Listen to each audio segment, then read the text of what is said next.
a couple things I can't set up until I'm actually live, so let me do that real quick. So we get some, oh, you know what?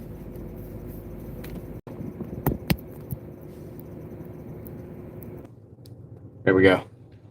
Maybe that's better. Maybe the audio is a little better right now. Anyway, we'll check with you guys whenever you get in here. We'll kind of see how it is. All right. So I am gonna do some door dashing. I just got done at a car show. I did a walk around the lake. And now I'm here. And I don't think that I'm going to be able to do my normal numbers today because it's so late getting started. But that's in a way okay, because I have been doing things that are equally as important in my opinion. So hopefully everything will come together nicely.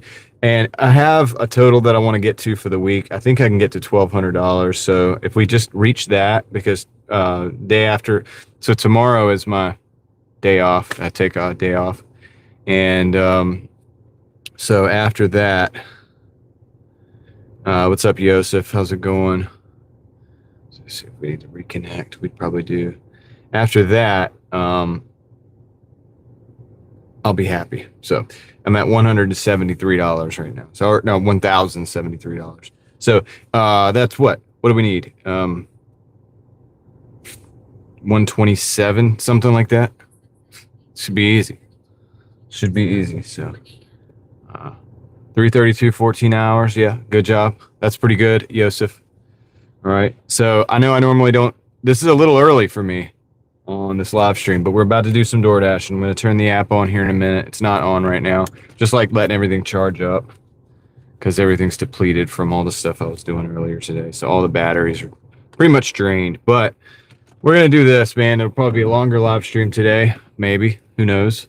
We'll see. I want to try some stuff out in the daytime. And, oh, I need to turn the Starlink on. I need to turn the Starlink on. I don't know, man. I don't really remember last night's numbers. 260 something. Probably like 12 hours. Something like that. But, all right. Arturo, what's up? Welcome back. Eva. Raphael. How's it going? No. I'm sorry. You guys are not. That's the chat from the other. Sorry, that's not. You guys aren't actually in here. That's the chat from earlier today. My stream buddy has the chats like cataloged. So like when I was live earlier today, I see the chat from that. And but I didn't hear it. I was like, dude, I don't understand. So if you're new here, I have the chat in my ear. I can hear the chat. And that's how I'm able to drive and actually interact. So this is one earbud. I got one earbud free, and you know that's how I'm able to drive and interact, hands free, eyes free, safely, and all that good stuff. So with that said, let's go ahead and get started. Let me look at the DoorDash app real quick. Okay, looks like it's busy, so that's good. Never made 2 a week? Yeah, I think I've made 2K a week before. Maybe only a couple times with just DoorDash and stuff. Yeah. All right. So, oh yeah, this thing is dead. All right, so I got one of my phones dead. That's the one that needs to go in conjunction with the Starlink. So let me get that turned on before I get rolling. Trying to get all my stuff together. Hope everybody's having a good day. Good weekend. Yeah, dude, I went to the lake earlier. I did a video. I put the video up. Check it out. The water level is like extremely low. And it's crazy. I've not seen it like that very many times. I mean, it's been like that before, but you can kind of see the stuff that was underwater. And we need some rain. We need some rain in the area here. But anyway, all right. Let me get, once I get that going. Yeah, I have the link of the earbuds that I use, Yosef. It's in the description. Okay, let's use that. Okay, well. Nice. Joseph, welcome in. Joseph Gilmore. How's it going? Just checked out the lake video. Cool. Yeah, I kind of thought like maybe I'm going live a little too soon after posting that, but we got stuff to do, right? We're gonna do it anyway, so it's all good. I'm gonna hit the dash button here in a minute. No, Joseph, it doesn't have anything to do with data centers. It has to do with the fact there's no rain. It's a drought in North Carolina. Connor, welcome in. How's it going? Lori, what's up, Lori? We're about to get started. I have to charge up this one phone. I have to just get it turned on real quick, and so then we'll be good to go after that, and we can get start dashing. So I figured I'd hang out with you guys for a couple minutes. Going good. That's good, Joseph. I'm glad to hear that. And I'm glad you enjoyed the lake video. It's a little bit of a different video, right? But I might start doing some walks in different places and showing you guys around and stuff and just letting you come with me.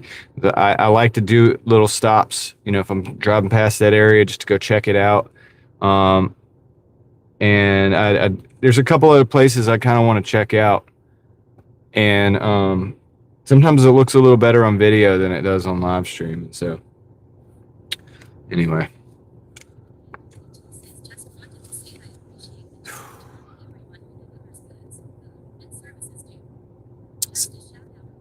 CR, thank you.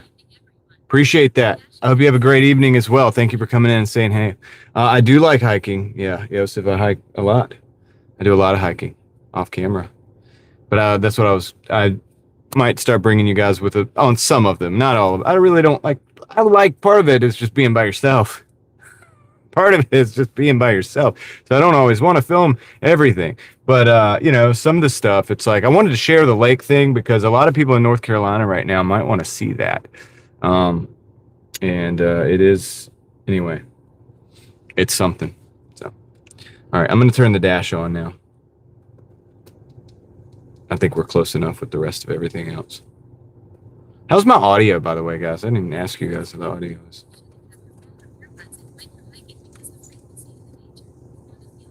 I don't get that deep into it, Joseph. That's too much thinking for me.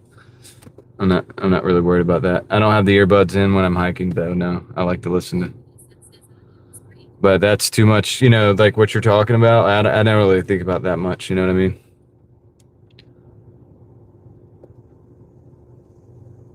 All right, let's see. Cool. So that's working. The satellite's working. That's good. Let's go over here. Let's see if we're live. There we go. All right, cool. All right, sorry for the late start today, guys. Or the slow start. It's actually early on the live stream, but I haven't made a single dime on Doordash today.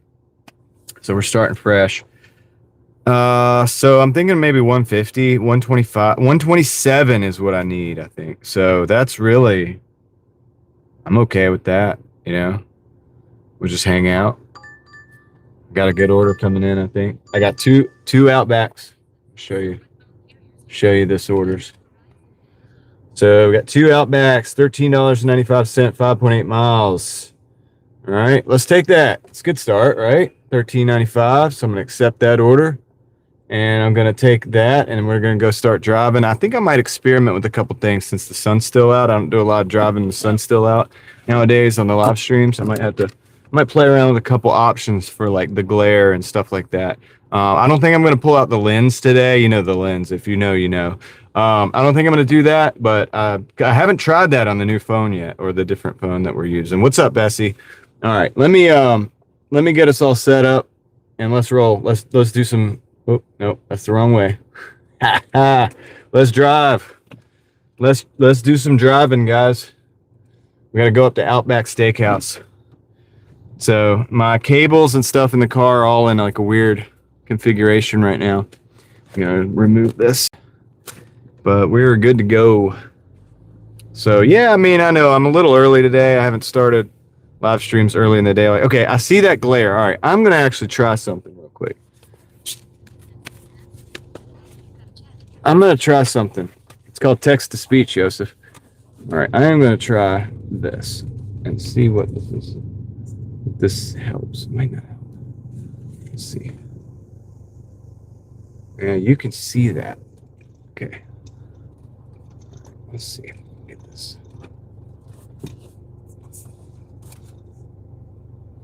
That's all right. Why that stands up like that? Maybe.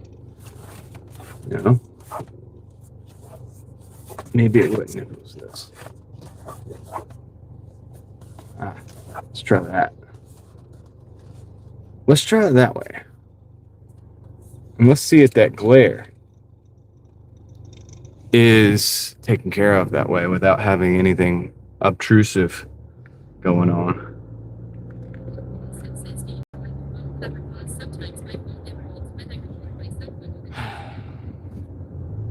Okay. All right. Let's roll. Go to Outback Steakhouse. Is that better with the glare? Dude, I think we might have just eliminated some of the glare. I think it's like way better. I love experimenting with stuff.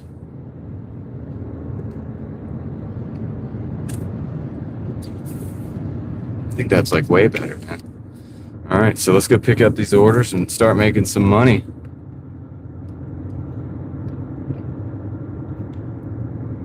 Let me know if that's better or worse. I mean, obviously, I think it's actually better, man. I might need to adjust it a little bit. We'll do that when we get to the store. I appreciate you guys riding with me today. It's Saturday. Now with Yosef, I have a fan under my phone. I used a fan that's like a cooling fan for video games and such, computers and things like that. And I have that is actually my phone like stabilizer, I call it, because the phone mount comes out, brings the phone out over top of that. I built that with some bicycle inner tubes and a fan. Yeah, and then I also can use the fan from the from the actual car, the vehicle, the AC, air conditioning. And that helps too. Let me turn the air conditioning on and see if this actually works. Okay, that actually kind of works. Kind of works because it brings a little air up into that cooling fan, into the phone. And so usually that'll probably do it. Yeah, well, I mean, yeah, it is views, but I don't want to just do it just for views. I mean, yeah. Yeah, I mean, I can just show you real quick in the live stream. I've shown it before in the live stream because the people that have watched the streams with me, that hang out every day, have seen the process of me putting this stuff together. Between the charger that I use a wireless charger. I connected that to an existing mount that I had, so that's Frankenstein, and I got a fan. So I'm always like trying to improve things, and sometimes I'm in the mood to improve things more than others, but yeah, always trying to kind of make it better, It's fun for me. It's like a game.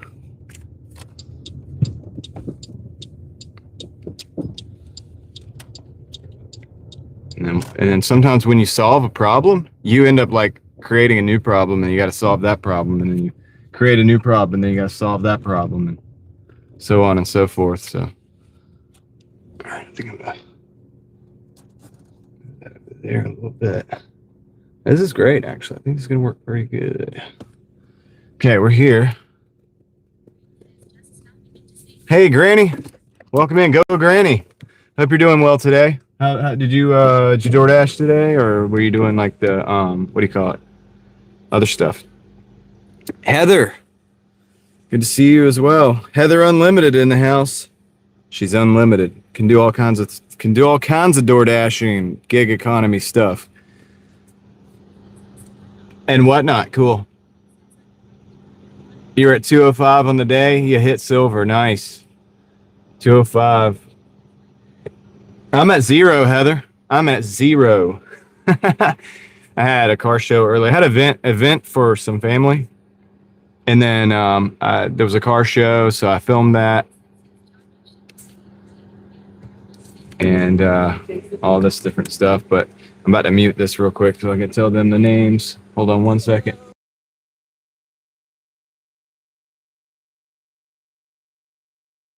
So they got the names. They're all checked in, so they can go and find the orders. I don't think I'm going to catch up, Heather. The only goal that I have is 1,200 for the week right now on Doordash. So I'm gonna. I'm at like 11. I'm at 1073. So I really technically need. Hold on a second. I got to mute it again.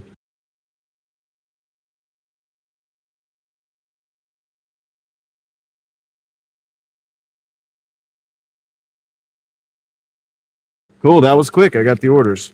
But yeah, so I really only need like 127. I'll probably do more. You know, maybe we'll see.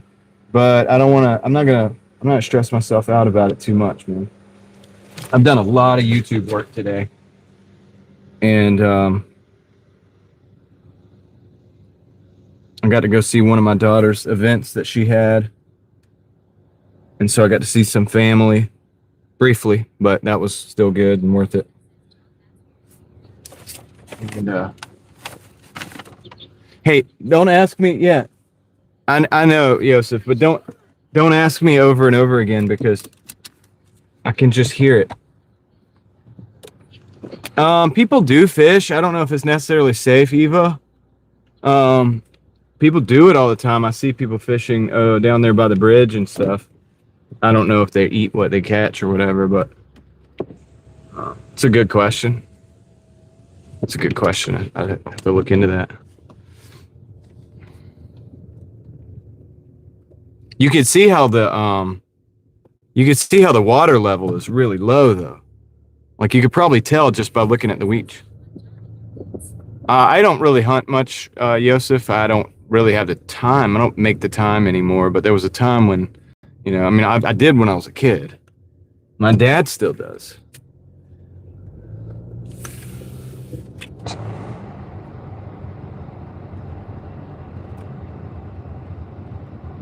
Yeah, so hunting's definitely big in my area. You know, it's a thing that we do. I don't personally because haven't really had the time, you know. And I kind of want to make time this next season, but it's not hunting season right now. So me, no, I'm having a great week dashing. What are you talking about?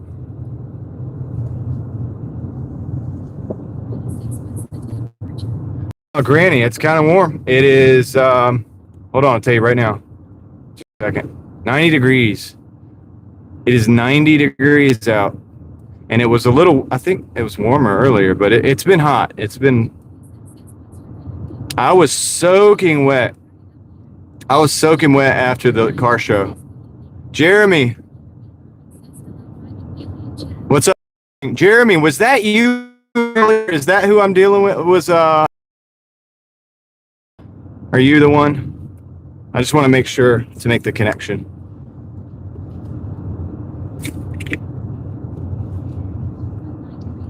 Awesome, sir. It was great to meet you and see you and talk to you and stuff out there. I would have stayed live longer, but the music was crazy loud, and they, you know how they have the music out there, and YouTube's a little weird about it. I still don't know if I'm going to get a strike on that thing or not because it hasn't processed yet, but we'll see. Hopefully not. But I figured, you know what? Don't push our limits, right? Because I gotta protect the rest of the channel. I didn't even have time. I know I should have.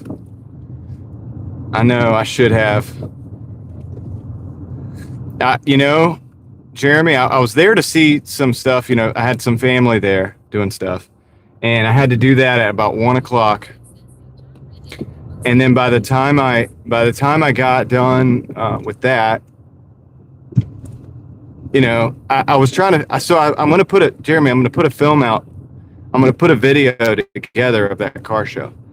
It's not going to be the same exact style as I have in the past. It's going to be a little different, a little bit more kind of like free walking, like whatever. But I did end up shooting some extra video, not on the live stream. So I'll be putting that together. I don't know, maybe tonight. I don't know if I'm going to have it come out tomorrow or not, but it should look pretty good though. But yeah, I'll be doing that. And anyway, that took me a while. Like, that took me another hour, I think. And I didn't even do it the way I normally do, which would take so long. You know what I mean? To do. It takes a long time to do those, to make sure you get every detail. And I just didn't have it because I've got to get out here and work, got to pay the bills. So, anyway, I think I got a good balance. I think I struck a good balance where I could probably get about 20 good minutes to footage from there. And I will be working on that soon. If not tonight, maybe tomorrow night, because tomorrow's like my day off. So I try not to. You saw the lake video? Cool. I try not to.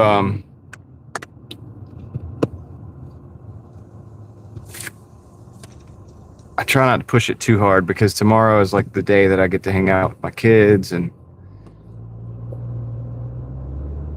we'll see. But I will stay up late. If I don't stay up late live streaming here and Doordashing, I will stay up late working on that. But I don't know if I can complete it. I've got to get the music back downloaded again from YouTube. I had it all on another device, but the device that all this footage is on, well, I got to get the music.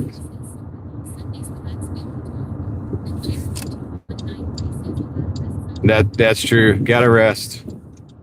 I've learned that. So, Jerry, I was doing 7 days a week for a long time, and I needed to because I had to build. I had some structure I needed to build. You know what I mean? Like in as far as financial and stuff. But at this point in time, hold on a second. This is crazy. I'm not sure exactly how to. At this point in time, I got to the point where I was like, okay, I think I can back off enough to get some good rest, which will make me a better person when I need to, what I need to be, kind of thing. Like, you know what I mean? I'm my best me when I'm out here and I'm actually rested and I've had time to think about things. And all right, let me figure out what I need to do to get to this individual. So it's inside this complex. This is like a retirement home.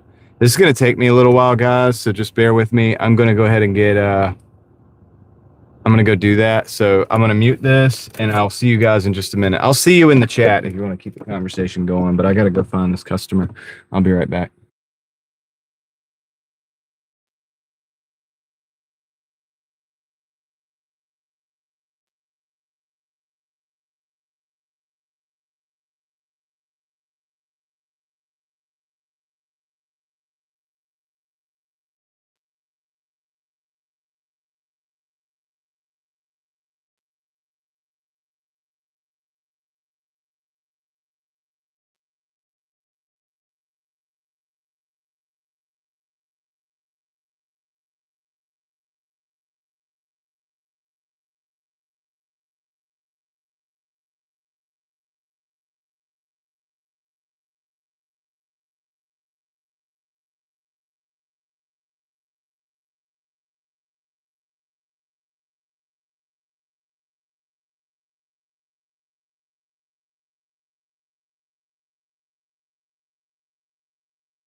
Hey Heather, how's it going?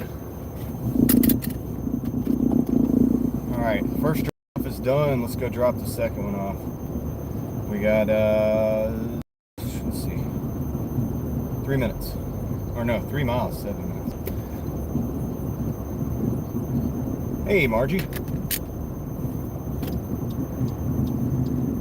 So this phone does have some decent daytime colors. It looks decent in the daytime. Dark at night. Hey Heather. Oh, shoot. How's it going? Why is that so loud? No, it's this one. Oh, okay. Wrong phone. Alright, turn that down. I had it up because I wanted to make sure it was muted earlier. Alright, so hopefully the signal will start to look a little better. We gotta go up Glen Road. Down towards Glenwood. We're off Lead Mine right now.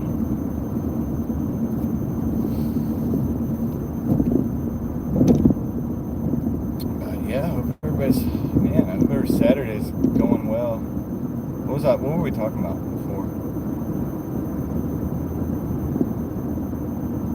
I don't even know. Probably the car show. Dude, there was some cool cars there, though. But I've got, if you guys didn't see the live earlier, like obviously we didn't see all the cars. I got as many as I could. So you'll hopefully see them within the next couple days at least. Maybe tomorrow, I don't know. Let that other, the lake video cook a little bit. Okay, I'd like to get over. If this Jaguar could move. There we go. Your Jaguar.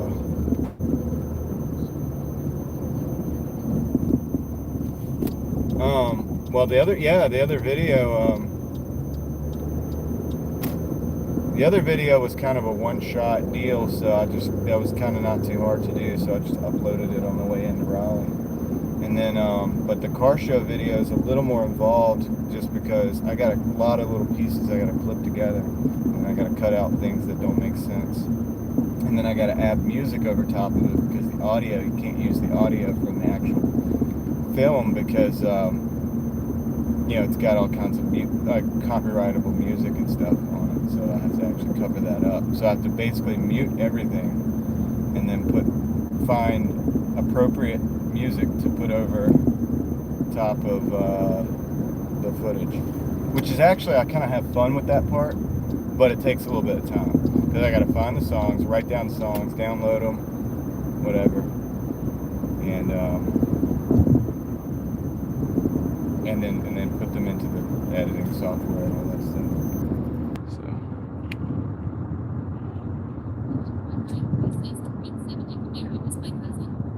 So 70 Camaro was your cousin. Okay, cool.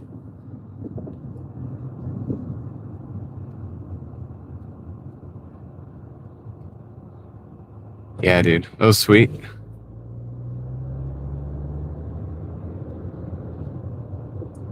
It's definitely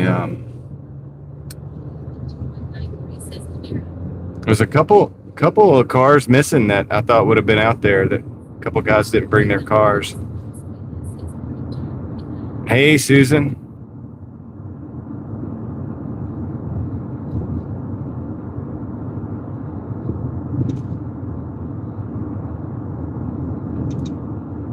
Are you having your coffee? I saw you over at Kendra's, I think. Wanted to stay, but I'd already planned to kind of get this rolling today. So I didn't Doordash off the camera today. I just figured I would go ahead and get right into it.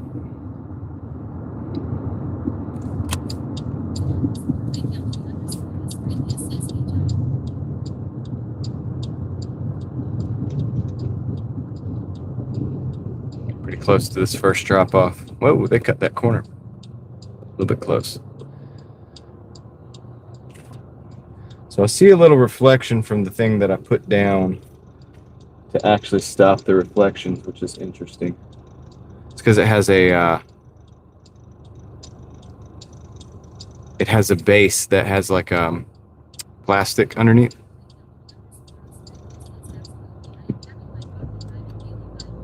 But I think that overall it's still better. than the full glare of the dashboard. Or I could take it out to do a comparison. You guys would see what I'm talking about.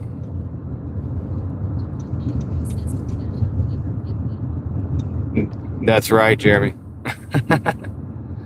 Technically, a little bit, right?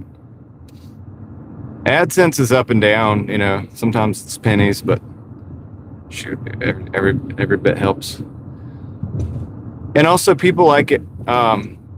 People like a place to hang out, you know. A lot of people that are working come in and hang out while they're working, while they're dashing too, you know. It's kind of like, I kind of try to like be here because sometimes it's a little bit of hustler motivation, you know. We keep each other accountable and things like that. So I feel like there's a good bit of value. At least I hope so. And then we talk about all kinds of stuff, man, which you probably know, man. You probably heard some of the things. Some people don't like what we talk about. Yosef, eBay, nothing too crazy. I'm just selling some stuff that I already had for a while. Listed. Sold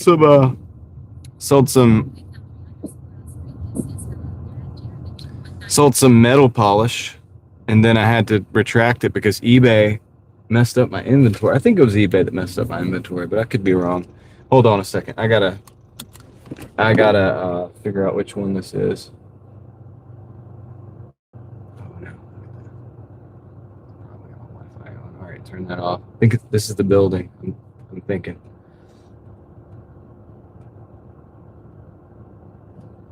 I'll be right back. Dang it. Yeah. All right. I'll tell you what. This is what we're gonna do.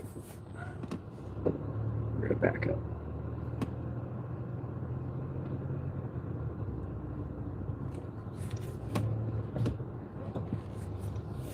Back up in here.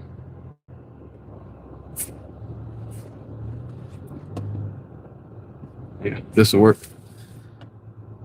This way I can get out quick too. All right, see you guys in just a second.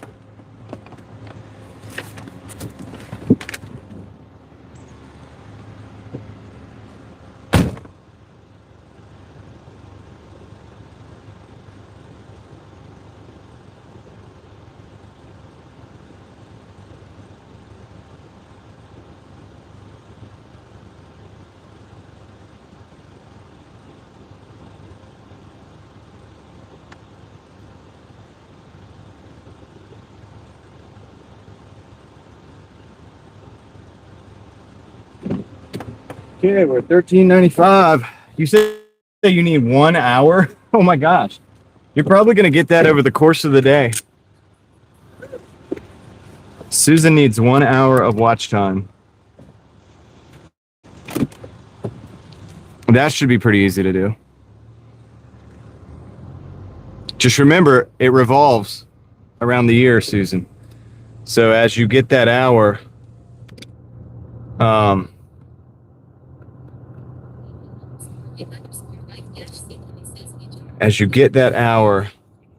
me see if I can adjust this a little bit. You will have to get more hours, and it will have to be continuous. Teal Horse says they're going to go out and watch some of your videos, so that should help.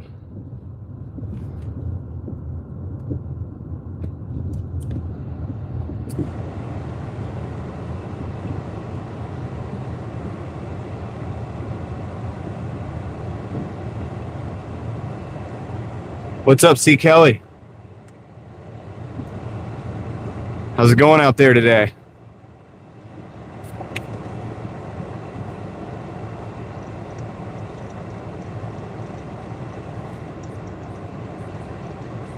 Continue dashing. Go back up. I'm going to go over here.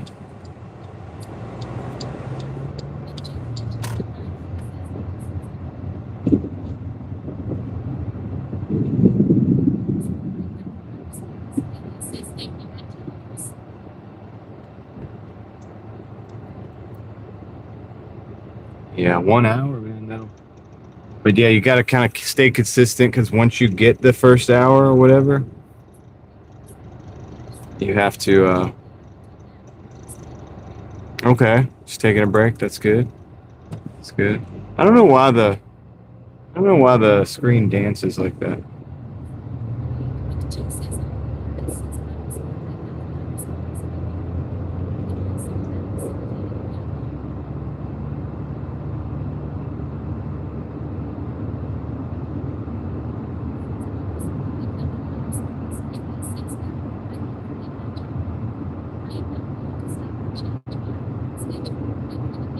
Yeah, yeah, exactly. Just stick with what you're doing, and you're doing great. And yeah, anytime you have the inspiration to do some kind of piece or some kind of video or something, then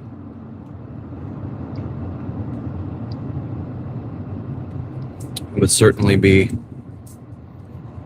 a good thing to do.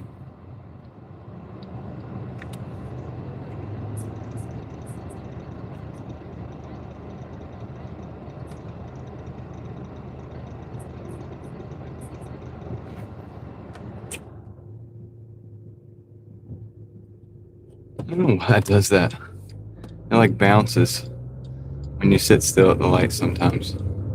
It's like trying to focus. I'm really not sure. Anyway, we're at 13.95. Let's see if we can get some more orders.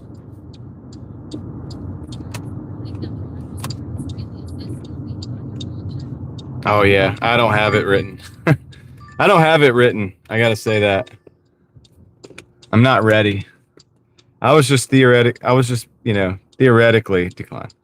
I wanted to know if that was the case because I think that it would be awesome.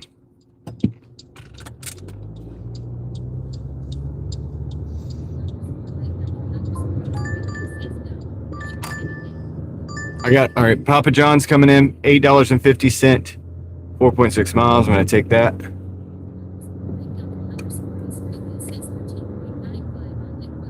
Let's go.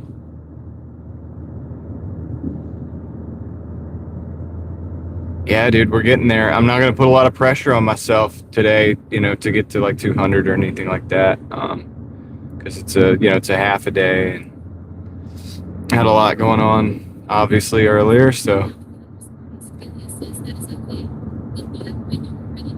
will do.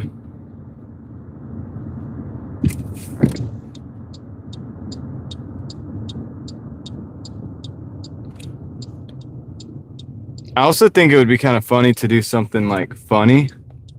It'd be fun to do something kind of funny, like that doesn't take itself too seriously, but like in your voice, because I don't know. I just think that'd be kind of cool. All right, let me see. This is where the Nerf dart guy walked past the other day. Less sketchy in the daytime though. Less sketchy in the daytime. Will it be Papa John's C team? Oh no, I don't think so.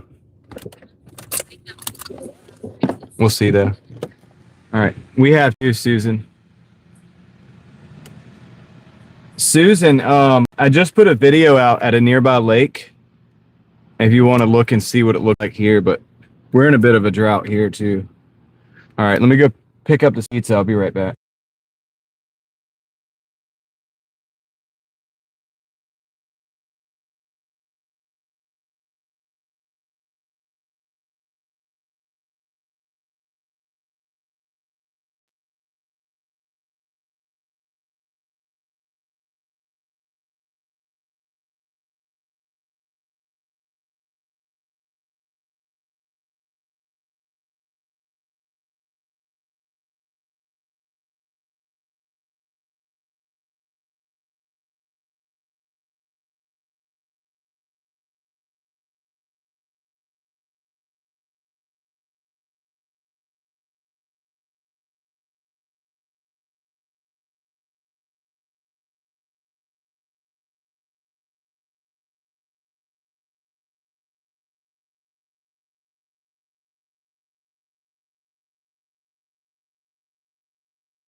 Hey, what's up, Toyo?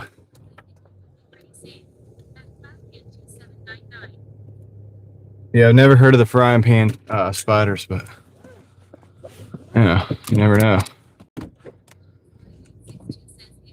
You don't know till you know. All right, let's go. We gotta get this thing on the road. We gotta get the show on the road.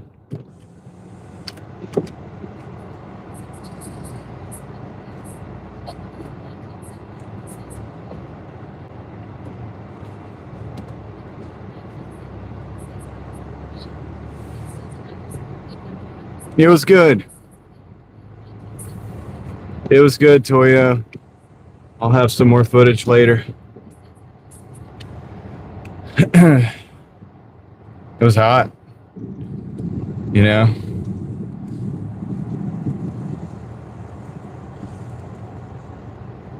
It was, yeah, a lot of sunshine, a lot of heat. But, I don't know, worth it. You know? Worth it. Okay, so we got 8 minutes to go on this one.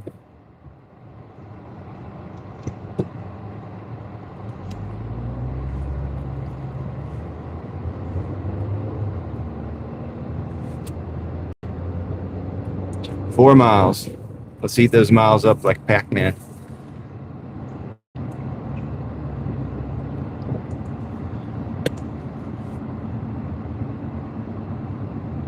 You still working, Toyo, or are you done for the day?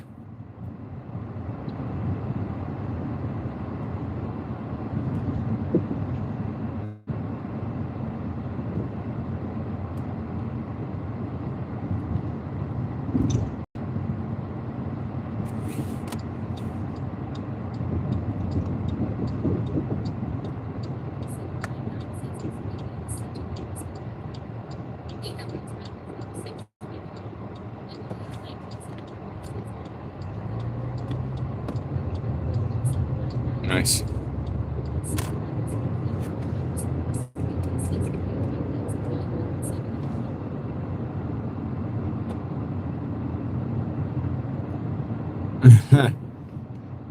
The tall rabbits, the tall buff rabbits.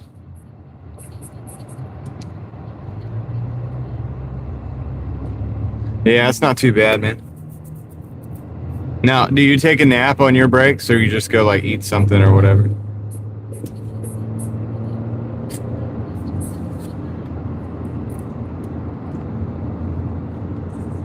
I did not take my nap today at all. So we'll see how this goes.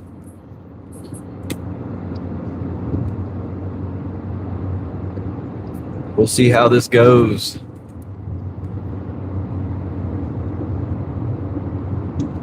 This time of year, some of the Saturdays are going to be like this. Some of the Saturdays are going to be half days for Doordash because there's a lot of car shows. I was invited to another car show at this car show, that I was at today. So, like I'll probably bounce around a little bit and do the thing and then, come out and work still at the evening.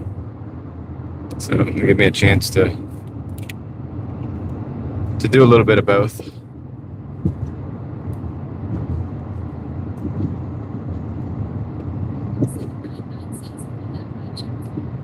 I have CloudCan. I used to do rideshare like back in the when it was kind of new, actually. I think it was before Lyft came out. I did Uber and then Lyft came out. I remember I also added that onto my, toolbox basically, and so done a lot of that different like ride shares. I just don't want to do ride share anymore. I kind of don't want to have people in my car, if that makes sense. I mean, it's kind of ironic to got people watching this. All you guys are technically kind of in the car with me, but you can't like mug me, you know what I mean, or do anything like that. Like there's reasons why it's better, you know what I mean?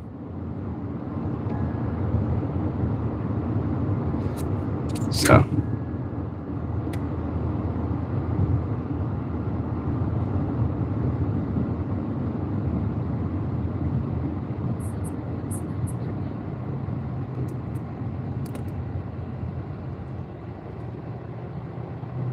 Yeah, I know. That's why I don't want people in the car. All right.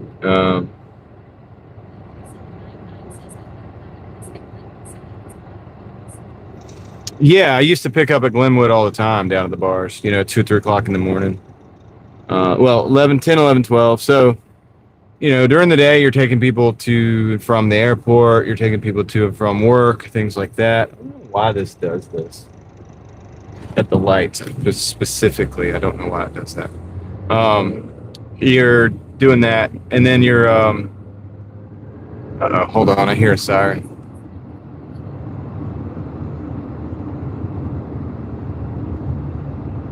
What's up, David? But yeah, then you're taking people like home from work, around roundabout wherever they got to go for business. And then after that, you're kind of taking people like out to dinner and to the bars. And then, during the bar time, it's like free for all. It could be anything. And then like at 10, 11, 12. 12, 1, 2, 3, you're pretty much always just picking up people from the bar, taking them back wherever they're going. So, I've done all that.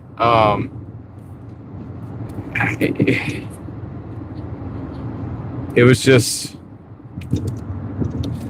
I'm over it. But it's not the end of the world. Okay, Jeremy, take care. I appreciate you stopping in. Like I said, it was good to see you earlier at the show. I never had anybody actually puke in my car. I did have one person that I told them, I said, look, if we have to, we could stop like on the side of the road real quick. And they were able to like get out of the car. Like they actually were able to like go out of the car. Like, you know what I'm saying? Not be in the car when they were actually throwing up. So that happened. But yeah, I mean, nobody actually got my car. So that was great. But it has happened to some people, you know. It's a thing, and it happens quite often. It actually does. What's up, Chris? So when people talk about that, it's not something that doesn't happen. They have a whole provision for it. I think back then it was $250 for a cleaning fee. That Doordash would give, or not Doordash, Uber would give you, I guess, if it happened, right? You had to document it on the spot and prove that was what was going on. But yeah, it's quite interesting, really. But yeah, I got lucky with that. I got lucky with a lot of things on rideshare, but that's the thing. It's like, it's not sustainable to me. Like, to me, it's not something I want to do for a long period of time. I did it for 3 years.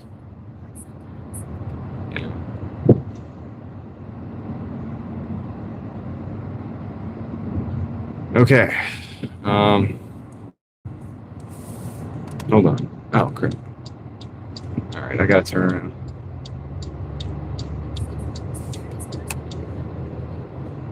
The weirdest person? I mean, a lot of people are weird in a lot of different ways. He was really rough. Like I mean, I think dude, I feel like he had just been like beaten up or something. I don't know. It was crazy. Turn around real quick. And,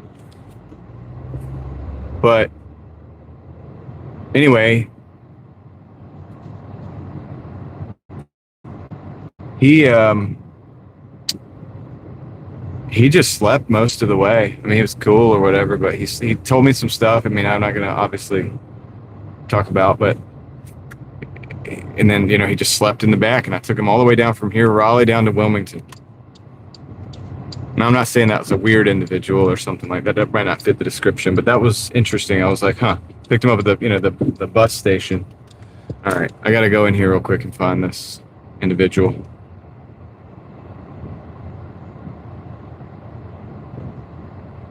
They're probably waiting. Okay, they're waving. All right, good. Yep, I know that's you. All right. Okay, hold on a second, guys. Let me get this done. Yep. Let me get this done. Quick, they're coming up onto the car. Hey.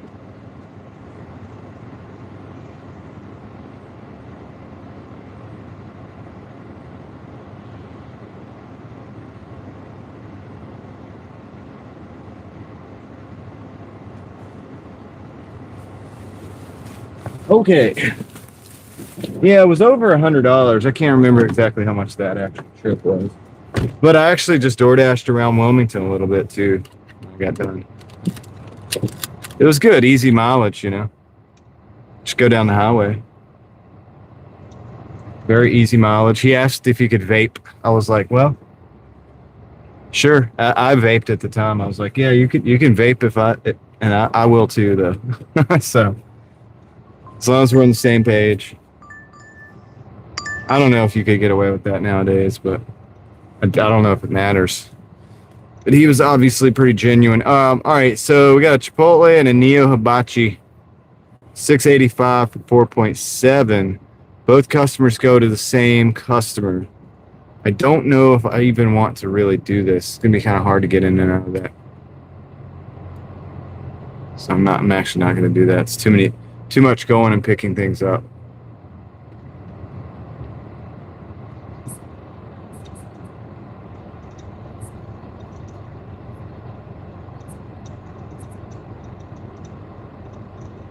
Yeah, what do you mean vaping? Well, yeah, but somebody vaping one time's not gonna hurt.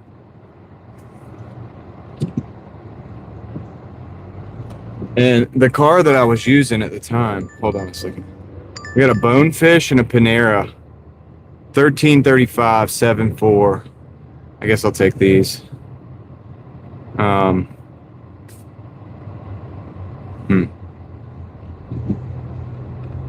right. Oh, cigarettes definitely do. Yeah, yeah. Well, the car that I had at the time that I was using, I had bought for $2,500. It was a Chrysler 300, and it wasn't in the perfect shape. It was definitely nice and clean. The seats were clean. Everything was good. It was reliable. But I didn't really care too much. I don't know how to explain it. It wasn't like having a new car. You know what I'm saying? It's not like a new car. It's like a $2,500 car. And so it just happened that was at that time you could buy a $2,500 car like that was in good shape and it was new enough to use for Uber. I sold a Acura Legend, a 1993 Acura Legend for that car. Yeah, I've thought about that, the trucking and stuff. But I'm building things right now. Like I'm kind of building other stuff right now too. So the thing that I like about what I'm doing right now with Doordash, I wouldn't. How can I explain this? I don't know if I would just be Doordashing. I've never just done like the one thing like that, and I don't know that if the only thing you do is wake up and go Doordash every day, I don't know if that's enough. I don't, but the reason it's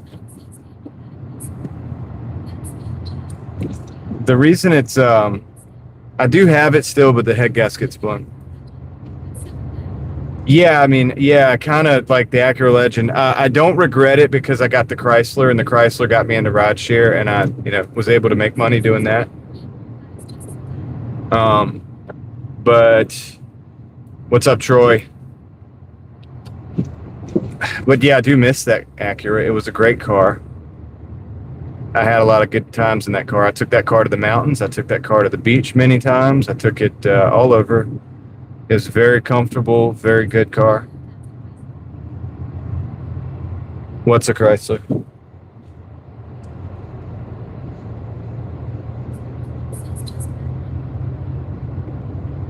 The Acura Legend was a Honda, but yeah, so it was a great car. And then, but yeah, I sold that and had enough to buy the Chrysler. Yeah, the Chrysler, yeah, the blown head gasket. And I fixed it once, and I got tired of doing that, and so it's sitting right now. I think I'm actually going to sell it for scrap, or for somebody who wants the car to either fix it or use it for parts. Just got to get rid of it. I've been getting rid of stuff like that lately, so probably won't be long for my yard. But yeah, I put a lot of miles on that car actually before the head gasket blew. I drove for 3 years doing rideshare, and then I Doordashed with it and delivered pizzas with it as well. I did a lot in that car. and it made its money back like 100-fold. I don't know, like it made a lot of money back for me. So it was actually a really dang good purchase. And as much as I hated to have to part with the Acura wasn't new enough to do the ride share. And just like I was just about to say about Doordash, it's like the reason I do these kind of things is because I'm also building other things. And I'm allowed to do that while I'm doing this. You know, I had a guy last night try to get me to work at the Papa John's that I was picking up at. And I was like, that's cool, man. But the thing is, like, I can't live stream while I'm doing that. You know what I mean? But you know, I'll think about it. I'll keep it in mind and stuff. You know, I'm always polite about it. You know, I've worked at a lot of pizza shops and stuff, so I would do a very good job there. But it's just not. It isn't conducive for the forward momentum that I'm working with. And you know, I've read a lot of books, Doordashing, and I used to listen to a lot of podcasts. Some of the podcasts aren't as good a quality anymore. I don't know, man. I feel like that's part of the social media mind control program now. But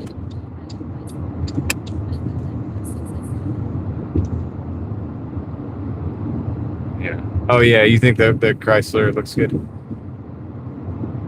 Yeah. I mean, the 300 was not a bad car. The 300 was a very comfortable vehicle. They're a little bit cheap. Well, it was a 3.5 liter V6 high output, David. The engine itself, I'd never had any problems with. Never had any problems with that. All right, I'm gonna park right here.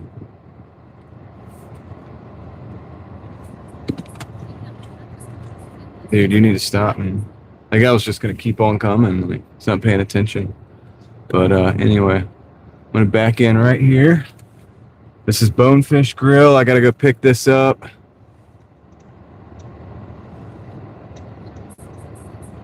Michael, welcome in.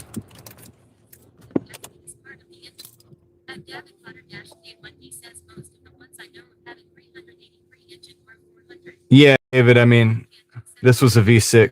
It's a little bit different. It's a little bit different. All right, I'll be right back. Let me go pick. Yeah, average NC. I'm starting to see that. You know, when people talk about North Carolina drivers. All right, let me go pick up this Bonefish Grill. I'll be right back. See you in the chat.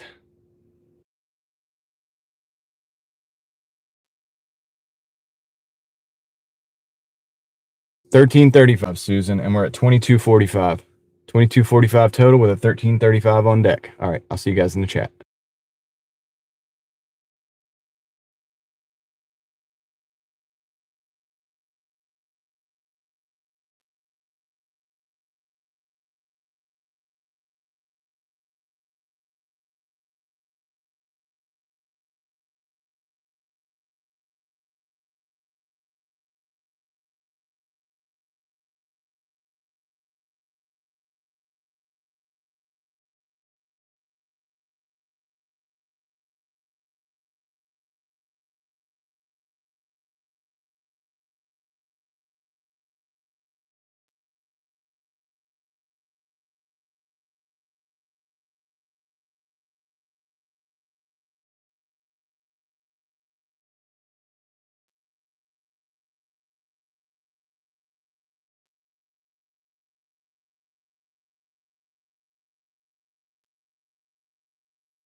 I got the Panera. I got to go pick up a Panera. I'm going to do that real quick. I'm just going to keep the car right here. I'll be right back.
Okay, I'm back. I got the Panera bread.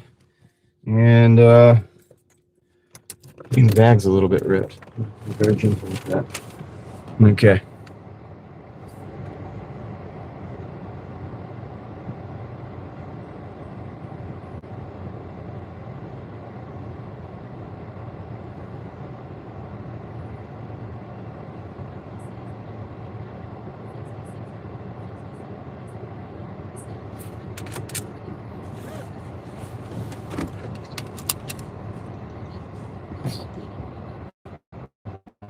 Yeah.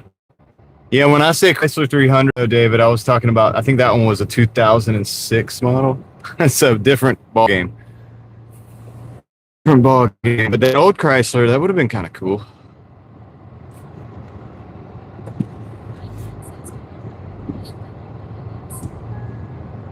Okay. Getting a message from the customer here. Let's see what we got.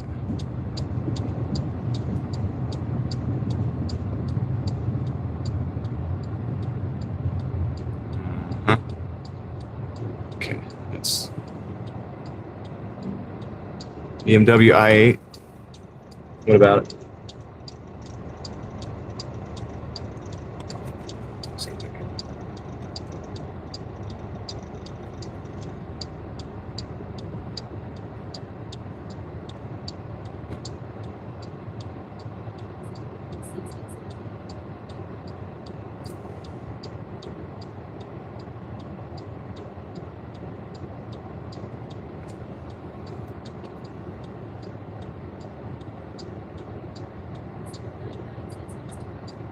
Okay, meet at the front door.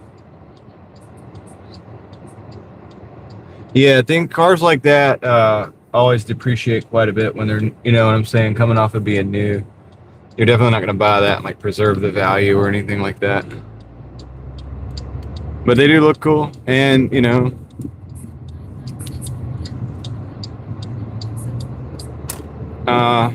not really. I mean, maybe. I kind of like the old mid '90s like Jaguars. I kind of like those. They're probably not the best. I would buy one. They're not terribly expensive either, though. Definitely not apples to apples when we're talking about like that BMW or whatever.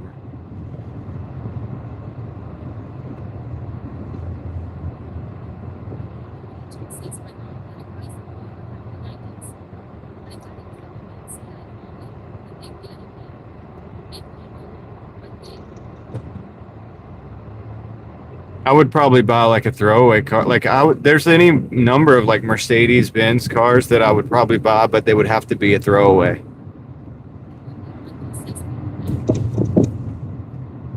You know what I mean? Like they'd be good to drive, but I'm just gonna buy them because I know it's like probably $3,000. I know it's gonna have a bunch of problems probably eventually, and probably just gonna get rid of it later anyway. But just to drive it a little bit. Just think about when you rent a car for a week and it's like $500 or whatever. Well, just think about it as like renting, but like not quite. You know what I mean? There's some cars I would do that with just to see, you know, just to play around with. But, hey, what's up, Puzzled Elephant?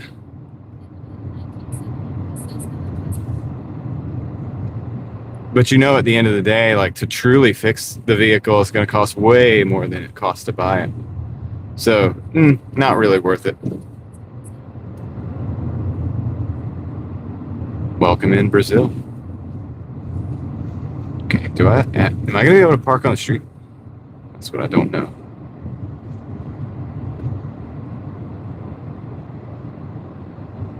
Huh. Yeah.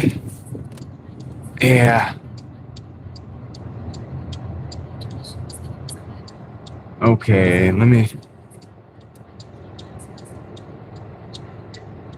let the customer know that I'm here.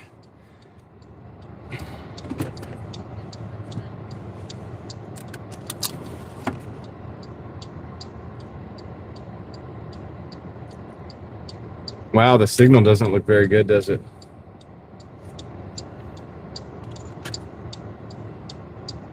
All right. I'm gonna have to. Man, I don't know, dude. Look. Okay. Here's what I'm gonna do. I gotta go get this. I gotta meet them at the door, which is like right there. I don't think they're here. I'm probably gonna have to call them, but I'm gonna go out and get that done real quick. I'll be right back.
That wasn't too bad.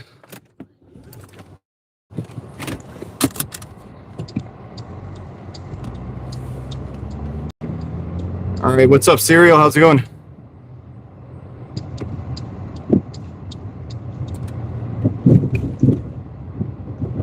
It's a very bumpy ride here.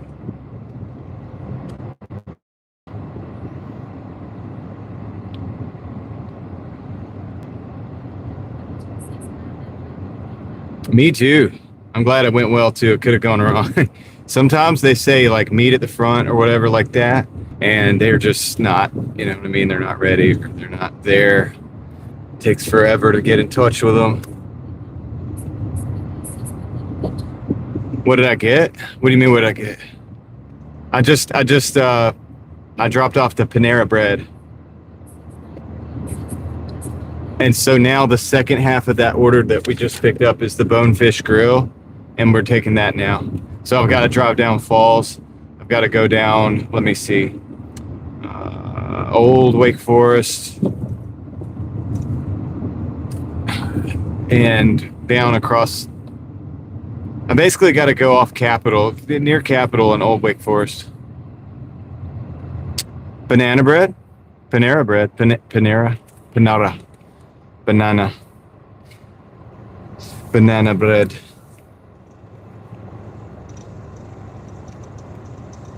What's up, Jason? I didn't even see you there for a minute. You weren't green because you're in the Broken J media. Let me see. Piñata bread.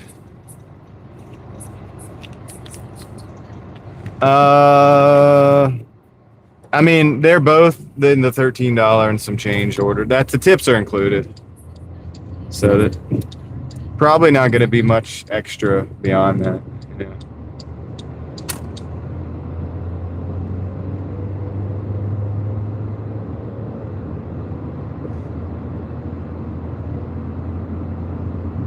Yeah, the $13.35 encompasses both of the tips for both of the orders and the base pay for both of the orders.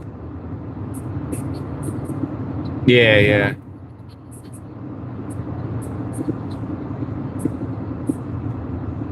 Okay. So that was you at the car show. Cool. Because you were acting like you knew me. I was like, I've never seen that channel or whatever. Eric, yeah, the people take kayaks all the time. There's certain parts of the lakes that you go to do the kayaks or whatever, and you know, because a lot of it's motorized, as you could see in that video, like people on jet ski and stuff like that. So yeah, but that lake is really low. The levels on that lake are like extremely extremely low right now. It's kind of crazy. It's actually kind of scary. Oh, really? Famous on TikTok? All right. That's why I don't know, because I don't really go to TikTok. There were all kinds of American muscle cars. Yep. Serial, I will have a video out sometime in the next couple of days, either tomorrow or the next day or something. Whenever I get a chance to put together the footage that I had, and you'll be able to see it. But you can also see it on the live stream I did this morning, which I don't know if it's going to stay up or not because of the music that was in it. So we'll just have to see. Does it wait and see when it processes? I'll know. I'll know if we got. I'll know. I will know if we got or not. Welcome in, George McCormick. Thank you for being here.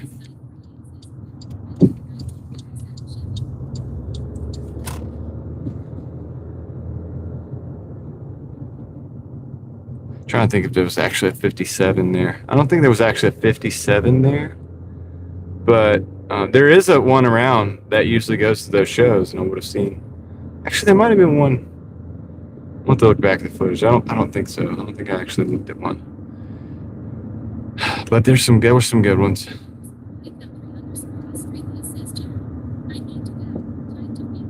Okay, Susan. Yep, you take care.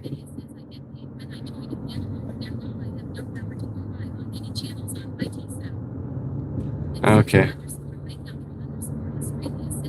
You get paid for just being on a panel, Jason? How can I get in on that? I'm just playing. I'm just messing with you, but... Well, Sam showed up.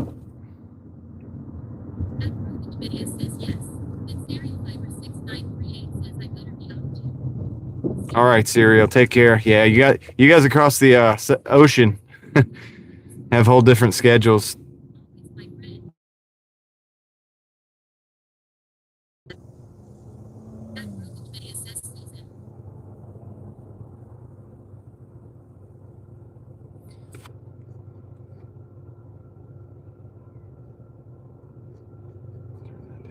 Bit. So we just got to go to some apartments. Nothing too crazy. Yeah, daytime signal sucks out here. The signal really is just not very good in the daytime. That's why I like doing night times.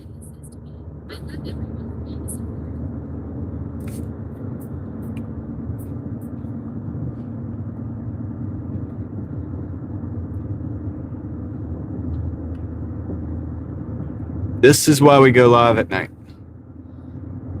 It just does not look as good during the daytime for whatever reason. Too many people out here using their cell phones.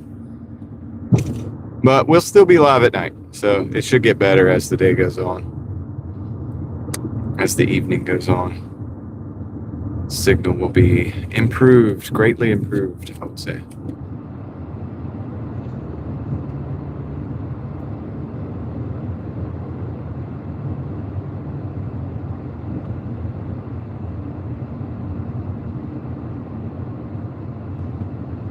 It's just one of those weird things, man. I know there's reasons for it. I get that.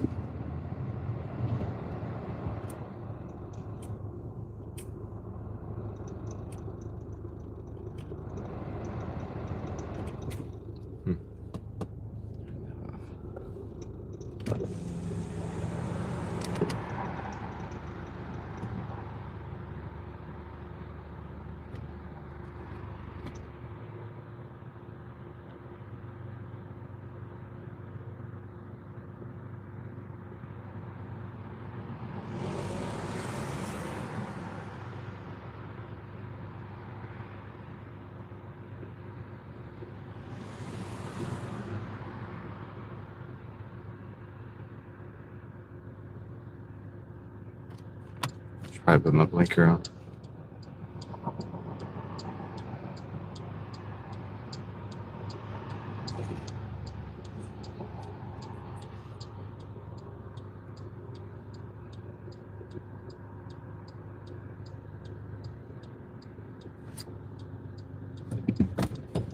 Okay. Let's go.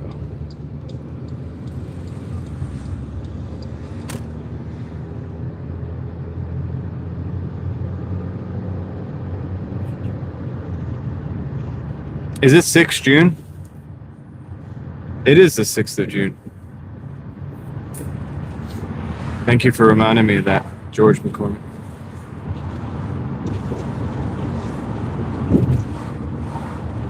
D-Day.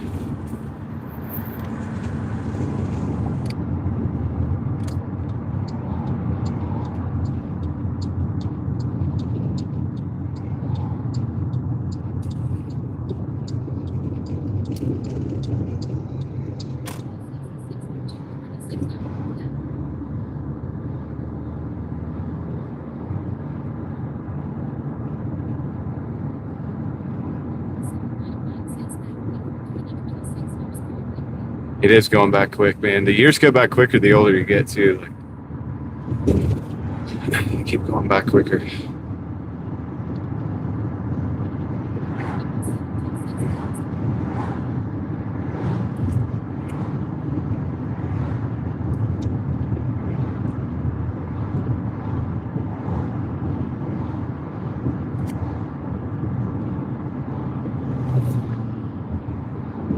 Okay, I'm gonna try to take a left here. If it seems too problematic, I'll wait.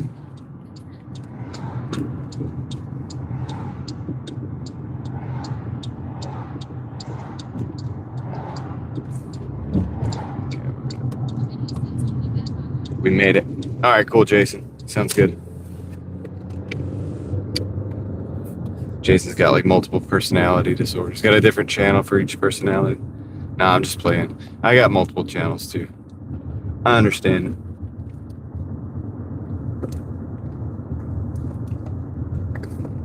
it. I understand it.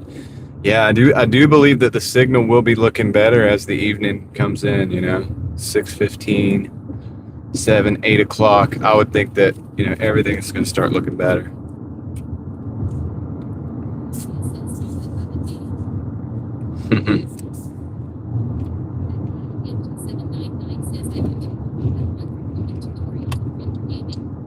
Yeah. Yeah, it's good to have different ones for different reasons. I have a hard time keeping my channels niched down to what they're supposed to be. I would probably have to do like 5 channels if I wanted to actually do that.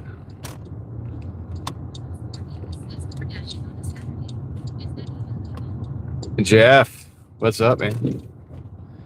I'll make it legal.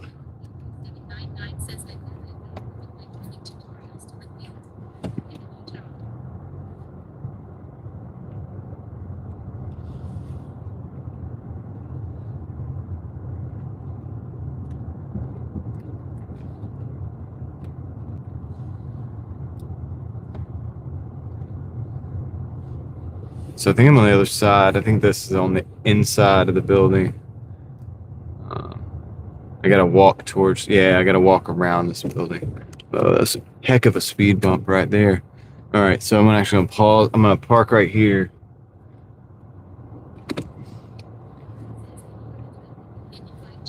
Probably Eric. Actually, truth be told, maybe. Yeah, but I'm having a hard time with 2 right now. I haven't done a whole lot on my other on Real Thoughts project. But anyway, let me go around the building here and drop this off, and I'll see you guys in just a minute.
Okay.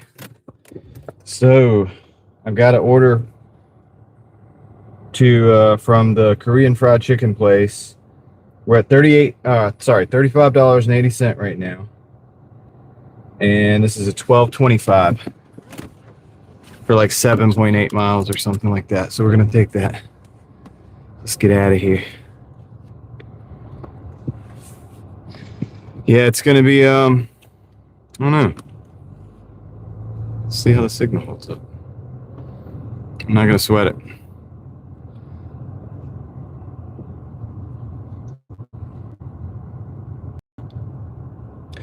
Banchan Korean chicken.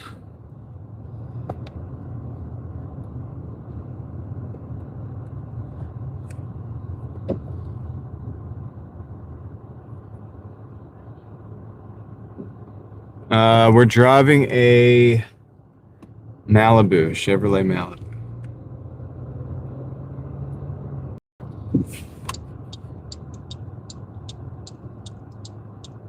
When you say coding, Cloud, what do you mean by that?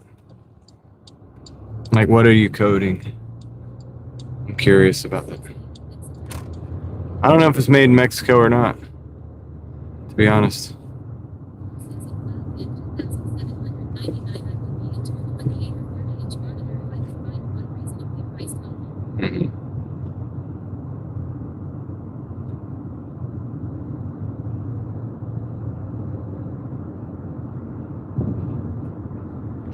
Okay, we're not too far from the chicken place. Hey, man, why you gotta pull out?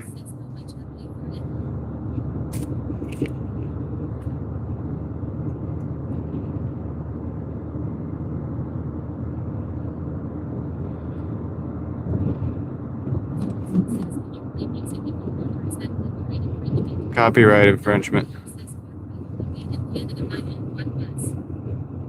Yeah, I never really looked. I'll look later.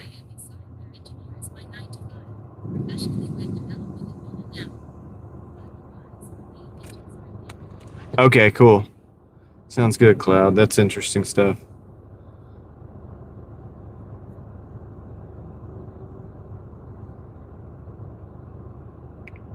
Yeah, I don't know if this thing says. Where does it say where it's made?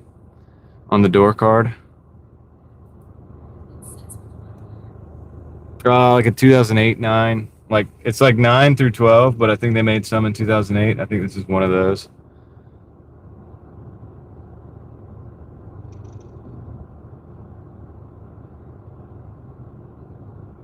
Because they had another 2008, which is called the Classic, which is like a squared off body. It's like it's a whole different vibe, different car.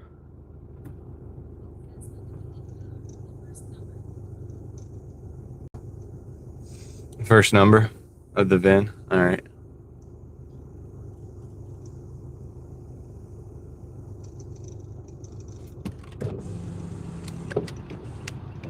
I'm tired of this. I gotta build a new fan. This fan is like starting to get shaky.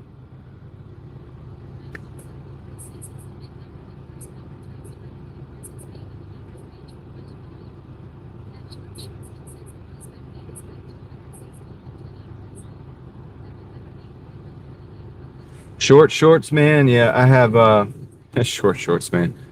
I've definitely made $300 a day doing this.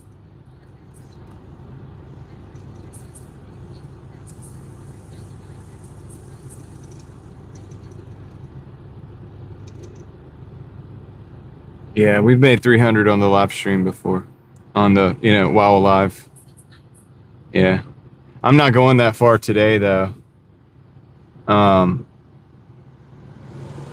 I really only need like $127 to get the $1,200 for the week that I want before I take my day off. So I'm kind of chilling. I'm not chilling. I'm not pushing as hard on this, but I'm pushing equally hard across the board. I'm trying to move into some different areas and kind of put in work in different areas. And so, yeah, it's kind of like with anything.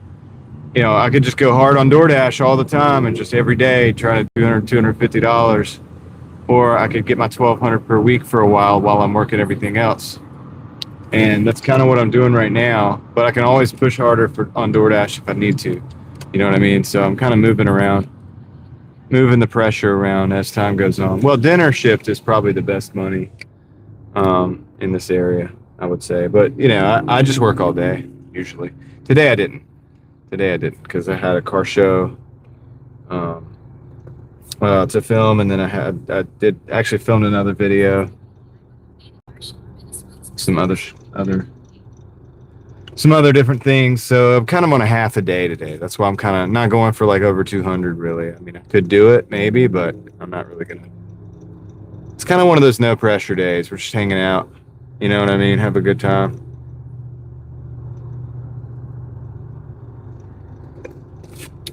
Just trying to have a good time, man.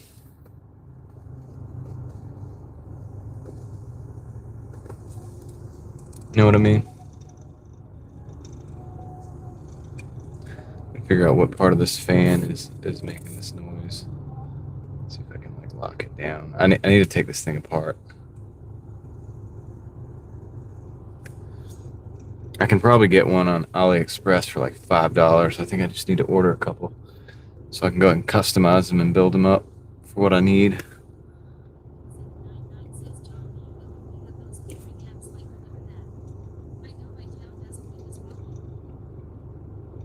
I don't know about deliver that. I think expedite might be here. I'm not 100% sure. Uh, yeah, but yeah, I'm not sure, man. I haven't really looked at it too much. I'm on the wait list for Rody and Curry, and I guess I could get into Uber Eats if I really wanted to. But I don't know. I haven't gotten into the catering, and I'll tell you why. Because I drive a smaller car, and I keep tools in my trunk, so I can't put anything in my trunk. I can't. You know, I got the amount of tools that I keep with me. And this is why, you know, on the live stream when my starter went out, you remember I just jacked the car up and I have jack stands and a jack and all the different tools that I would need in the car, in the trunk of the car. And that's why I was able to get, you know, not have to get towed that night. Because I just like went and got the part at AutoZone and just like where I was, just lifted the car up and put the starter in and then kept on going. We made another $100 that night. I can't do that unless I take my tools with me, right?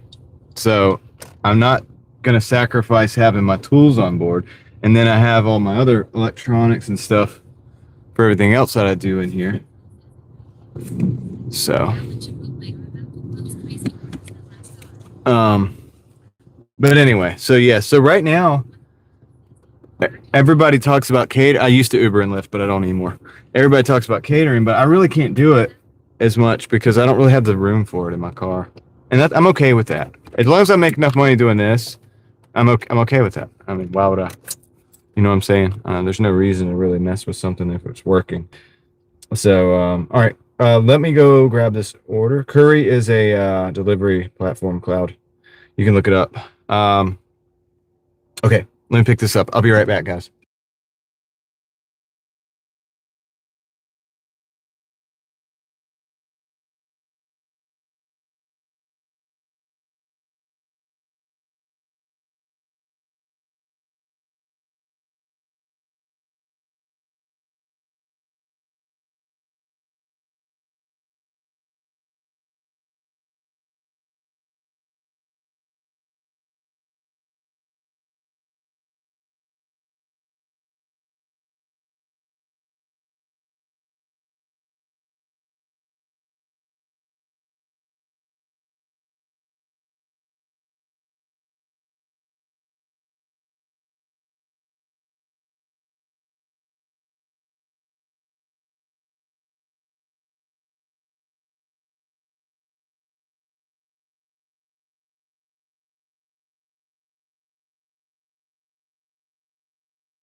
All right, I got the order.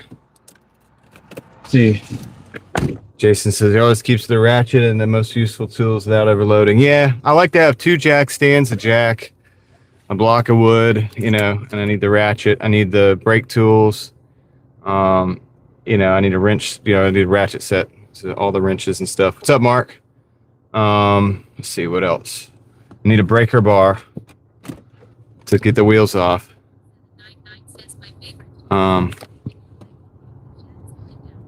What else? That type of thing, that kind of stuff. And I keep that stuff because it has come in handy multiple times.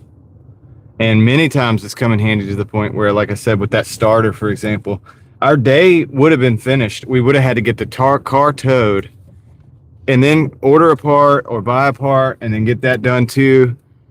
Blah, blah, blah, blah, blah, blah, blah, whatever. But I just instead had the tools and just fixed it. Kept going, kept making money. You know what I mean? So if I didn't have everything I needed on board, that day would have sucked a lot worse than it did. And I've had multiple days like that throughout my life. So I just try to always stay prepared. And, people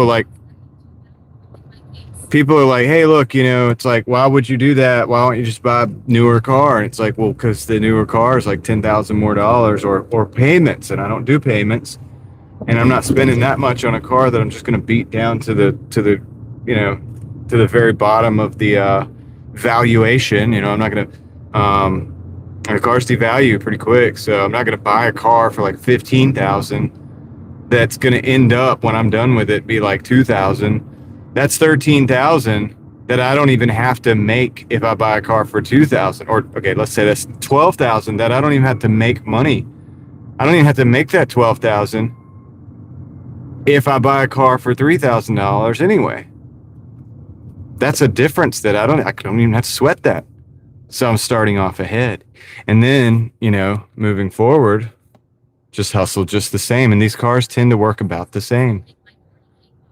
And so you got to think about that. So you buy a car for $30,000, for example, you start putting miles on it, you depreciate that car, you take $20,000 out of it down to a $10,000 car. Imagine that's 20 grand. Well, dude, I just go and buy a $3,000 or $4,000 car and I don't even have to worry, dude. I'm already, how long does it take you to make 20 grand? That's how many months ahead a person that does my strategy like that, buy a $4,000 car. I'm already $20,000 ahead of the person who has a more expensive vehicle. And why do you have a more expensive vehicle? I don't see any actual viable reason. The money, the dollar signs on the vehicle don't make it a better vehicle. And if it goes down the street, gets relatively decent gas mileage, and it's reliable and it's easily fixable, that's a good vehicle. So, the dollar sign like that, you know what I'm saying? That's not even a value that I even acknowledge, that dollar signs thing, except for the, safety mark. Well, this is a pretty safe car. You can look this car up. It's pretty safe. 2008 model, 9 model, if you want to call it that. It's a pretty safe car, So I don't know. That's not that big of a difference. But yeah, I guess some people would think that that's the case, and I get it. But yeah, no, I mean, it's fine. The sensors, what sensors? Oh yeah, I don't like the sensors, so that's it. Yeah, the warning stuff, I prefer not to have that. If I have a new car and I can turn that warning crap off, I do. So that's a whole nother reason. I would actually pay more to not have the sensors. Yeah, that stuff is just nonsense.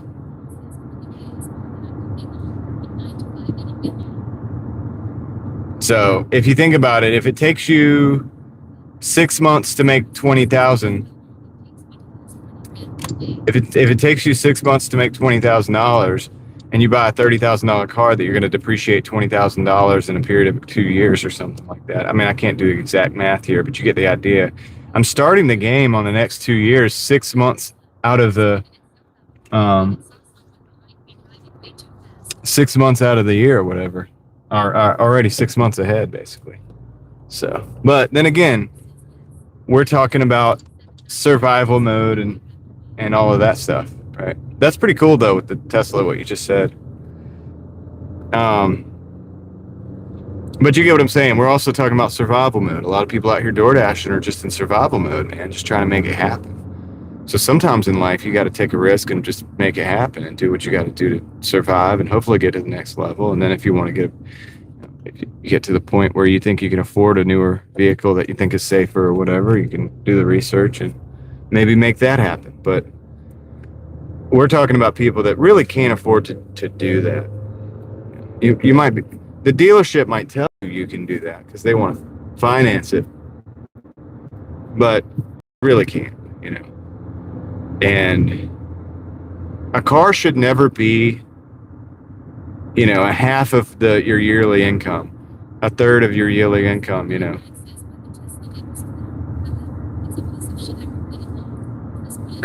Yeah, well, I'm definitely not buying a Tesla. So yeah, I mean, you get what I'm saying, guys. And so I'm just talking to the people who are like, hey, look, I got to survive out here. It's rough. Stuff's expensive and I got to figure out how to level up. Well, you don't level up by buying a newer car. You just don't. That's how you stay broke.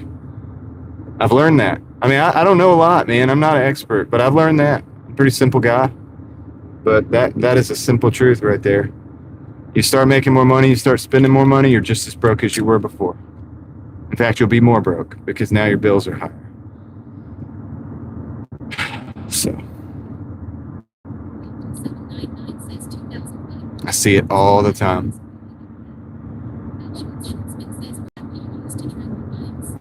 I use Everlance short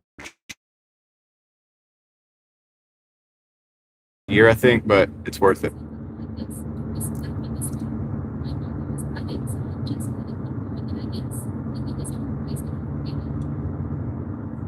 Yeah.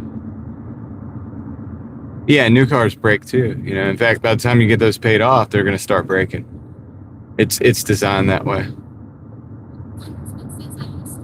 So if you can get a vehicle that you can get for $5,000-$6,000 or, you know, whatever your budget is, and it's like used, the good thing about a used car is you can look at the actual history of that vehicle. So say it's like a Toyota Corolla, right? One of the most reliable vehicles in the world, you know, depending on the year model. You can do the research on that. You can figure out which vehicle that is. You can deliberately go and buy that vehicle. No, I haven't done that because I've used what's available, and it's not always been the Toyota Corolla. However, I have 330,000 miles on this. I just rolled 330. Hold on. I just rolled 330,000. I'm about to roll 331,000 on this car. See, that's just straight devaluation to a newer car. But to a car like this, a $2,000 or $3,000 car, it's going to stay the same. The value of the vehicle stays the same as long as it runs and drives. Can't lose.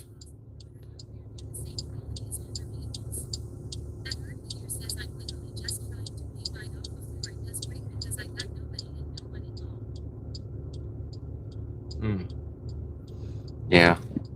Would you do so, Jason? Would you do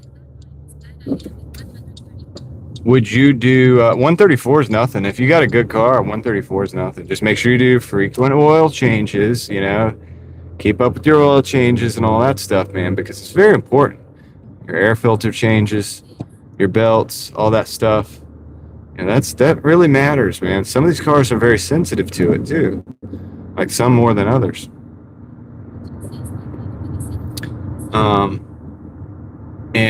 But yeah, so Jason, would you do payments again? Because you're talking about trying to just pay the car off.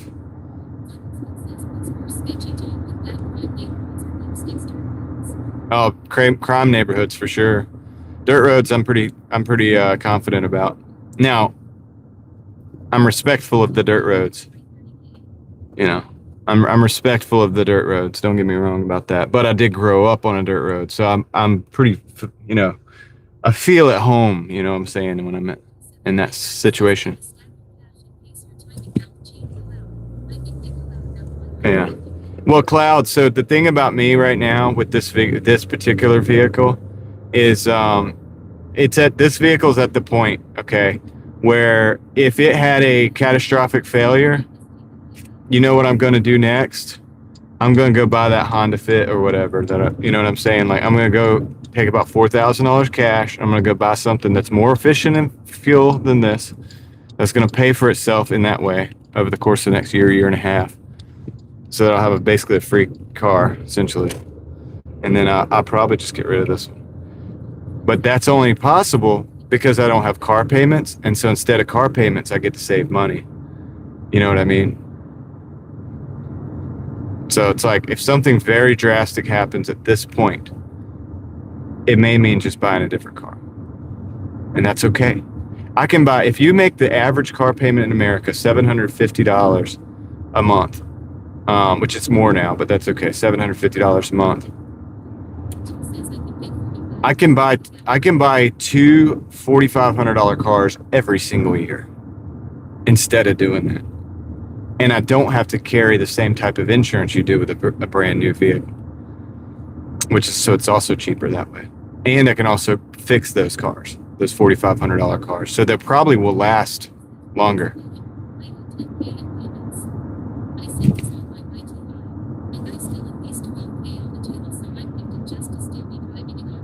Oh, wow.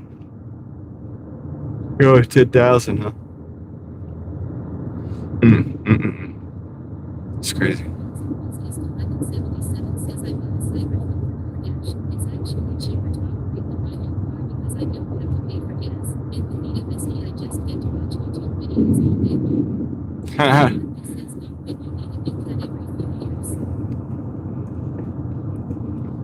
Not when you need what?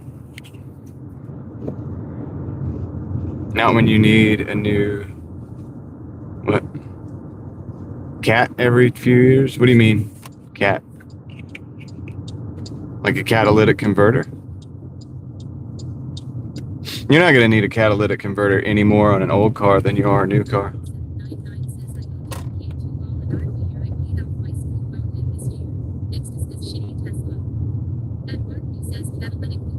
Oh, yeah. No, it's not that big of a deal, Mark. There's ways to get around it, too, if you really need to make more money. You know what I mean? If you need to make more money, there's ways to get around it. I don't know if I'm allowed to talk about that, but yeah, there's definitely things you can do to keep the car running. You know what I'm saying? Well, if the cat's completely clogged, I mean,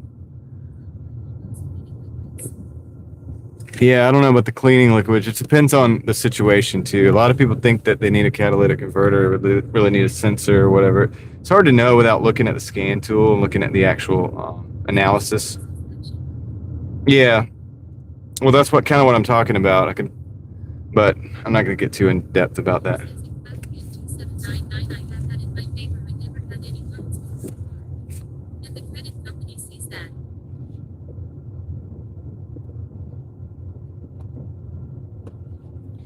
Well, I understand, Jason. I had like $5,000 of credit card debt.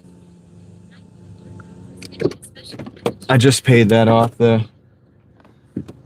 recently. So, I mean, that's what I've been saving. I've been saving a lot for that. And I pulled the trigger a few days ago, sometime last week. It hurt, to see $5,000 in cash go away, but no debt though. I'll be right back.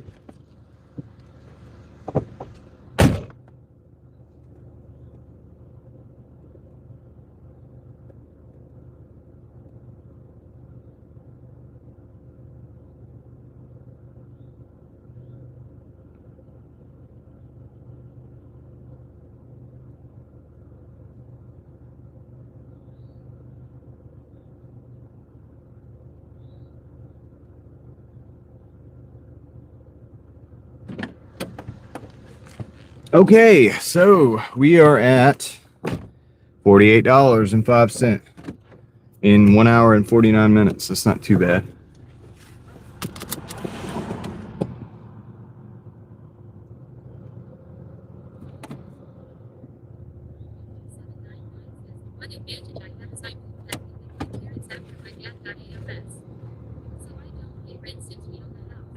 Yeah.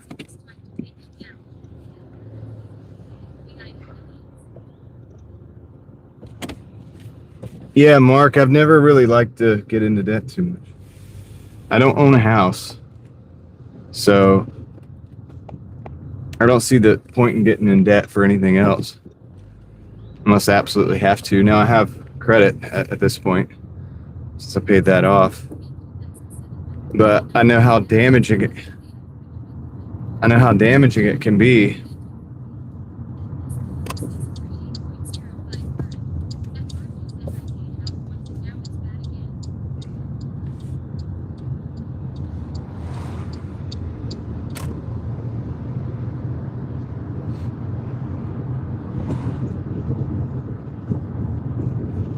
Okay, we gotta get out of here.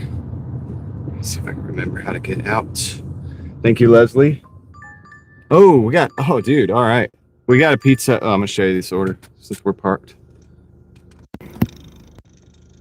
$22.72 for 6.6 miles. Yes, it's a crack in the screen. All right, Pizza Hut. Going to the hood. Going to the hood Pizza Hut. All right, so we go right. We go left. We take left. We take left and right. Take left, take right. Let's go. I think that's pretty good. Now, I wouldn't doubt that we don't have to wait at this shop for a while. Sometimes they're like that. I don't expect it to be ready. You know what I mean? I'm expecting a 20-minute wait, honestly. But $22, I think we can afford a little bit of a wait time. Maybe not 20 minutes. I'm kind of exaggerating. But if it's a 10-minute wait time, I mean, I think we're still ahead of the game, right? So, anyway, look, I appreciate everybody riding with me today, guys. I appreciate the looks like 90 people, the 90 people that hit the like button. I just gotta say thank you for that. I don't ever ask for it, but I always say thank you, and I appreciate it. We're kind of just getting warmed up. I have no idea, short. Hopefully not. Hopefully not. Weird question, but valid, and I hope not is the answer. Yeah, some of them are cloud. I think they're trying to like play on the nostalgia thing, and I think I read a couple articles about it. Like they're going to try to actually do that. They're going to try to bring down bring back the traditional pizza. They realized the only thing they had going was the nostalgia, the memories for people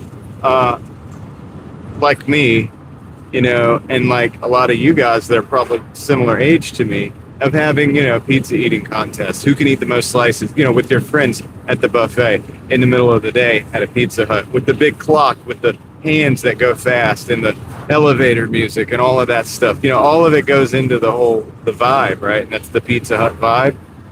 Well, they did away with that, and then, you know, they're not doing so good. So they had to close down a lot of those express stores that are just like delivery and pickup only. And that's what this is, what we're going to right now. It's going to be one of those. But there was two more in this area that they closed down. You know, they didn't have the dine-in. For some reason, getting paid. Yeah. I don't know. I don't know what to say about that, Leslie.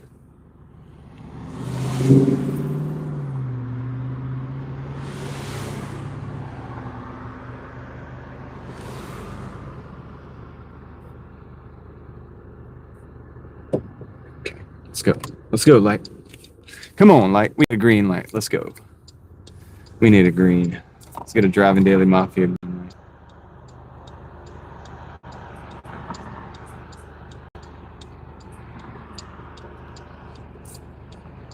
Cloud. I love that cookie pizza at Pizza Inn.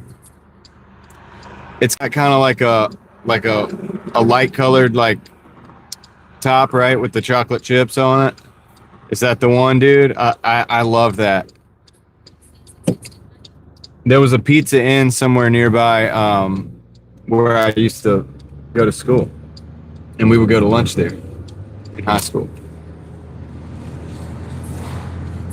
And yes, I would finish the meal with that same thing that you're talking about. And I'd love to learn how to make that. I don't know, like, I'm glad somebody else remembers that. I don't know if there's any Pizza Inns left. I'd love to know that. I'd like to. I need to look that up. I'd like to take the kids over there to Pizza Inn. It's not like a great experience or anything, but it's just they do have the buffet thing. That they kind of have what Pizza Hut used to have in a way, but it's a little different. It's definitely a different vibe, and the pizza's different. Their thin crust is amazing. I like the thin crust. That's the kind I like when I go there. So, hey, Deborah, how's it going? Pizzert, yes, Pizzert. That's right. I think that is what they called it. So yeah, I have no idea. Does anybody know if there's any Pizza Inns that are still in business?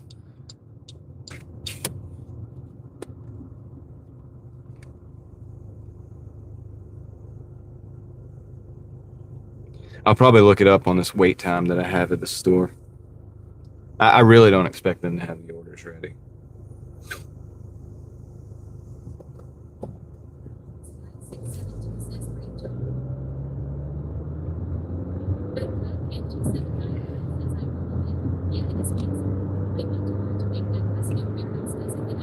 Dude, note to self, I need to tell my wife, I need to tell her that I want that thing and ask her if she can do the research. She'll actually probably be all for it. And so the last time we did the when we talked about the Taco Bell, what do you call it? What was it? The pizza thing they have. What's the pizza thing the Mexican pizza they call it? Well, we talked about that on the live stream. I asked my wife about it, and she didn't say anything. Actually, I don't know if did I ask? I think I texted her because I was like, just a reminder so that I don't forget. So that I don't forget. The one in Henderson's still there, Casey? Good. I think I'm going to take the family up there one day soon. And I texted her about it, and I forgot about it, right? And I came home one night, right? And she was like, I was like, what's for dinner? And she's like, we got it's a Mexican pizza, homemade Mexican pizza. So she did it. She actually came up with a way of making a Mexican pizza at home. Now, it was a little bit different. I would say it was better. It wasn't exactly the same. But now, I'm going to send the text message in just a minute. I have to do it.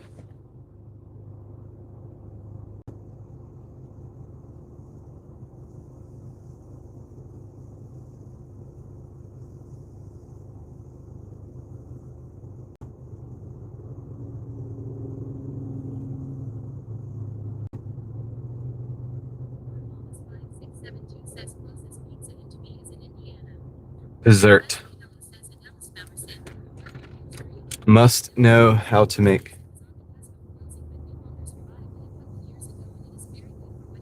Is that the one? Is that the one across from what used to be Adventure Land Island or whatever it was? I knew the guy whose family owned that.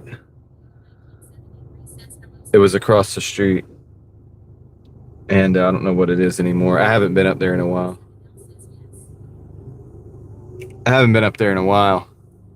But yeah. Okay, cool. I think the last time I went, I don't know. I haven't been to Henderson. I haven't hung out in Henderson, you know what I'm saying? Quite a while. So anyway, worth checking out.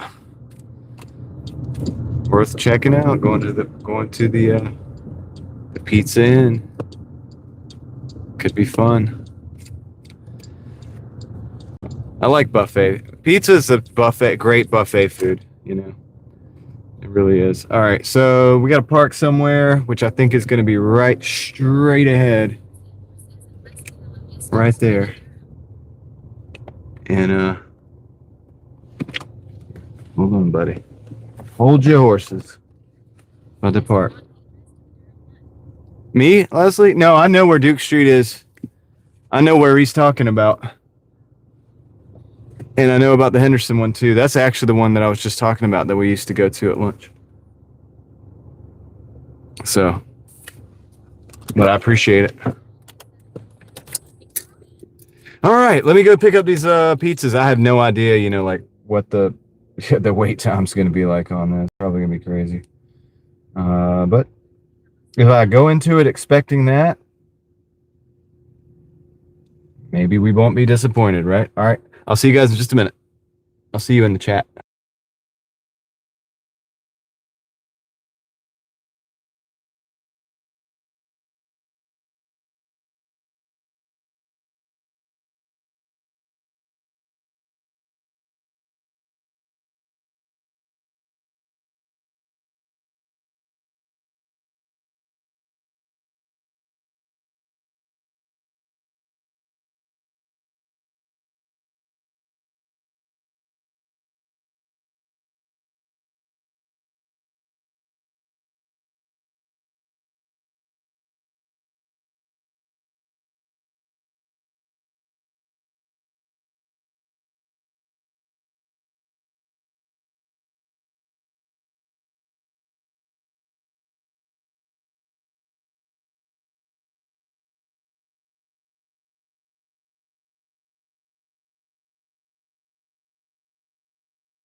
All right. Well, I kind of was ready for that, right? We went in knowing it was going to be a wait time.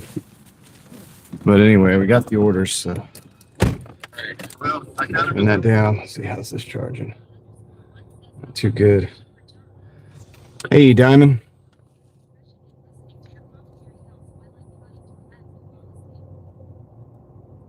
Probably going for a little while, Diamond. How's it going, Jesse Amaya, 5489? What's up? Uh-oh. Rideshare Rodeo's in the house. He's the only one that can do a drive-by on the Mafia and get away with it. Thank you, Steve. I appreciate that. Hope you're doing well out there, man. Hope you're doing well out there. I'll check out Rideshare Rodeo. He's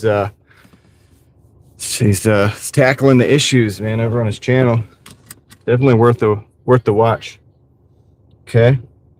So if you haven't checked them out. All right. And some of the stuff that we talk about here kind of has a bit of knowledge about, you know what I mean? Just a little bit. Just a little bit. So let's get it, guys. We got the 2 orders. They're on deck. All we got to do is go deliver them. All we got to do is deliver. Yeah, man. Appreciate it, brother.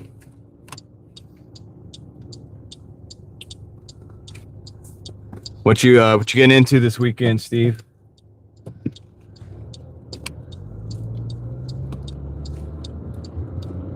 Hopefully something good. Hopefully it's something good.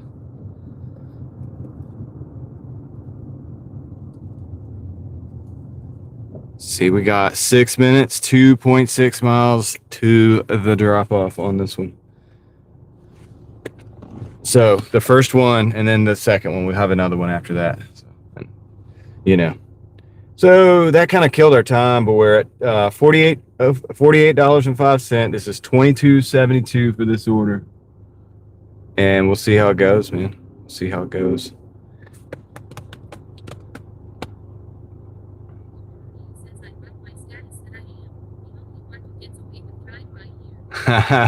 Yeah, because you used to do the drive-by thing, and it kind of jives with the Mafia thing. So it's kind of, it's in a way like it's kind of interesting. So yeah, I feel like that's appropriate, right? Pretty cool. Pretty cool, man. But yeah, dude, like I said, hope you're doing well, man. We're just grinding over here. Went to the lake earlier. Water levels are super low, dude. I showed the channel, did a video. We need some rain. It's like really bad. Doing the lighting at Cervantes. Okay.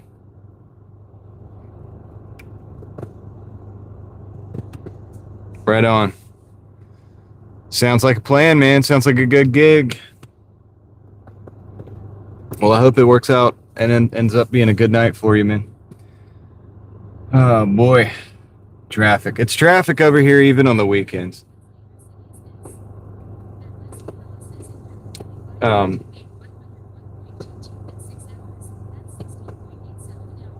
Leslie, you know what I'm going to say, right?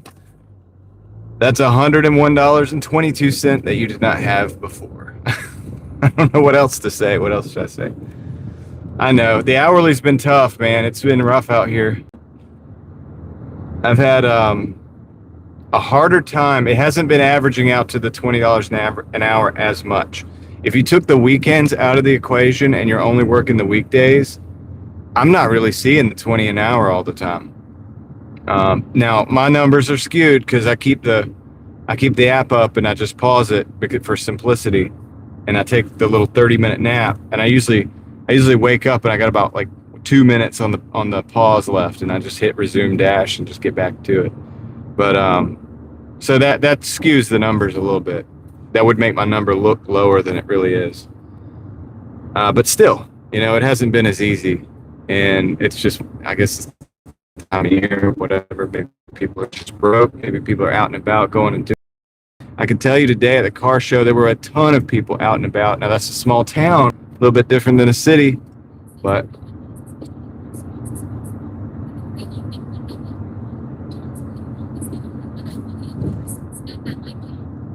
I appreciate your endorsement, Steve, and I agree, and also echo the sentiment that everybody needs as many income streams as possible, guys. Absolutely. Of course, you guys know we talk about that all the time, and yeah, that's where it's at.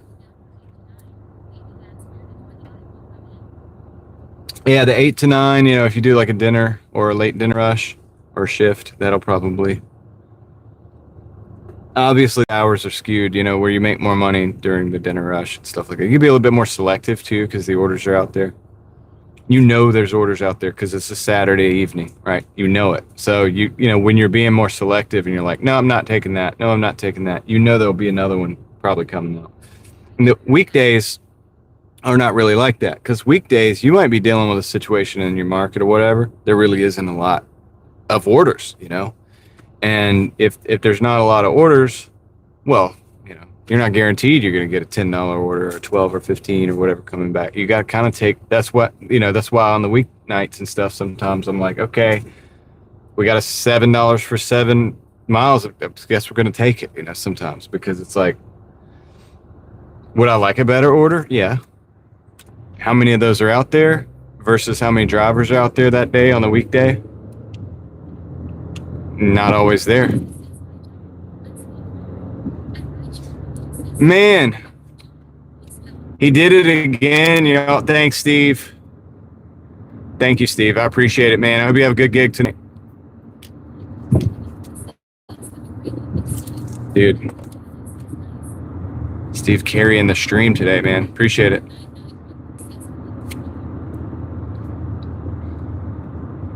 Y'all go check out Rideshare Rodeo if you haven't.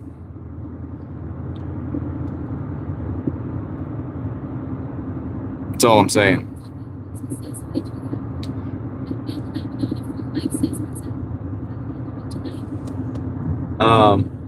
Bandana Banana for Life. What's up? I love that name. Patrick's in the house. I think I heard Nefarious is in the house. What's up, guys?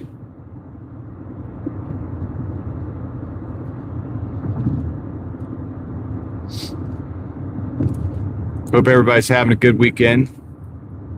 A morning, evening, afternoon, whatever, wherever you are. You know how it is. Dude, we got people, the Australia people. So right now, what time would it be? I guess still sometime in the morning towards lunchtime or something.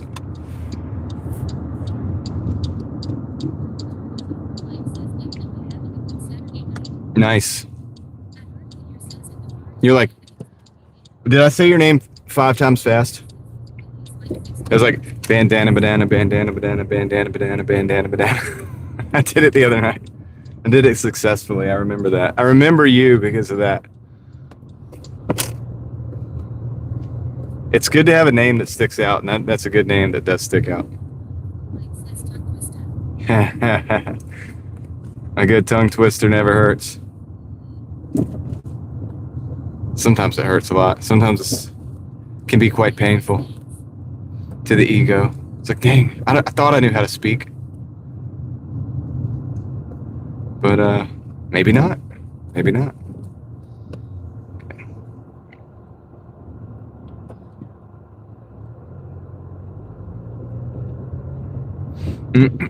All right, so we're almost here. We're almost at the first drop off. And I like this because this is the one without the drink. Well, either way, it's the same. It would actually be better if the drink was going first. It doesn't really matter. Where you have slightly complicated doubles like that, it's not really complicated. But in my mind, it's always nice to get the one out so I know that when I get to the other one, all I got to do is just, you know, pull it out and deliver it. The second one's always simpler. Hey, Marcel. Patrick, it's hot. It was in the 90s today. It made it to the 90s. And, you know, humidity, yeah, a little bit. It's North Carolina. I don't know the numbers on the humidity, but definitely Okay, yeah, actually, pull right here.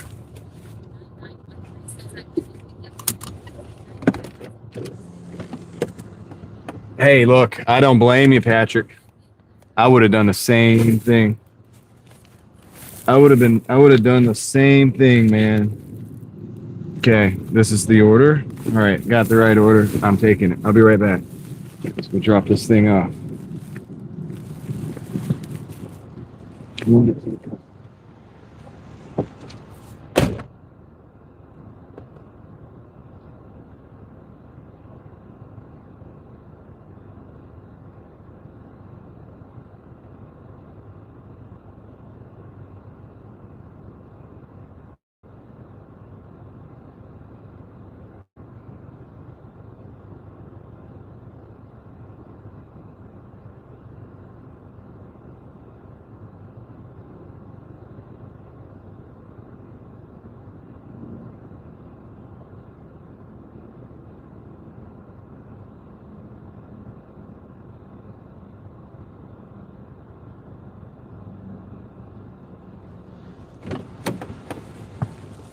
Okay, that was kind of cool. That was kind of cool. Look, so I'm gonna be real with you. I do this for the money, right? The Doordash thing, right? For the money. But this was cool.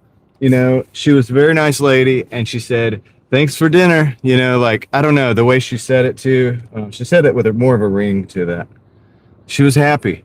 She was thankful for dinner, and she was thankful that I was able to bring her dinner, and that's kind of cool. I'm not gonna like sit here and act like, you know, oh yeah, this is why I do it, man, is because, you know, like I just wanna do something for other people and stuff. You know, but it is nice when it happens, right? Like it is nice when somebody's like the things that we're all doing and it's like somebody is like, hey, you know, thanks for dinner. I appreciate that. Like that's cool. And you know, it's just it's good for them. It's good for them to be that way.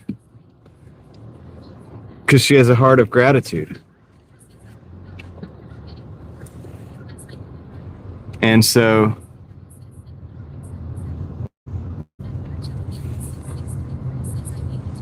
and that's awesome. I know that's good for them. And so anyway, it's cool, right? And it's good for me too, because it's just a good exchange rather than a bad exchange, right? Like it's like making the world a little bit of a better place. She made the world a better place with that statement, or that.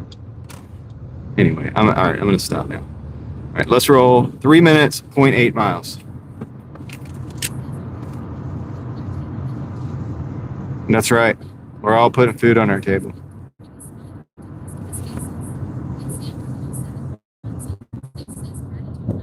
Yep.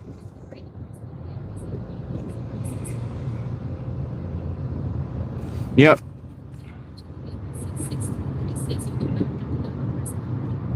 It's just cool because it's like we're all humans, we're all people, we're just doing our thing. We gotta survive. And you know, it made my night. You know, that her doing that, her being thankful and you know, whatever. It's good for her actually. It's good for you to be thankful. But it's like it could make somebody's night. Like what if you're DoorDash and you're out here just in a bad attitude and you just really feel like, man, I'm just down today and all this stuff and whatever. It's just got a lot of stuff going on. But then this nice lady smiles at you and says, thank you for dinner. Thank you. And then you're like, you know what, you're welcome. And then it just like clicks this thing, you know what I mean? And it's like, huh, maybe life isn't so bad or whatever. I don't know, man. It's just, this is how you can sow into other people without, you don't have to have money to sow into other people certain things.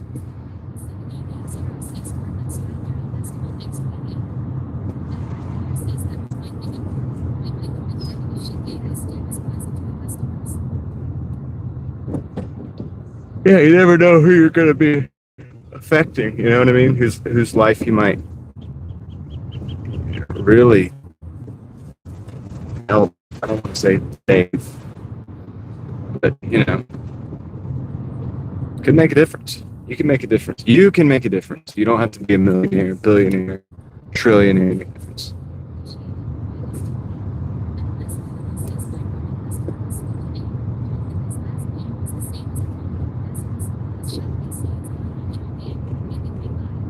Oh, that's cool, Leslie.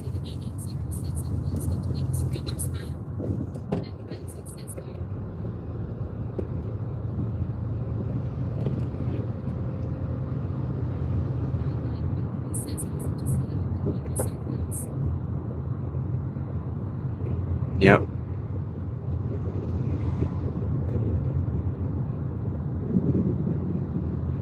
Yeah, I mean, and it's not, I don't even know. It's like, I don't want to get into it too much. I have a whole theory about how these things are possible, and it's not even just a theory, it's really how it is. But I've also got to stop right now and go deliver this food, so I'll be right back. Right here.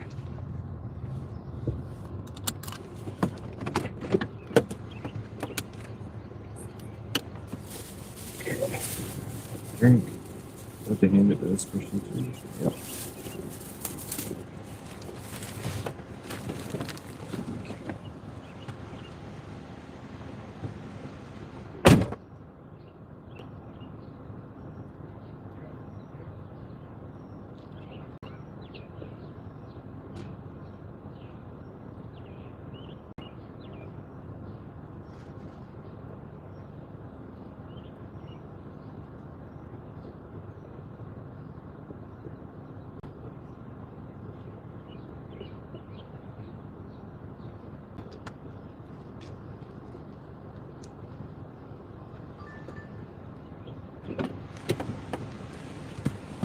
Okay.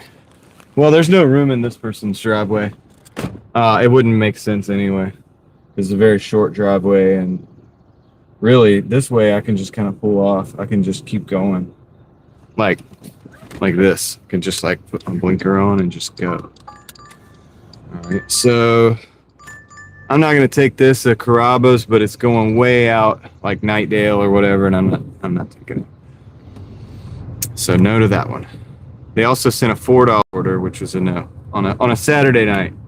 This time of night, 7:30, the middle of the night. I'm not taking it. We don't want to take a 4. Okay, so this is a Papa John's, $10.50 for 6. I think I will take this one. So let's take that one. Our total right now is $70.77. And so the one we just took is a $10.50. So 70, 77, 77.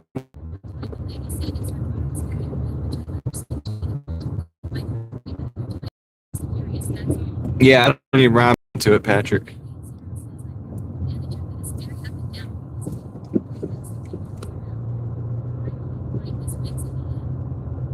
Yeah, if you're management, if you're a manager, then your mood definitely has something to do with it.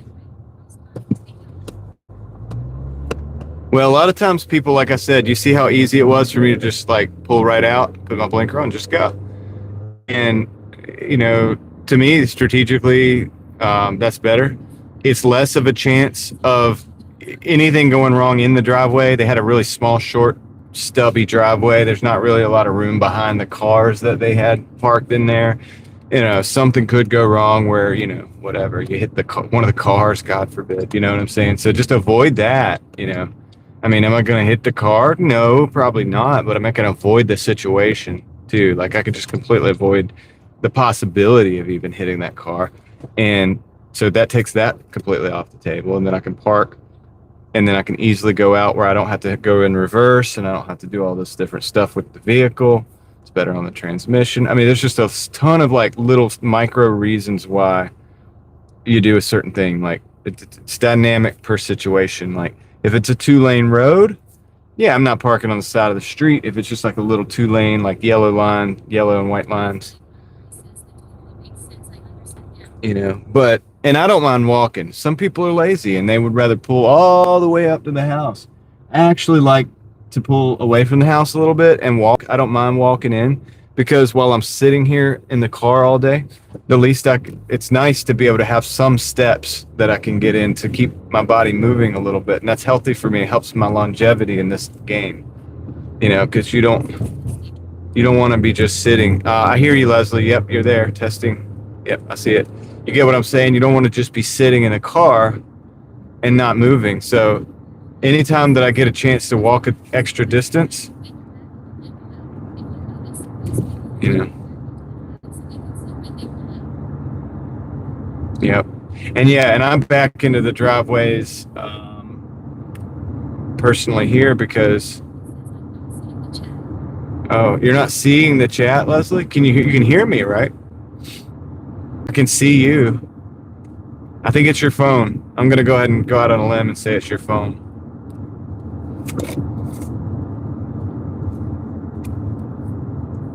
I can see you, but you can't see me. Odd. It's odd. It's like not normal.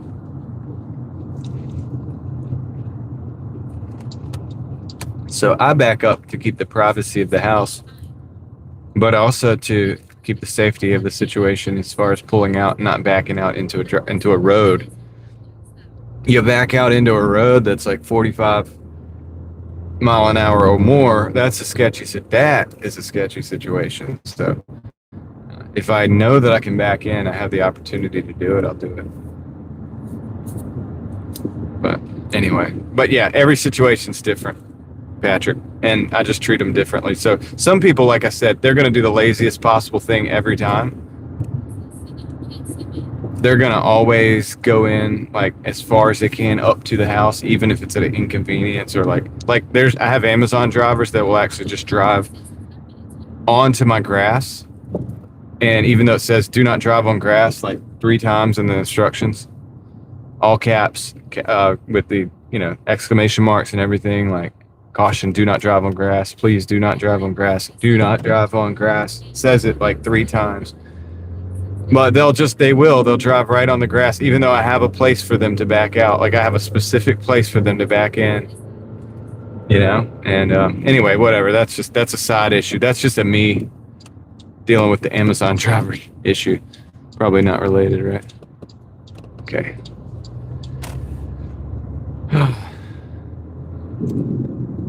All right, let's see if we can get this thing out of here, man. We get this pizza.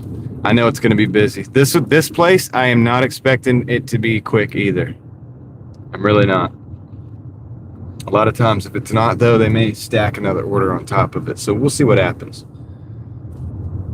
Guess we're going to find out.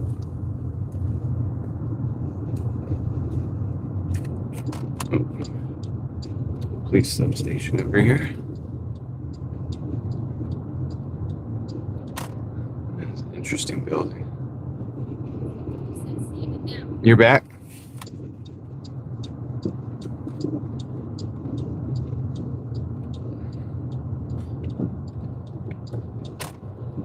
So good of you to join us.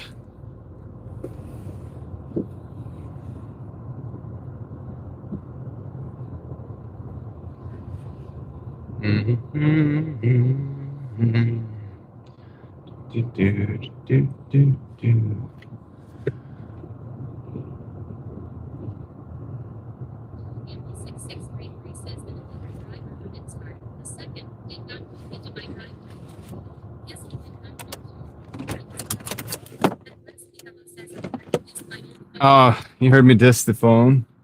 I mean, I was just saying it probably was. I mean, wasn't it the phone? It could have been. I don't know, dude. I've had plenty of old phones, so I understand. Anyway, let me go see if I can get this order.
Gotta love it when it's ready, man.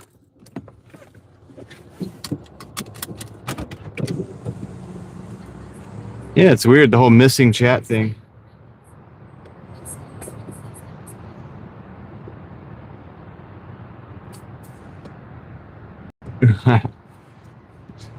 Leslie doesn't want those kind of brownies. What's up? What's up, Angie? Welcome in. Did I miss anybody else?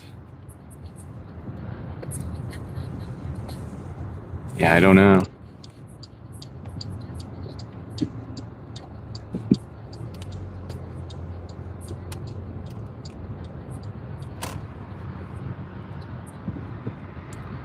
That's right. Let's roll. So we're going to go. This is going to take us into the Wake Forest zone. I really don't want to actually go over there because I don't know, man. I kind of like staying in Raleigh area. So we're probably going to have the opportunity to switch, and then we're going to probably not take it. And then that's going to probably be our only opportunity on this dash. So we would have to start another dash to go over there, but I'm not afraid to do that if we need to later in the night, like 10, 11 o'clock.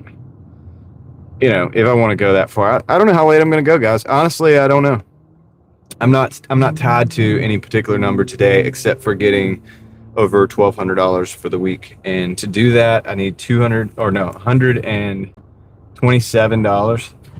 And gosh, man, we're over halfway there. So we can play it however we want, man. If we want to hang out, if we want to go find something interesting to get into, like, you know, to explore or something, we might even be able to do that. I don't know.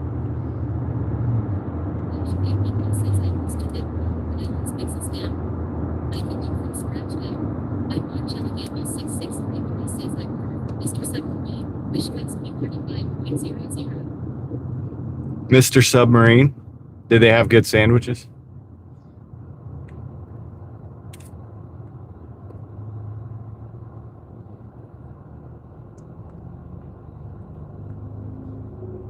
David, we need some of that rain over here, man. Did you see the video on the at the lake that I did today, that I put out today? Go look at that if you ever get a chance. You can see how low the water is.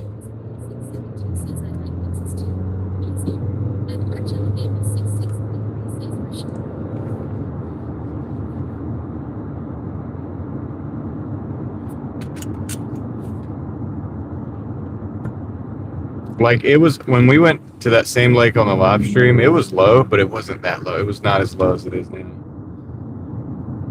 And I could tell the difference. That's the last time I actually was at that lake.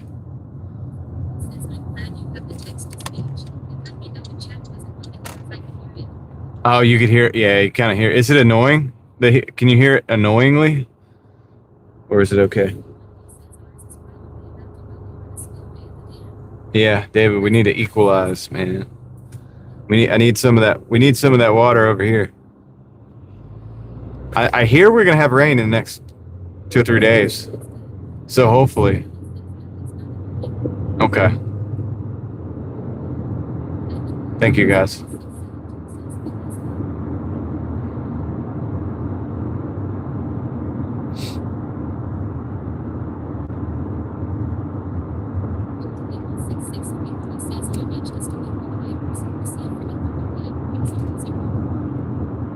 It depends on how much you tip, Marcella. That's the thing. The thing we get is what's called a base pay, which usually starts out at around $2.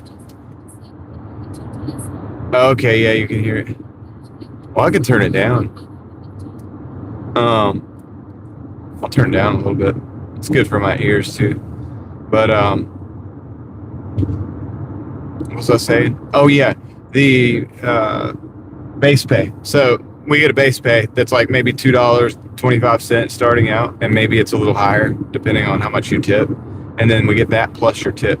So it depends. Like, even if you have a big order, the driver isn't really necessarily going to get a lot of money out of that unless you tip. So I know it is what it is, but that's how they use the customer tips and the driver's car insurance, etc. $4.95, so they probably got $6.50 or so on that order. give or take, depending on how busy it was.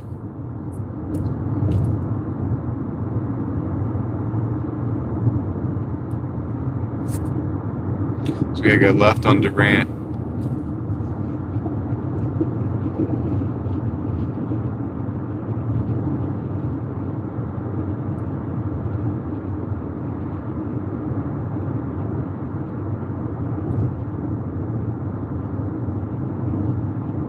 Durant.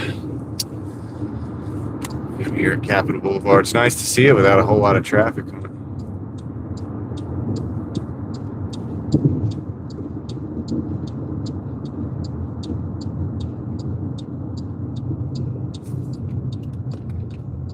Nice, green light right there, right off the bat. Beautiful. It's like it knew we were coming. Whoa, sunshine.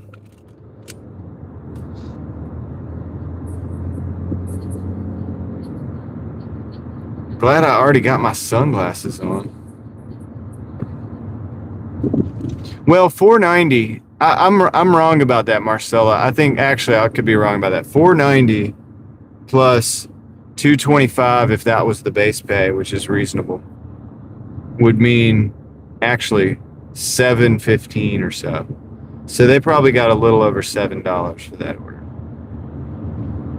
I did the math wrong. I did the math wrong. But, okay, I gotta take a left up here. We gotta go around, cross the railroad tracks, get in the turn lane, take the left.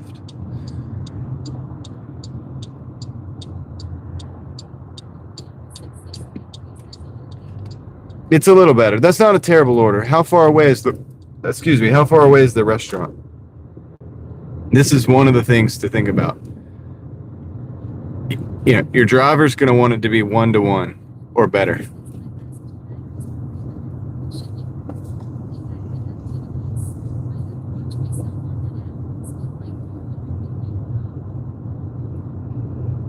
Yeah, David, Temu are the master manipulators in the marketplace of like buying goods. You know, they'll give you like 90% off on some trinket, and then they'll say, but that won't bring you quite up to the free shipping or something. And I don't know, because AliExpress does this though, and then you have to get something to get the free shipping. So then you'll buy like another item or whatever, and you know, yeah, now you're buying multiple items, and you're like, well, I gotta wait this whole time for it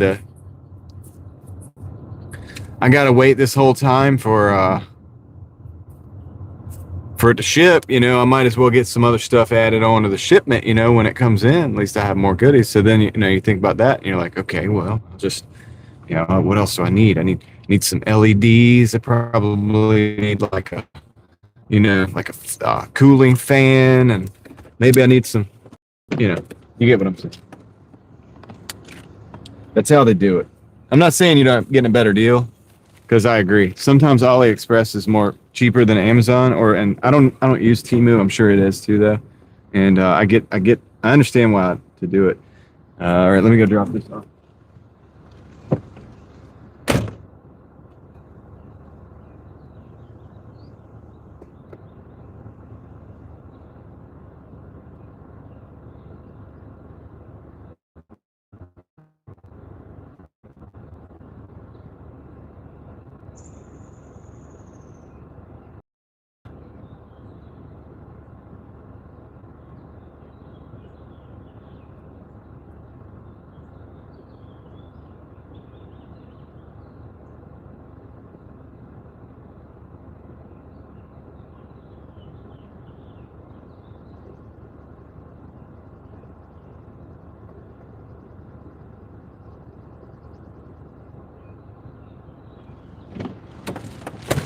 This is where we're at so far. I'll show you guys on the board. Is the signal good enough? I think it is. We are at $81.27 in 2 hours and 50 minutes. So, not terrible, I will say. I'm okay with that. You know what I mean? Now, we're in the Wake Forest zone. It's asking me if we want to switch. I don't really necessarily want to switch, so I probably will go back up here towards Raleigh, but I want to do it in a different way. Maybe they'll send us something along the way. I don't know. But so we might have a few minutes here where we don't really get order. Straight. Take right, take left to go where I want to go.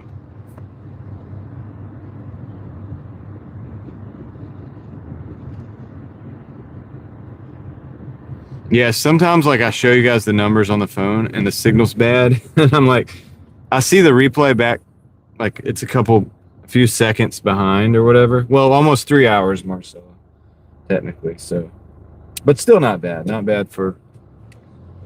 too bad for 3 hours even.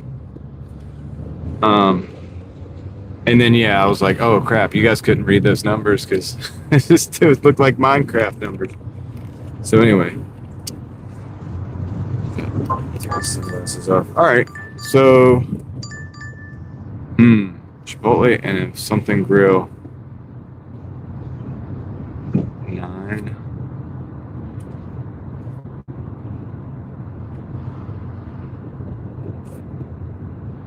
Huh. All right.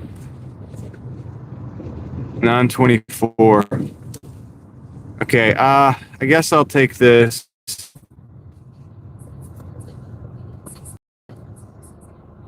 So I'm not going to take that, actually. Take right, take left. It was a seemingly good order, but 2 restaurants would have had me tied up quite a bit. Decided not to do that. If they give me that same offer for 1 restaurant, I'll take it. Money-wise. It is Saturday. I'm a little bit more picky on Saturday. When Monday comes, I'll take a lot more orders.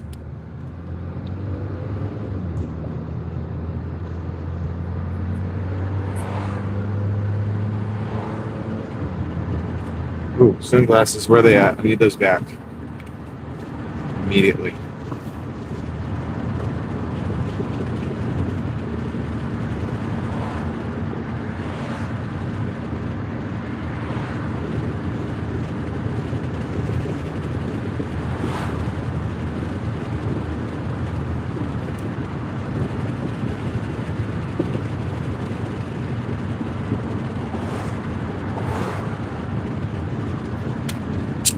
Kind of trying to make my way back over to the falls area.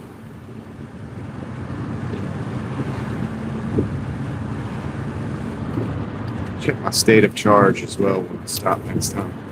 On the stream phone, might have to do something different.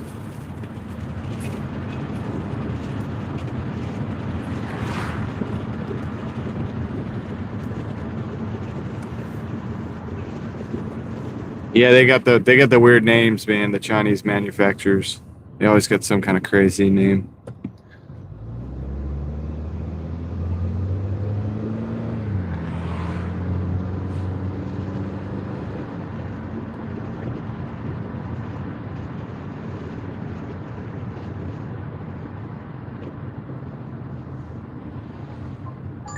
Okay, this might be us. 865 for it's 7 miles going back over to the east side. I'm really trying to get away from that, but whatever. Let's see right now. Let's see. Dang it.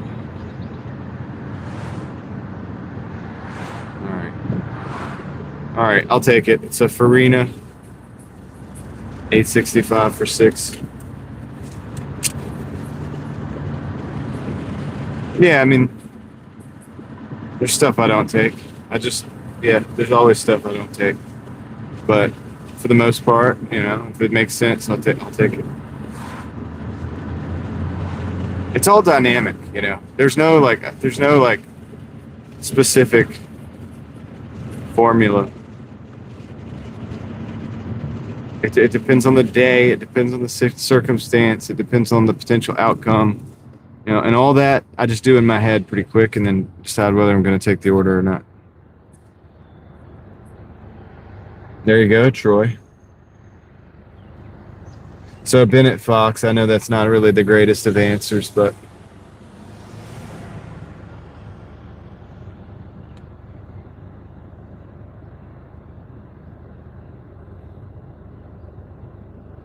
yeah, this should get us what? Close to 90. Close to 90.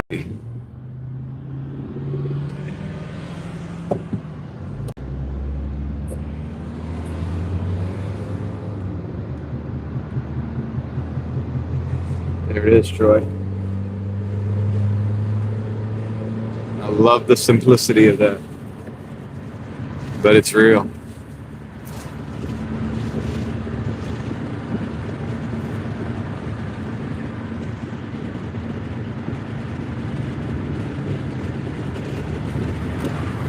Get in this lane right here. Right here. There we go.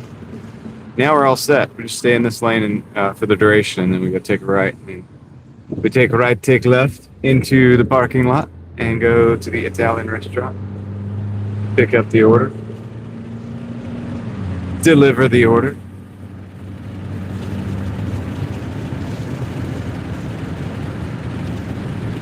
As Troy would say, advance. And that's it.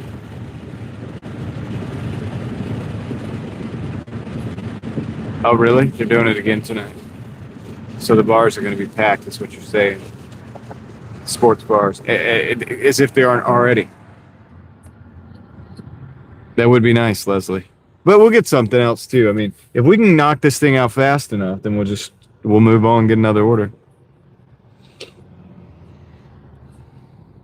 Yeah. Yeah, it's a good question, Bennett. And you know, and I'm not knocking your question. But yeah, there are things that I don't take. But there's not necessarily, I'm not like, there's some people on here that'll be like, I don't go to that apartment. I don't go to this place. I don't go to that place. I don't go to that place. I don't really have that. I just want to make sure every order makes sense.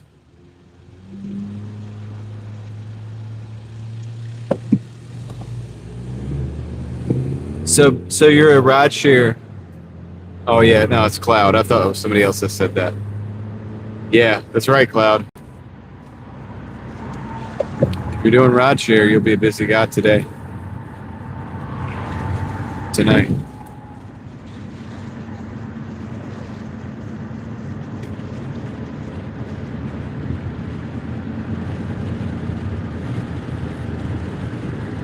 You know, just be safe out there. Renzi, what's up? Yeah, the Go-Go. Oh, the Popo. Yeah, the Popo. Yeah, they had those people outside of the car. I wonder if their car is broken down. I'm sure what's going on with that. They didn't look like they had him out like for criminal reasons. You know what I mean? They were talking to one another.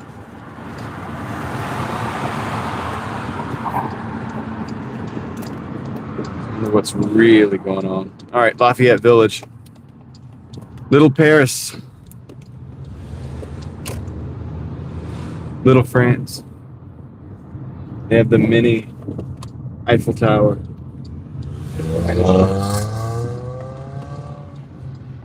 Okay, we gotta find a parking spot. That's the tricky part.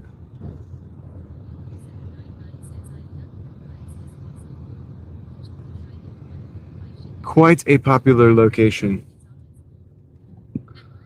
All right.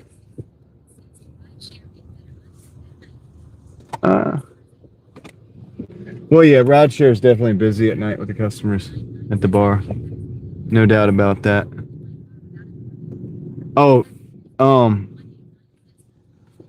yeah, that's one thing I didn't like about Uber is they would try to send you to pick up like kids from school and stuff, and I didn't like that. Yeah, that was weird.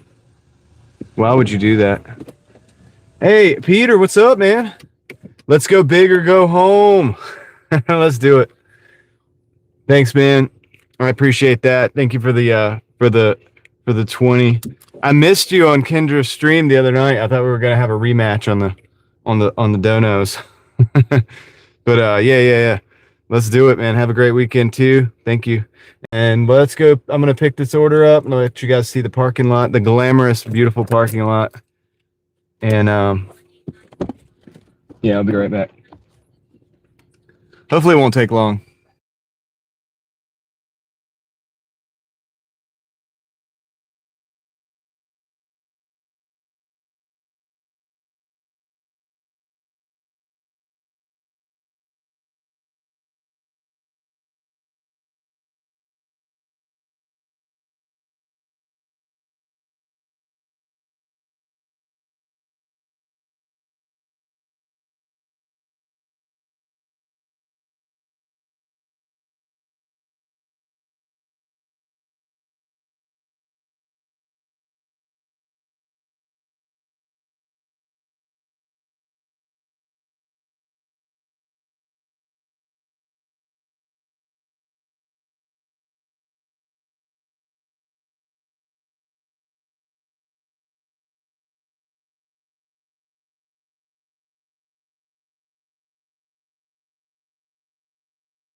Okay, so the order was picked up already. And hold on a second. Let me see if I can get my other headphones to work. Or my earbud. For some reason, sometimes it just shuts all the way off, but that's okay. I'm going to switch to my left ear anyway. All right, let's see if this is good. Can I hear you? Okay, we're back.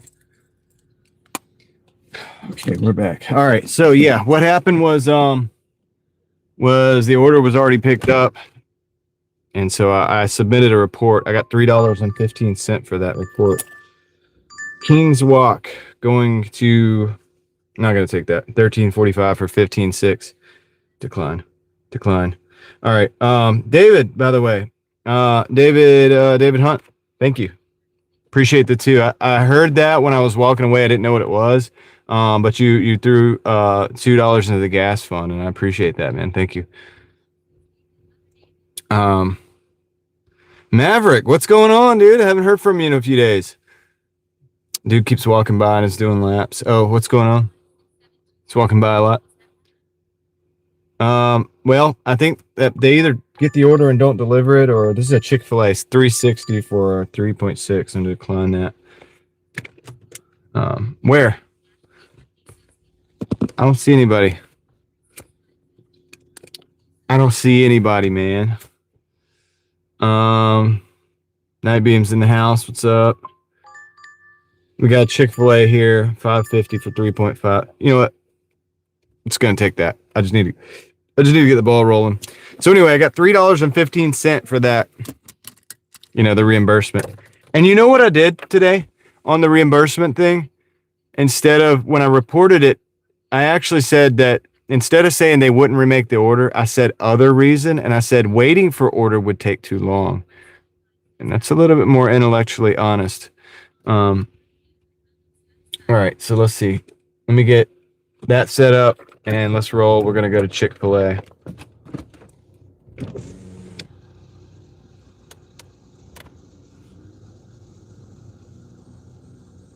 Yeah, steel is real. I don't know a whole lot about Walmart Spark. There are people that hang out here that do Spark, and they would know more about it than I do. Do I have a Platinum Pass, David? Yes, I do. I do. Yes, sir. And I will use it. If I have to go gold, I sure will. I don't care. I don't really care that much anymore. I just take stuff that I think makes sense. And sometimes I'm living on the edge a little bit, but, you know, it's like I do have, like you said, I have that Platinum Pass. So came down to it. I would activate that, take a couple days, take a bunch of orders, like the like lion's share of the orders that come in. I'd be platinum again, and wouldn't be a big deal, right? And then you only need to do like 250 deliveries or something, which is nothing for me. So, all right, Squirrel. I figured you might like, yeah, dude, it makes sense. That's up your alley. Well, Marcel, it's 3.15 for what do you call it? It's reimbursement for me being there and spending my time at the order, but I did not deliver the order. You know what I mean? I only just showed up to deliver the order. So that's why it's 3.15. So I think it's fair, you know. Yeah, 419 here, and then across town it's like 349. It's so weird. And I got 341 yesterday. I put a short up on my short feed. It is crazy though that the year has been moving fast.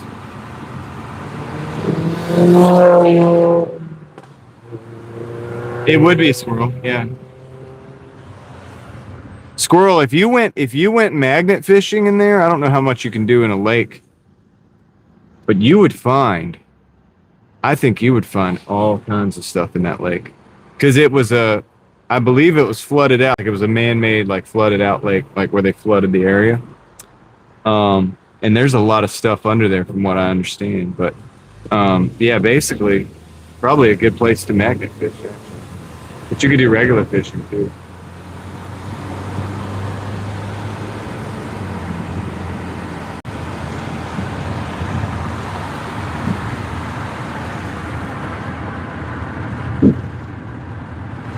Dude, I think my left ear, the hearing is not as good. I think when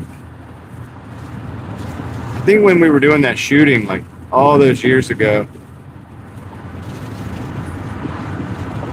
I think my left ear sucks at hearing because I remember one time my left ear was like ringing for like a day or two, and then I could still hear it and had this like a little bit of tinnitus, which I don't really have now. I don't know if that's the right word, but it's like where it was constantly. It kind of went away over time, but then I think, dude, I put my earpiece that I normally have in my right ear. I took and put the left earpiece in, and I have to turn it way up to hear you guys. That's not good, is it? I don't think that's good.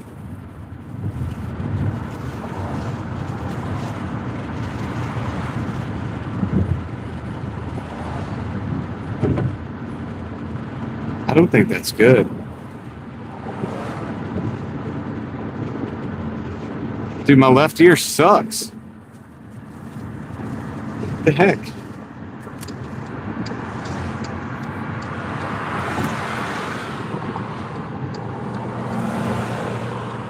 I have the chat turned like all the way up now so that I can hear it because I have to use my left ear.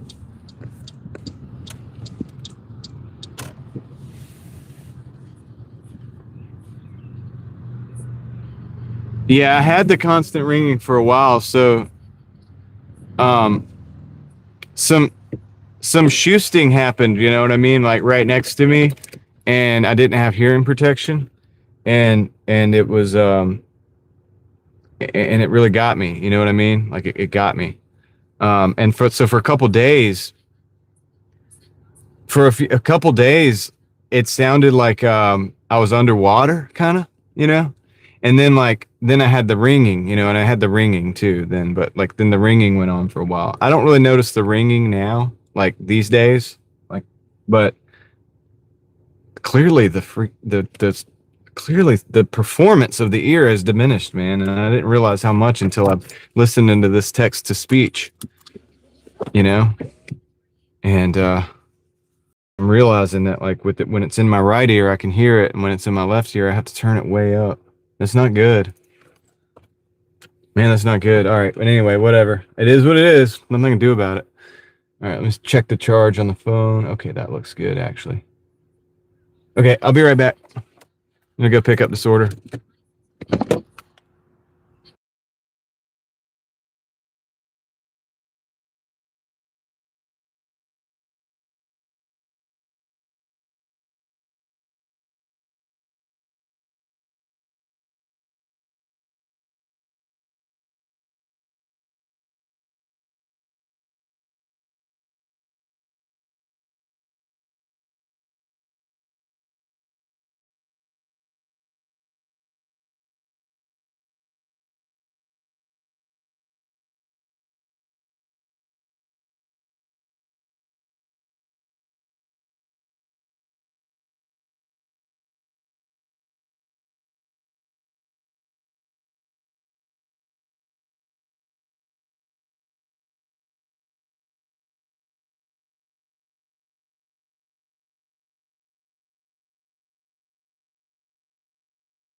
They didn't have the items, so they said they'd have to cancel the order.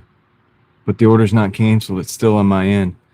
I'm calling support because there's not really a good way out of that that I know of. The item unavailable thing is not. It's not an available option right now, and so anyway.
Okay, they're contacting the store now.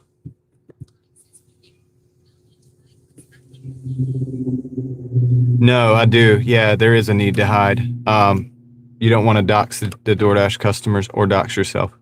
So there's all kinds of needs to mute that, which I'm going to do right now.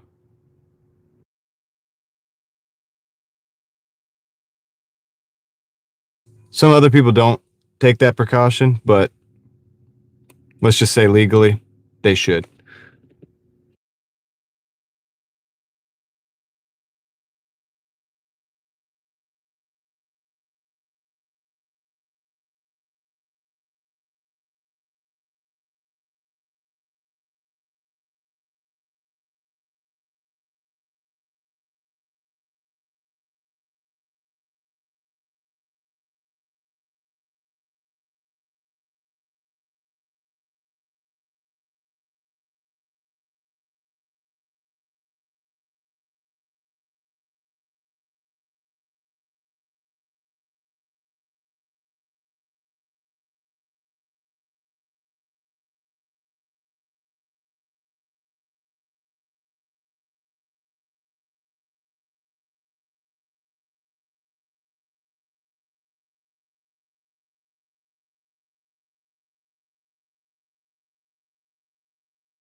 Plus, I don't know if the old on hold music is copyrightable. Like, anyway.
Okay.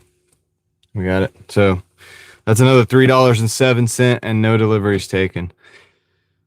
I wanted to go through support with that because that's right off the back of having to report an order that was already picked up, stolen, really. Having to report that and getting a reimbursement. I don't like getting these reimbursements without having support involved at least. So they were able to call and verify with the restaurant that their story was, added up and everything, and is what it is. So that's kind of crazy, man. 2 orders that didn't work out in a row. Once you get towards the end of the week,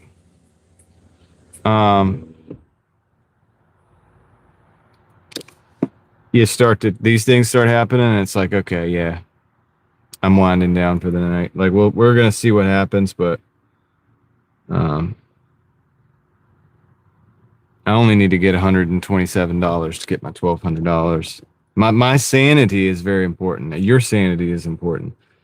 If you're out there, don't drive yourself crazy, man. If you don't have to, it's a long game.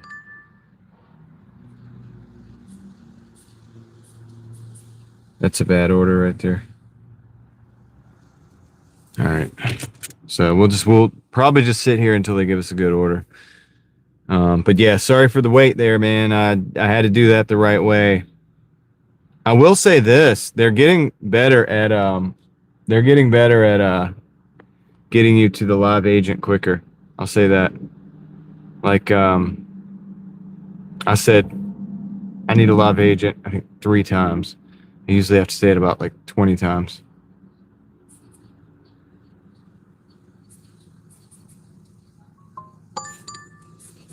That's right, Troy. See what this is. Oh, Rosati's Pizza. $6 for 1.7. You want to see it? It's not terrible. Let's take that.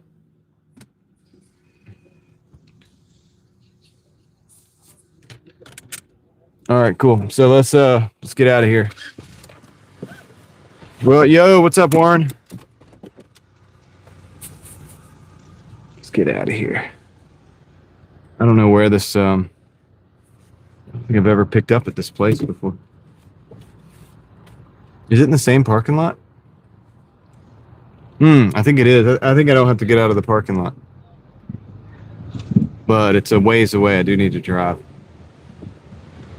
It's not a walking distance type of thing.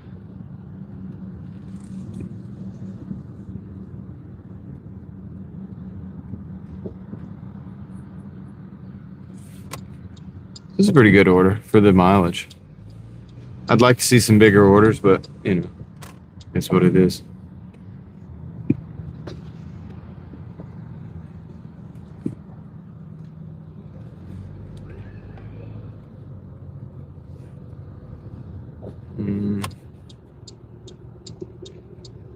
Come on.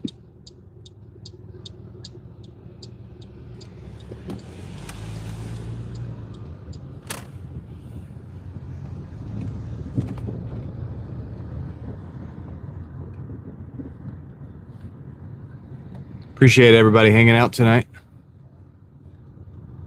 Troy wants some Nancy's action. We're not on that side of town, Troy, but we might be at some point. Little Nancy's Pizzeria. Could happen. It is a possibility. It is within the realm of possibility. Okay.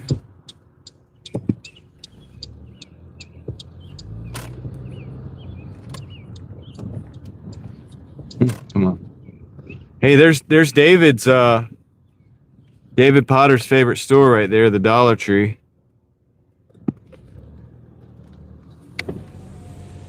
He'll be excited about that.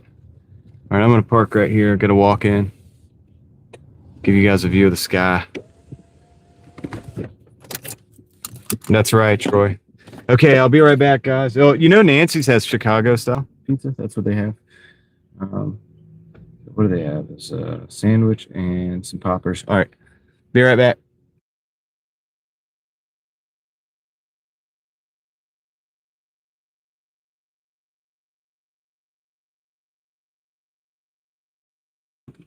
Connie, I put a lot of hours in. If you stay till later, if you like catch us at the late night, when I get done, I always at the end of my live streams, I always go back and look in the numbers, and often I'll go back and look at the different weeks and can give you a snapshot of what the answer to the question that you're looking for. I always look at it on the live streams towards the end.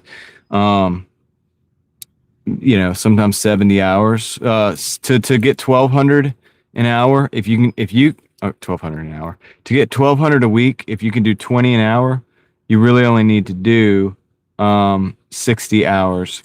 60 hours gets you 1200. Sometimes it gets you better, sometimes it gets you less.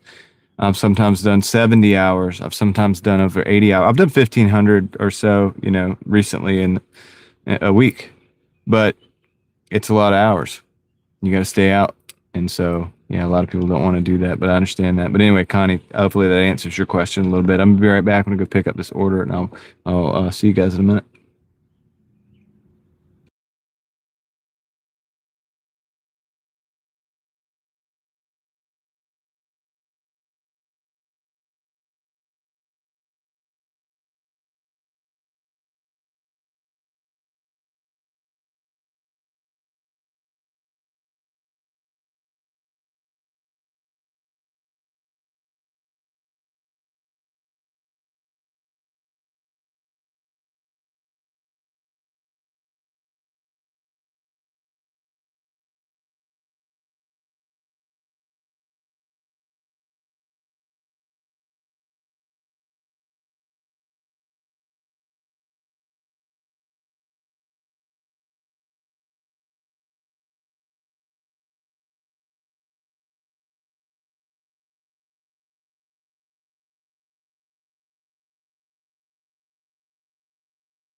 All right, I got the order finally. And here's the crazy thing, and I'll tell you something. All right, Connie, hey, Joshua Smith. Hey, thanks, man. I appreciate that, though. Thank you. No worries. It is what it is. Nights are like this, sometimes. But you're right. This has been the third order that had an issue, and it's kind of crazy. But anyway, thank you for the $19.99. You rock. All right. Connie said you were going to get upset. Try this on for size, and I'm going to flip this around and work as I speak. But hey, good night, Peter. Take care, man. And remember this. I will be off tomorrow because that is my day that I have forced myself to take off a day a week. So, but yeah, thanks, Peter. Take care, man. All right. So, Connie, if you were going to get upset about the situation, how about this? While I was in there, I got an order that looked like an amazing order. It was $11 for 5 miles to the same place from the same restaurant.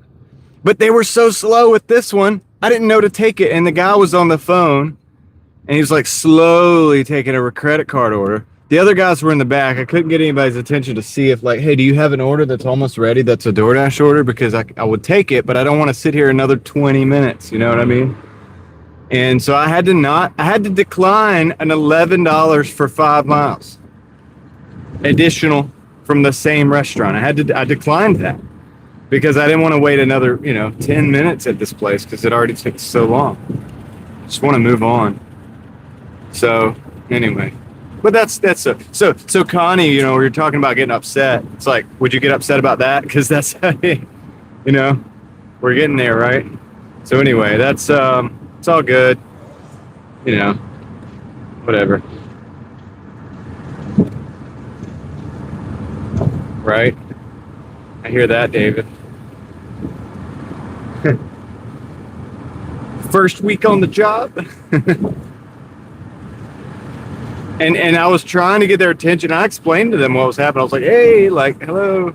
And then later I was like, dude, and then I told them, I was like, this is the third order that's had a problem. And I had to just decline a really good order from your restaurant because nobody was up here to help. Nobody was available. And you guys took so long on this one. It's like, what am I supposed to do? I got to take a left up here, actually. I have to remove that anti-reflective thing because it's actually reflective now at night. I'm starting to see. Yeah, I'm starting to see that. I got to remove that. I'll do it in a minute.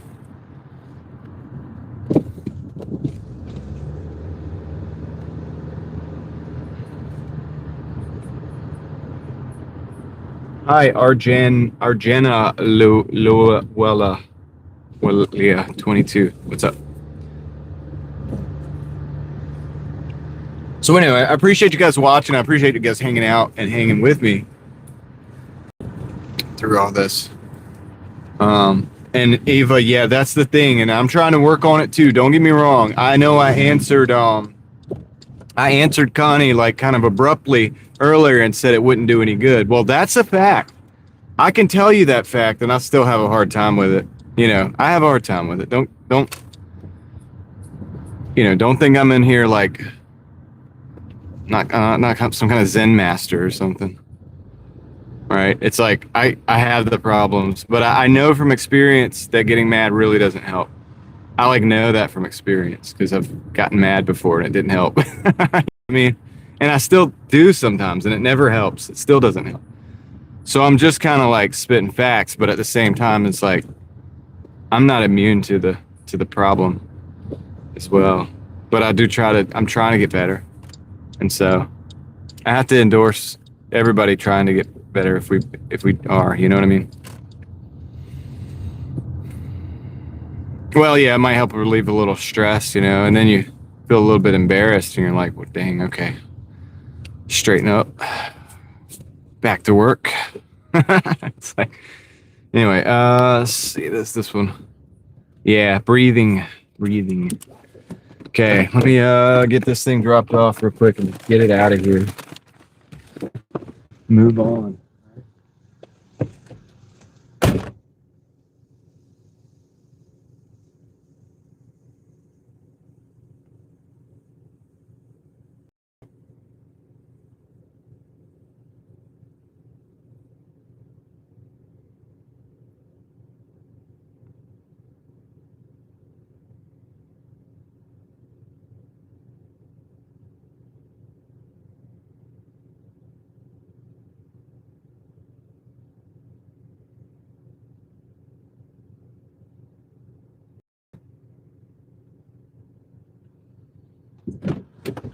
So the cool thing is we're still doing over 20 an hour. Hold on. Buffalo Wild Wings. 8.55 for 12. No, I'm going to decline that. We're still doing over 20 an hour. Show you that real quick. 80.27 for 4 hours, basically 3 hours and 54 minutes. So it's a little over 20. Plus we got over $6 in reimbursements. Jason's Deli. I'm going to look at where that's going. It looks like a good order on the face of it, but whatever. I'll take it. They're usually kind of ready. All right, I got to remove this thing up here. It's because it's being reflective. And let's see, we're back to normal. All right, cool. Let's roll.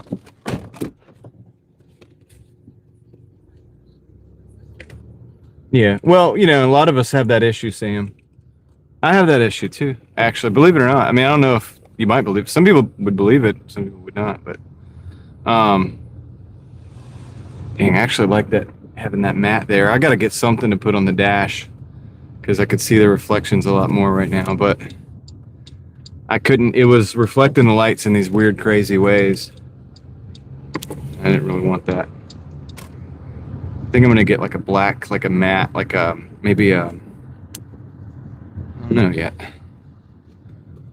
Not sure.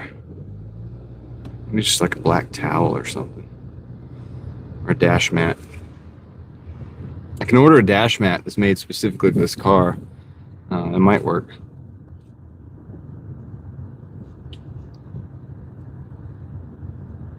But a towel is a lot cheaper, and it might work better.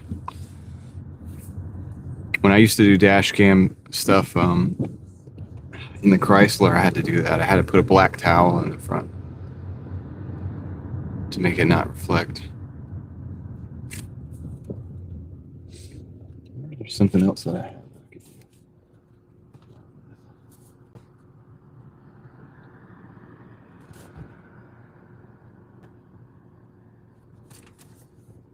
I don't think so.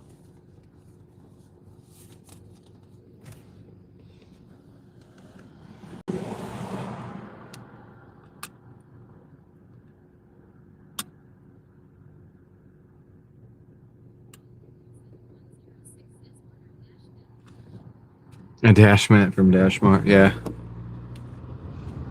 I'll order a dash mat from Dashmart for my dash car.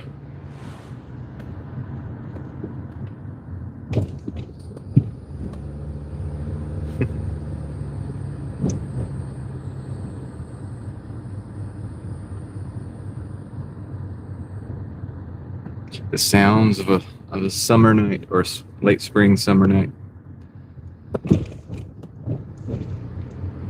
Anyway, so yeah, I mean, we're over with the reimbursements. We're over 90 for about 4 hours. I'm not going to count those until the very end.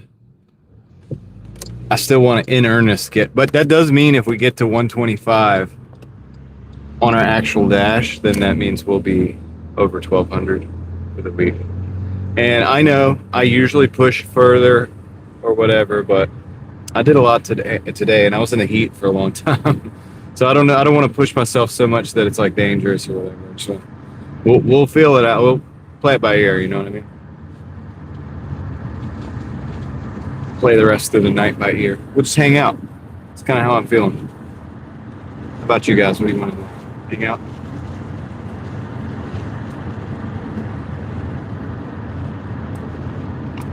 Maybe we'll go buy like a black towel or something.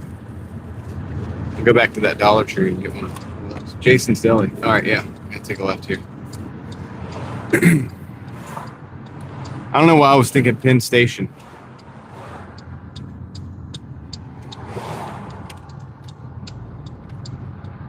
Yeah. Well, it doesn't even need to be that long. Like, even a hand towel could work.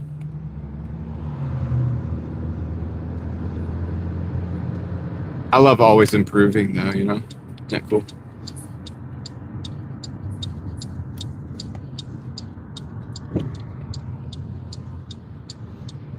Okay, they got loud music.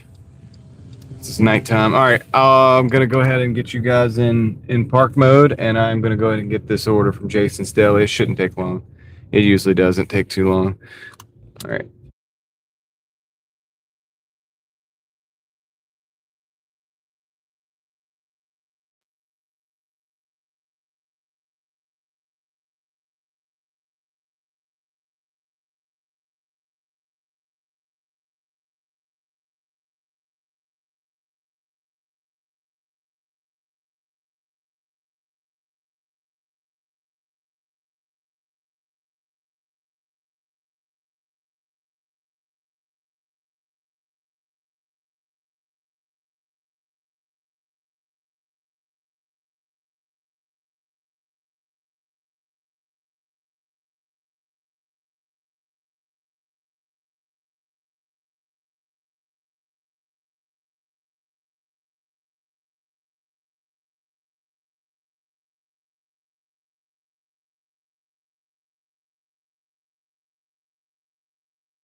All right, well, that one's quick. That was a winner right there. Finally got one that was quick.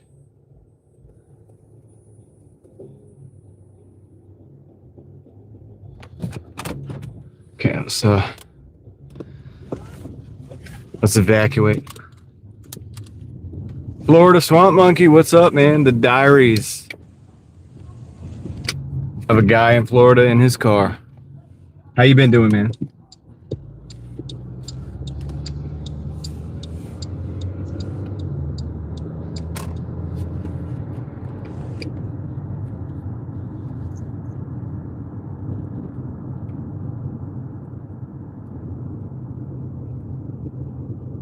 All right, so we got 1.9 miles.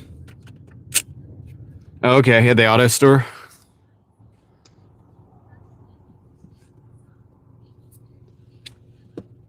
Awesome, Leslie. Love those.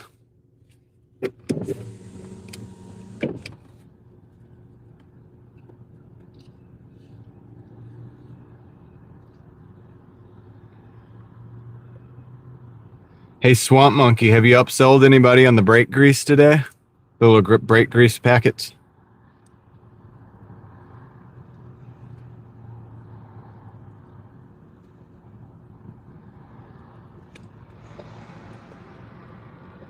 You do that to me every time I go in there. But if I get brakes locally, they're like, "Would you like some brake grease?" There you go. Batteries. That's good.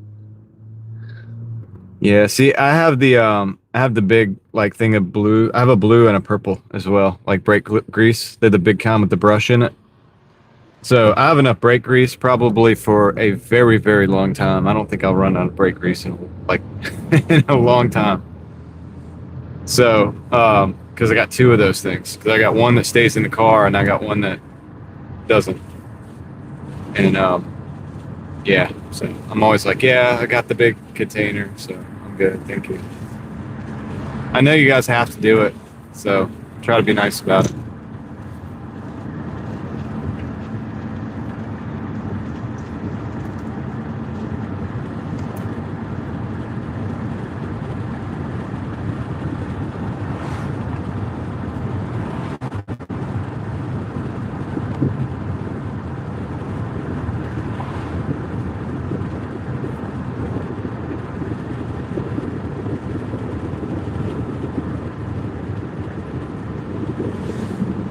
Yeah. Yeah, well, David, I mean, I got these big things of, it's like, I don't know how many ounces it is, but it's big. It's like the size of a pill bottle, like a good size, like Tylenol bottle or like ibuprofen bottle. And it's got the brush in there already, so you could brush it on or whatever on the slide pins or whatever you're doing. And, yeah, they were like, I can't remember how much they were, but like it's way more. Like if you were to buy the packets and get as much as I got, it would be like $100 or something. Nah, steal. It's a real thing though. It's like brake parts grease. It's like it's for the slide pins and stuff.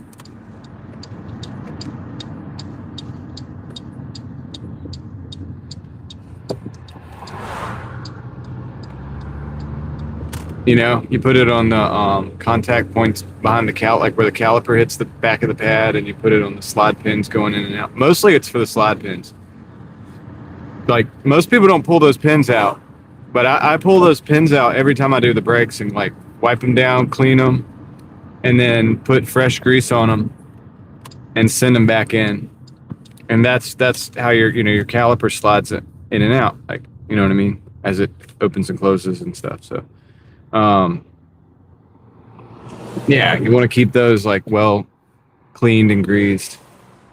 Not too much grease, not a lot, but like it needs to be properly done. So anyway, whatever. So I have a whole thing for that.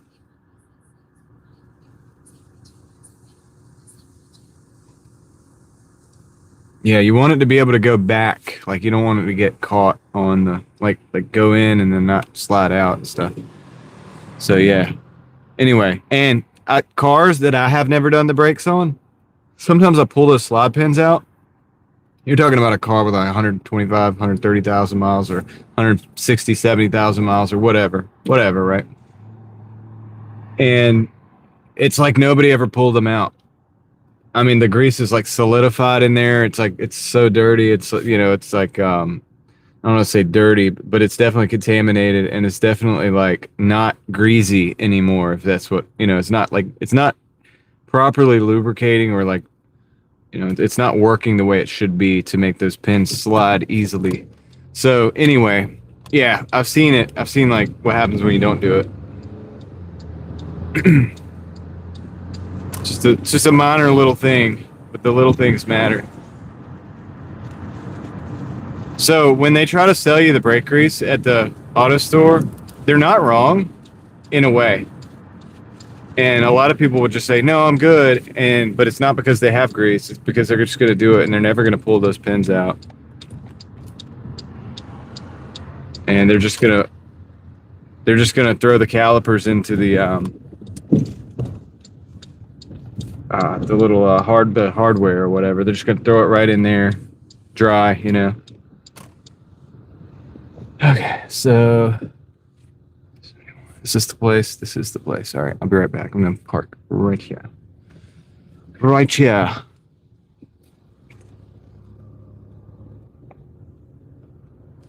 I'll be right back.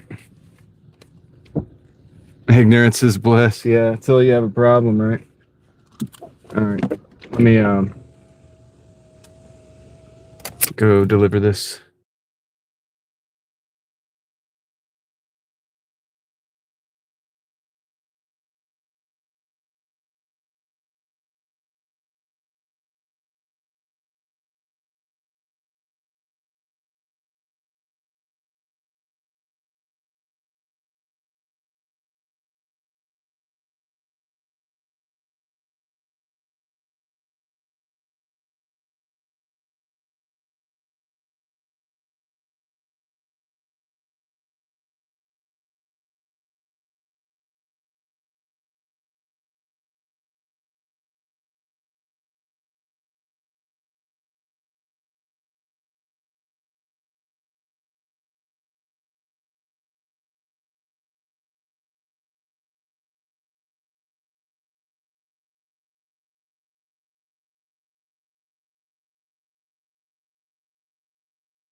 All right, I'm back. I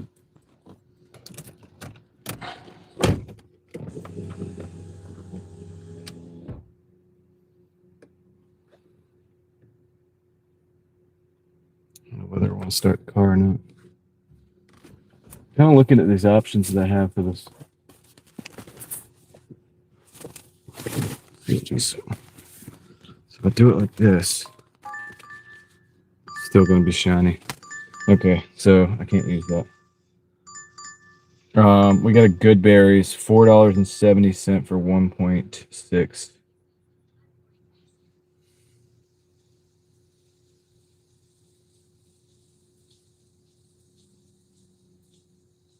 Okay, I'm gonna actually. I'm gonna take this because I don't think it's gonna take long.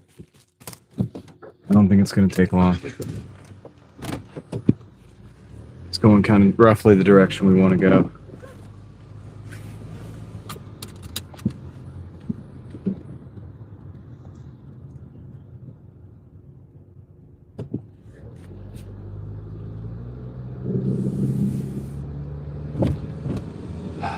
There's those planets again. We keep seeing. You guys can see them. I can.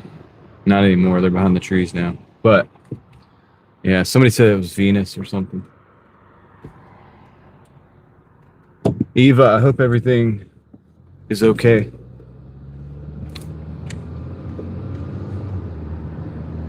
We are going to a good berries. Good breeze. Good breeze. Danica F. What's up? I am doing the Doordash. Oh, dude. Fuel is $3.36 here. Dude, I almost want to just ditch this order and go get the fuel. Yeah, $3.36 for 87 octane. Guys, that's pretty good. I think I'm going to pause the orders after this.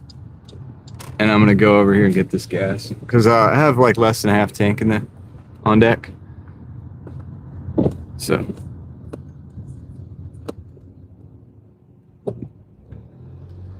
So pause this. Pause orders after delivery. Go ahead and fill up on that. Right? Yeah, that's why we have to move fast, Troy. We have to move fast. Till they need to move the stock market one way or another again. All right.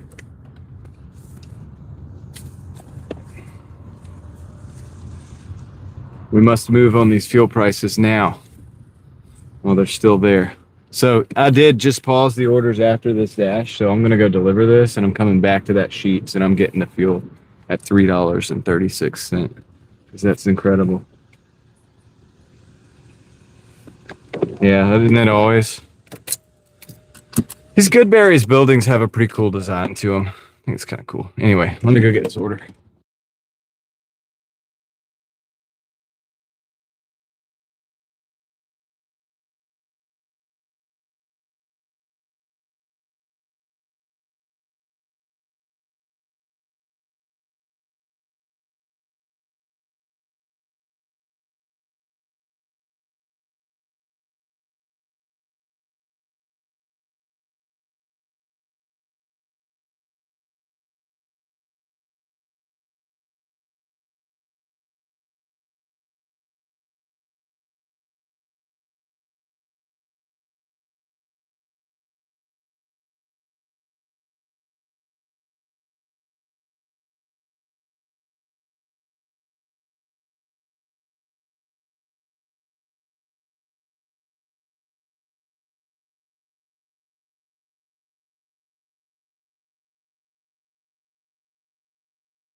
Quick hitter. I thought it would be. All right. But yeah, no, for real, dude. With gas on the other side of town being $4, I'm definitely doing this. That's like a 64-cent difference. If I get 10 gallons, that's $6.40. So that's definitely worth the doing. That's like taking another delivery. That's like taking another delivery right there without having to take another delivery.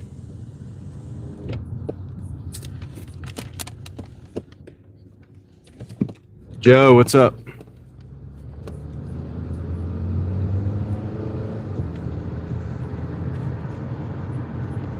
Yeah, you might be right.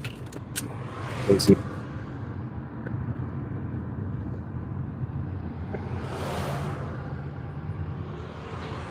Oh, dude, it is okay. Okay, it's 339 across the street. All right, cool. So we're getting back into decent territory with those prices. I don't know, Joe. Ellie, are you here by chance? It is Saturday night. She might not be here. She tends to. Whenever she's not here, it's usually on a Saturday night. I think she's got a friend that she hangs out with.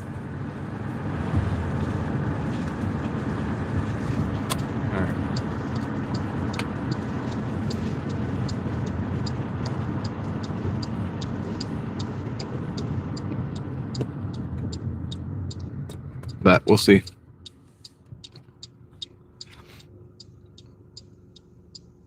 Also, I started the live stream insanely early today compared to normal. But it's, you know, we may at the same time may not go late. May not go late in the same way. So we'll see.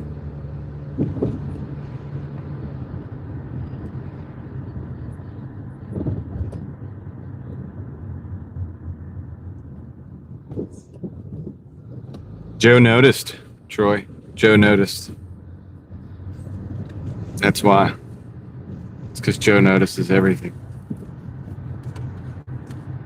That's how he remembered.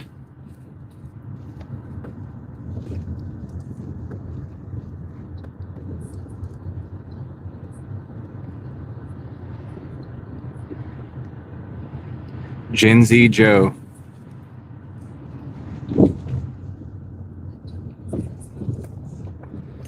AKA Joey Z.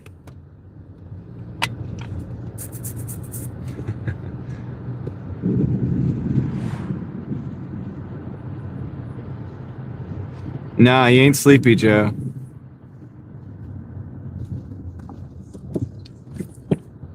That'd be more like Joe noticed you know the thing, man. Come on, man. Come on, man.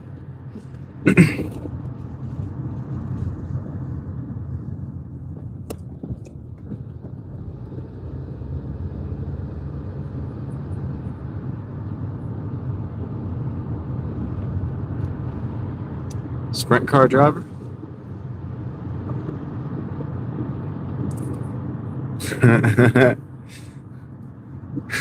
Folks. No, I really mean it.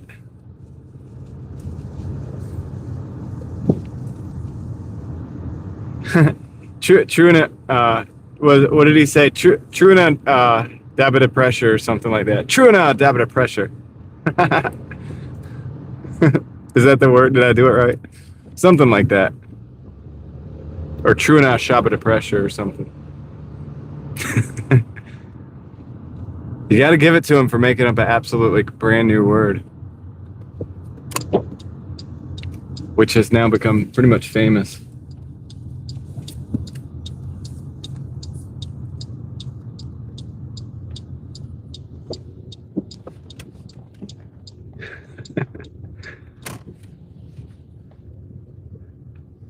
Hakuna Matata.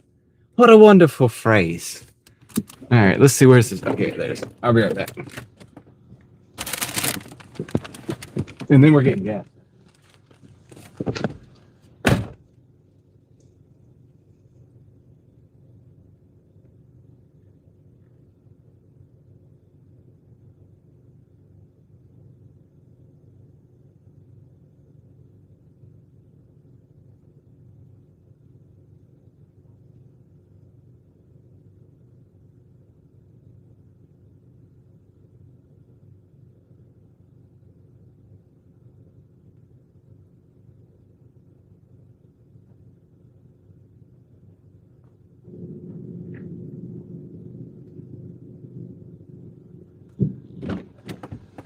Okay, so far, this is where we're at.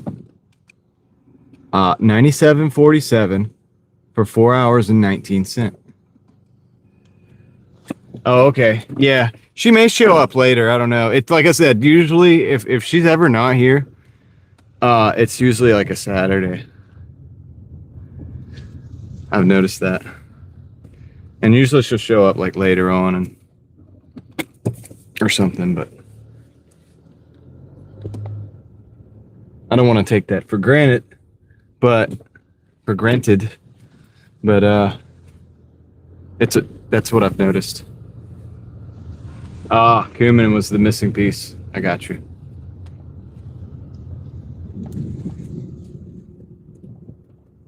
Makes sense. Okay, so we're not on the prowl for an order right now. What we are doing is we're going to go secure some fuel at a pretty good rate, a pretty good price.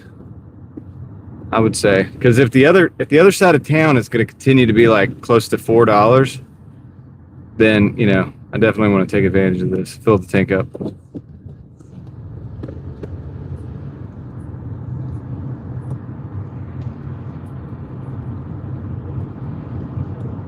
I don't know, RG it. It's hard to know. Whoa, speed bumps. There's so many speed bumps. Dude, this road never had speed bumps before. It slip up on you because it's like, it's not supposed to be. Yeah, granted. Yeah, granted. Take for granted. Granted. Granted. Did not grant it. Goodness gracious. Yeah. I know. Who said that? Who said that? Who said that? Is it Brian?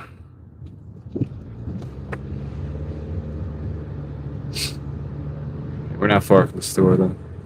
Hopefully we can get like close to 10 gallons because that 10 gallons would save us $6.50 over where we were this morning.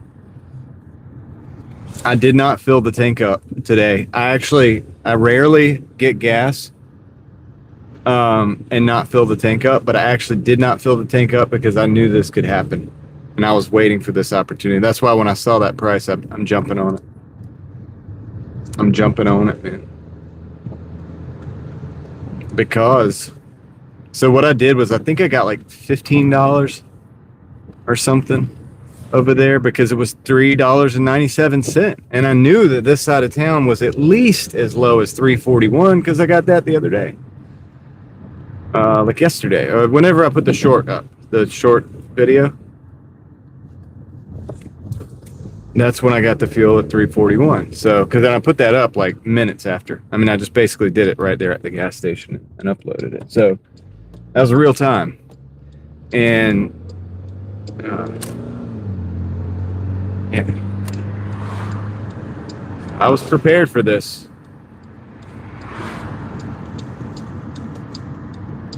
All right, Joe, are you heading out? Probably be on for a couple more hours at least, maybe a few more. I really don't know. I have no plans.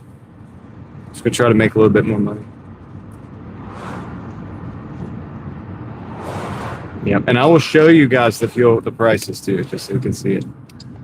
Just so you know. We saw 419. Somebody saw 419 earlier.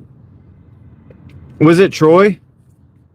Who saw 419 earlier? Because I know somebody saw it. I know somebody did. So I'm going to pull up next to this pump. And I'm going to show you real quick. I'm going to show you real quick. You can see that. Okay, the music is real loud. I got to mute it.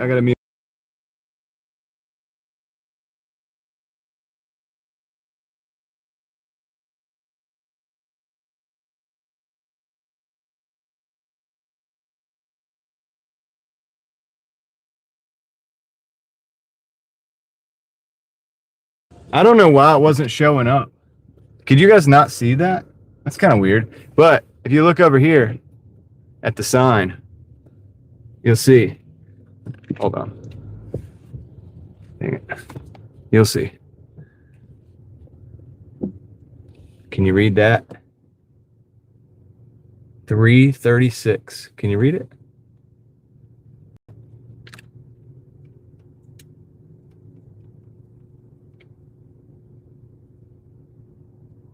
Anyway, whatever. I gotta go get the gas. Come on, Zoom. I need you to come back. All right, whatever. I'm just gonna do this and reset it. Reset it. Okay. I feel like we're already on it, sir, Troy. Dynamic surge pricing for fuel. Something about the letters on that did not seem to be showing up on my phone. Anyway, I'm gonna pull right here. I gotta mute you guys though. They're playing music real loud in here. So when I open the store and stuff, but I'll be right back. We're gonna see. This is somewhere like I could put this thing and see the difference where there's no glare right there. All right, I'll be right back.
Okay, I'm back. I'm gonna move the car.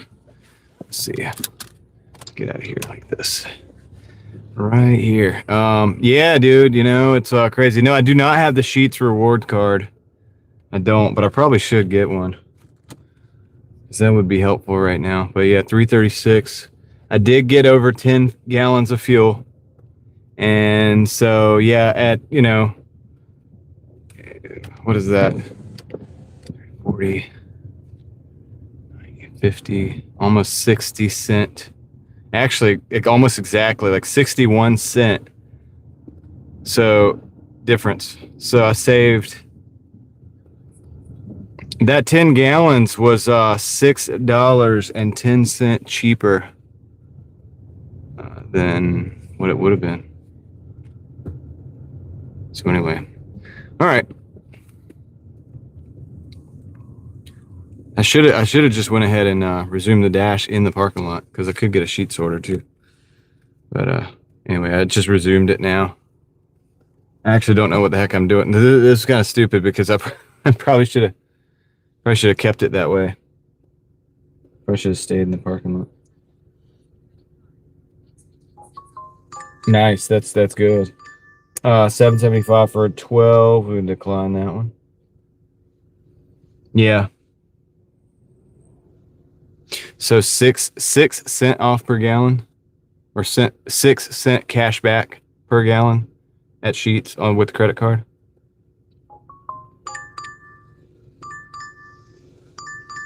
Jason's Deli, 12 for 14. Going to another market. We're going to decline that. Probably should have gone somewhere different. It's okay. Now there's cars coming, so I got to sit here.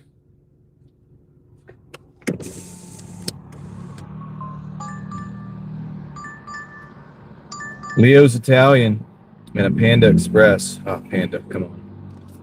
11.35 for 8.7.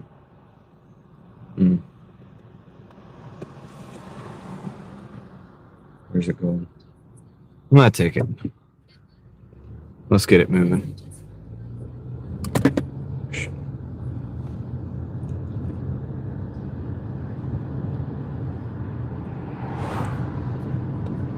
I do buy my fuel on a credit card, which I pretty much just pay off the next day or whatever.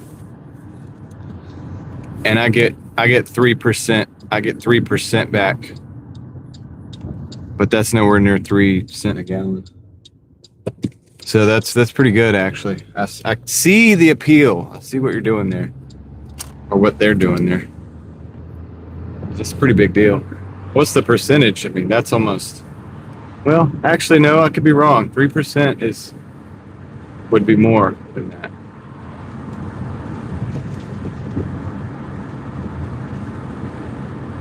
%3 of, oh, I gotta take this reflective thing now. I forgot about that.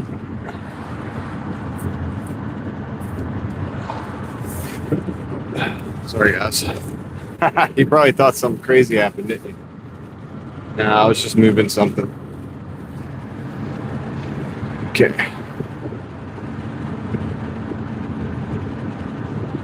Holla, what's up?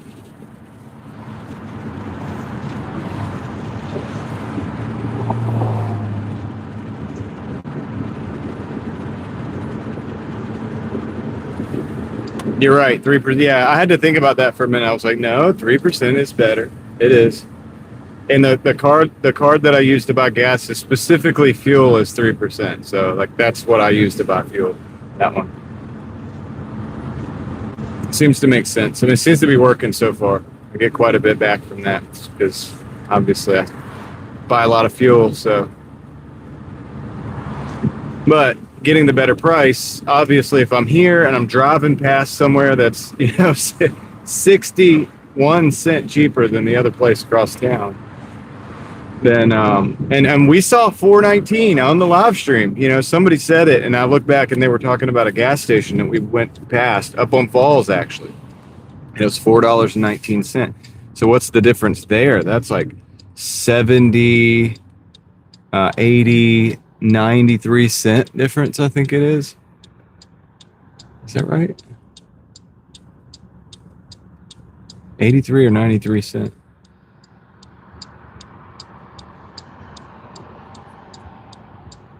Steel is real, yeah. Exactly.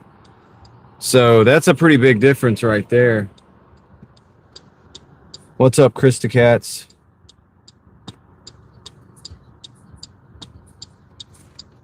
Yeah. Well, Troy, I mean, I'm happy where we're at. Actually, we're still over 20 an hour. We're doing good. I've taken the pressure off of myself already. I'm not worried about it. Like, we're so close. All we need really is like 30 more bucks. And we got 11 something on this next one. So I'm not even really, like, it's kind of feels good to say, you know what?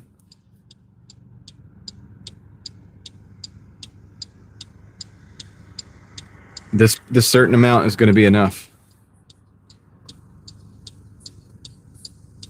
I just paid $3.36 steel. Can you imagine that? Talk about a steal, right? Pun intended. Anyway, comparatively, right? Pretty good.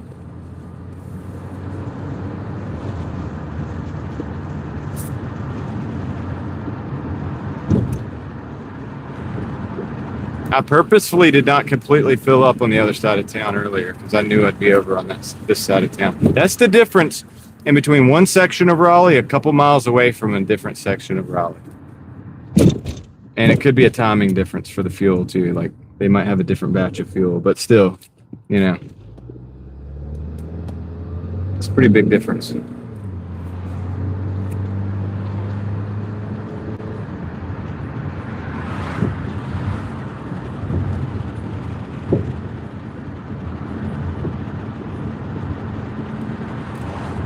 Yeah, it was like steel. It was like taking another delivery. It was like a free. Basically, you take a delivery for free. You get the $6.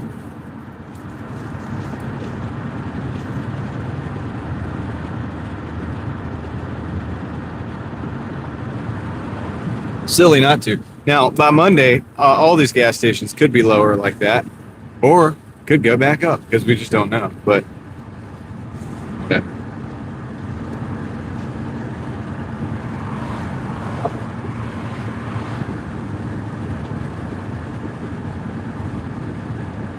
On the way to Panda Express, which is usually not too express. It's kind of like more like it's more Panda and less Express. It's actually, yeah, I don't know how to explain it. It's usually not very fast.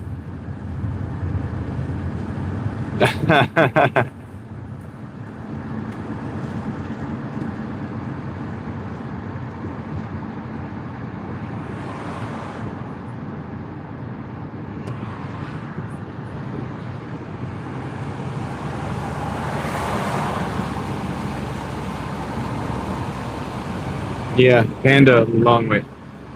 Usually, you're right. You are correct. We'll see, though. They've surprised me before. I went in there the other day and they had the order already. It was a daytime. I wasn't on the live stream, but they did have it. It was sitting there. No, I might have been on the live stream, actually. It surprised me. I was not ready for it. I'm already thinking that I'm going to go in here and wait a little while. But it's 9. What time is it? It's almost 10 o'clock.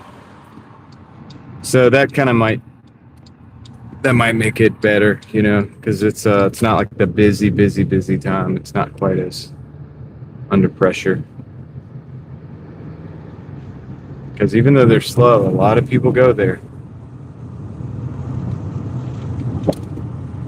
And they wait in line, you know. It's like last night I was at the ice cream place, Goodberry's. Remember? And I had to park at the Chick-fil-A because there was no parking. There was so many people. Dude, those lines were like 20, 25 people back. I mean, they were waiting probably for a good 45 minutes just to get their ice cream. I bet you, you know, if you showed up and you were at the back of that line, you'd be a good 30, 45 minutes to get your ice cream.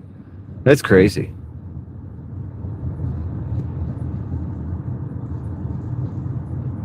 Right. Turtle Express. Something like that. Something like that. Sounds about right. Okay. I sometimes go in parallel park, but I'm just gonna. I actually am.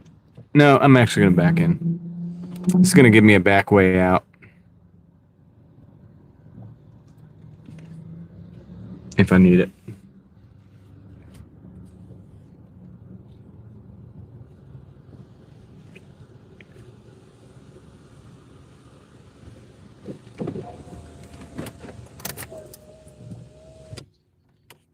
Okay. I'll be back in a minute.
Okay, I'm back.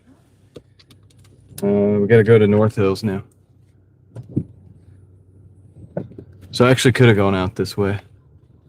And should have. What are we doing here, buddy?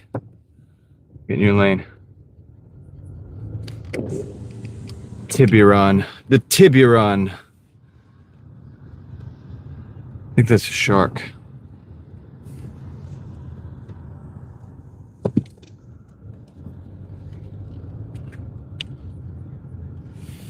Nah, that was really actually good. It was sitting on the shelf the whole time. He just had to ring somebody up. That's what we waited for. We were basically waiting for somebody to.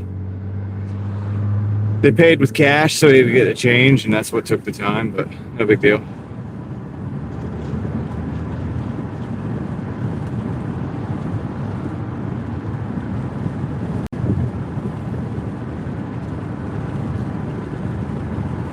I'm cool with it. If I see somebody paying in cash, like I'm like, well, at least that's cool that they're paying in cash, so not a big deal. Oh man, having focus issues. I can't focus, man.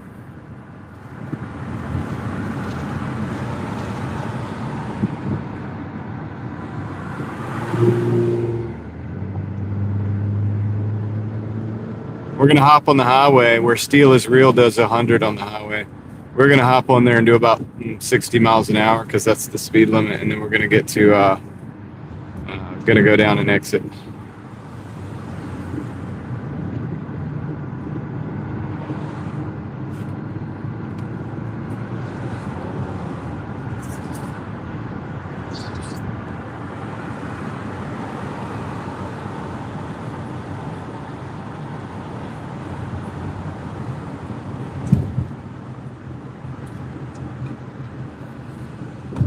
Well, yeah, I mean, it's still a city. There's a lot of people here that don't care about the hockey game, but they still got their little stuff going on, whatever that might be.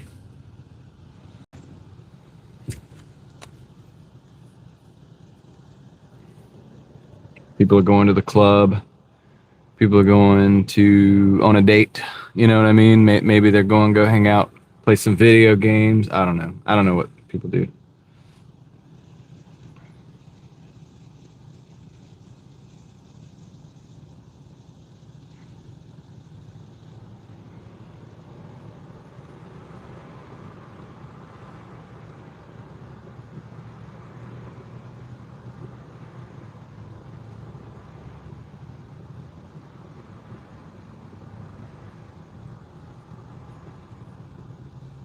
Yeah.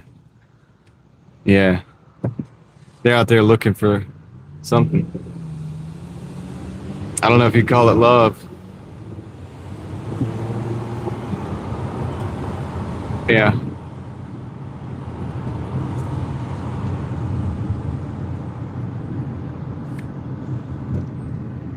Yeah, cash is king, kind of. You know what I mean? Like, I think we're going to see that very shortly here, too, with assets and stuff like that, depending on, you know, how things go, especially if they, like, say they raise interest rates because the jobs report wasn't what they thought it was going to be, or, you know, things like that. We're going to find out real quick. It's like probably a good idea. I mean, whether it's paper or not, you know, it's probably a good idea to have a little bit of a cash position. I mean, I'm a huge proponent of like investing, but you know, it's like there's something to be said for having a little dry powder, right? Like a good bit of it. What is yeah. Exactly. What you said. What Steel is Real said. That's what's going on out here. No, the numbers are manipulated, you know. It's like I think the inflation numbers have been manipulated, the jobs numbers are manipulated. Yeah, they'll say the jobs numbers weren't as bad. And what they'll do to do that is they're not going to take into consideration that, you know, look, it's summer. So people that are getting summer jobs, they're going to count those. You know, people that got fired and get another job, they're gonna count those, or got laid off and get another job, they're going to count those. There's ways that they can like manipulate the numbers to make it look like it's maybe not as bad as it is, or, you know, so on and so forth. I actually need to get in this lane because I need to take a left up here. Well, yeah, but that's good. Yeah, they'll readjust it after the desired consequence has already taken place.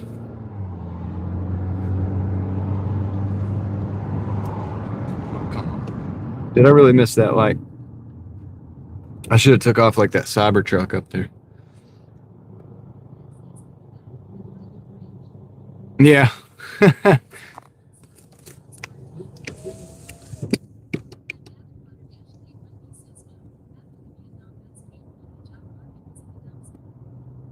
Yeah, I mean, there's probably been worse times. Maybe the Great Depression, things like that.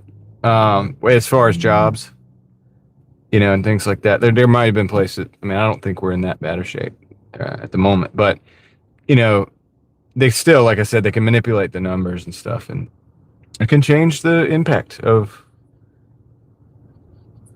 what they have. People should put fridge magnets on those things. I wonder if they'd fly off. They'd probably fly off, though. That'd to be a strong fridge magnet. Dude, I would if I got one. I'm thinking about renting one. A Cybertruck.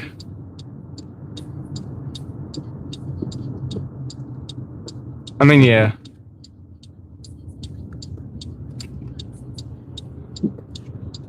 That's true. The prices are different. I mean, there's a lot of different factors going on in all of this. You know.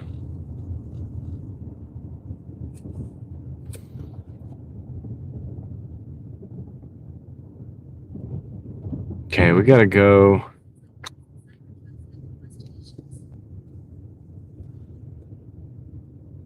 Let's see. So where I know we have to go, I think I'm gonna take a right here.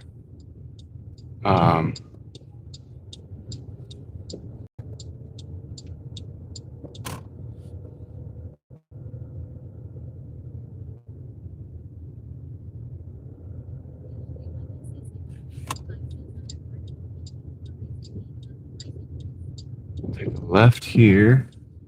Let's see if we find any highly expensive vehicles.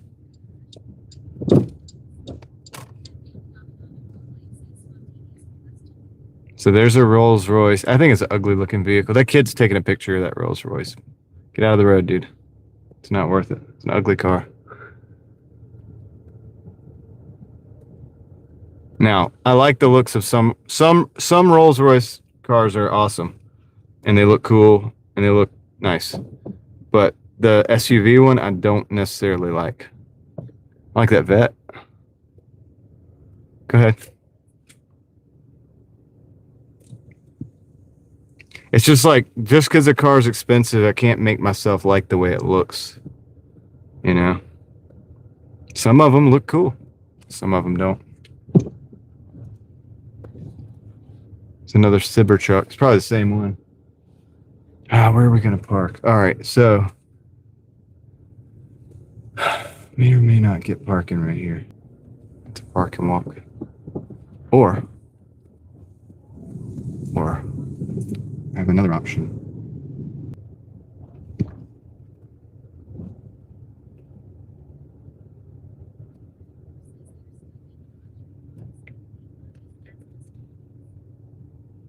Well, there are people with money, T-Gun, for sure. And there are people that are still getting credit. We haven't had a credit crunch yet. That might happen, though. If the credit crunch happens, maybe it's a rabbit store. Then, in that case, we're going to turn around here in a minute. I got a place we're going to park. Unfortunately, I got to go through all this to get to it.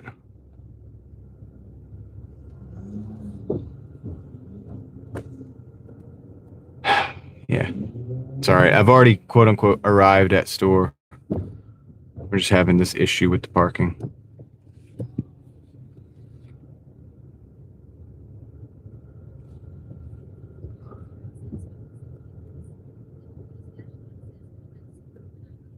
No Lucid?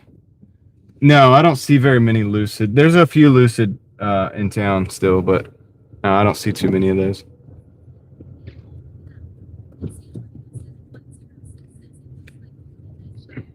It is. Sam. And yes, the Rolls Royce. The Rolls Royce, the Rolex store. It is still very much open. It's not open right now for business at this hour, but it's open like every day. The Rolex store right there. Yeah, they have a way of making this whole plaza look like money. That is a shop. That is a parking spot, but you know what I'm gonna do? I'm actually gonna park right here. No, I'm not. I got another spot that I'm gonna park. It's not a real parking spot, but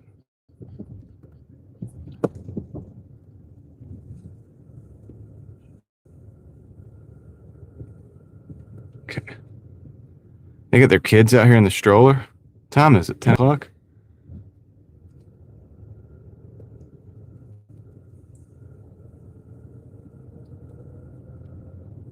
Gosh, man. All right. There's a place I'm going to park anyway. I don't know if I'm supposed to or not, but I'm going to. Because hopefully I can just get in and hop in. Oh, man. They took it. Somebody just took it. Dang, dude. They did what I was going to do. Okay. All right. Well, I'm gonna do this. No, I can't do that. Goodness. What is going on? All right, I'm just gonna have to park right here.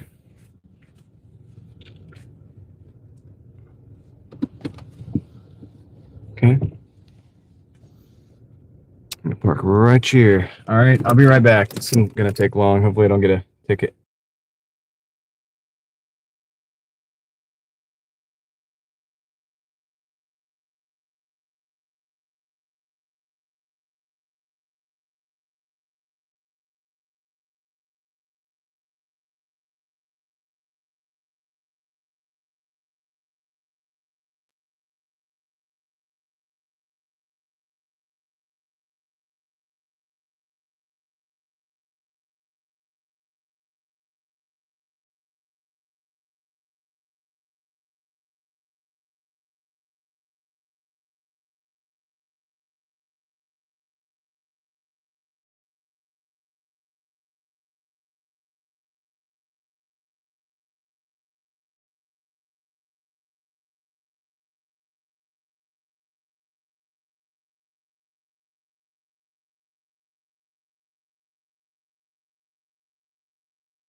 All right, we got it. We have liberated the order. And now we must go. Where must we go? We must go to. Where are we going? Where are we going? We're going up north. We're going to off of Millbrook. All right, cool. Dude, there's like these guys keep like taking pictures in front of all the nice cars and stuff. Oops, turn that down. It's funny for their TikToks and stuff, I guess. All right, we're back.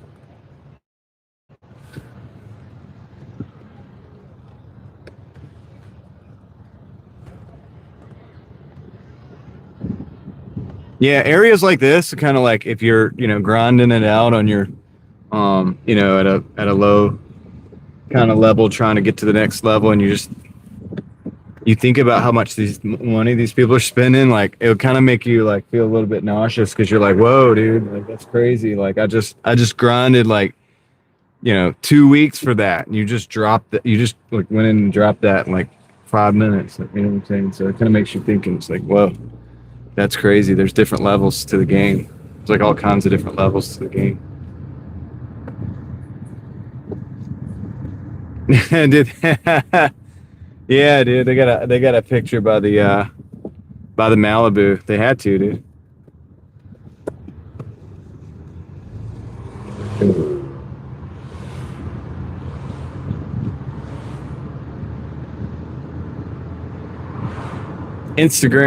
Instagram moment.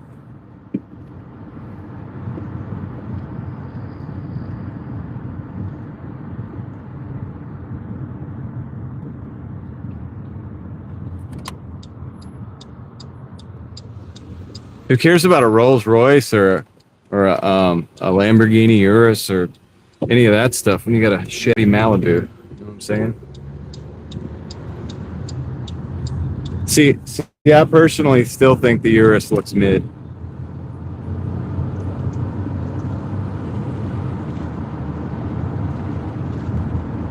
Yeah.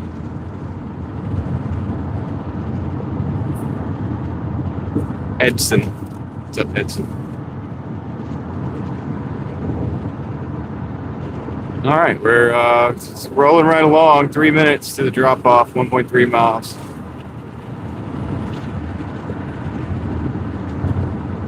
Do I have to go do I have to go win the game for these guys again?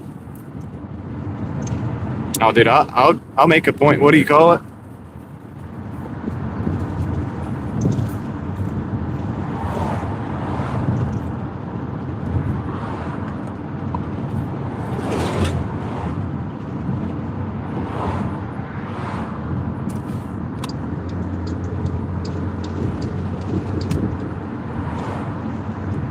Yeah, that's so true.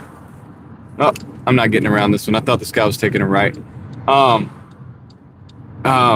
what was I saying earlier? Oh yeah. Casey, I don't know if you were here. I was like, somebody was saying something about the cars or whatever, and I was like,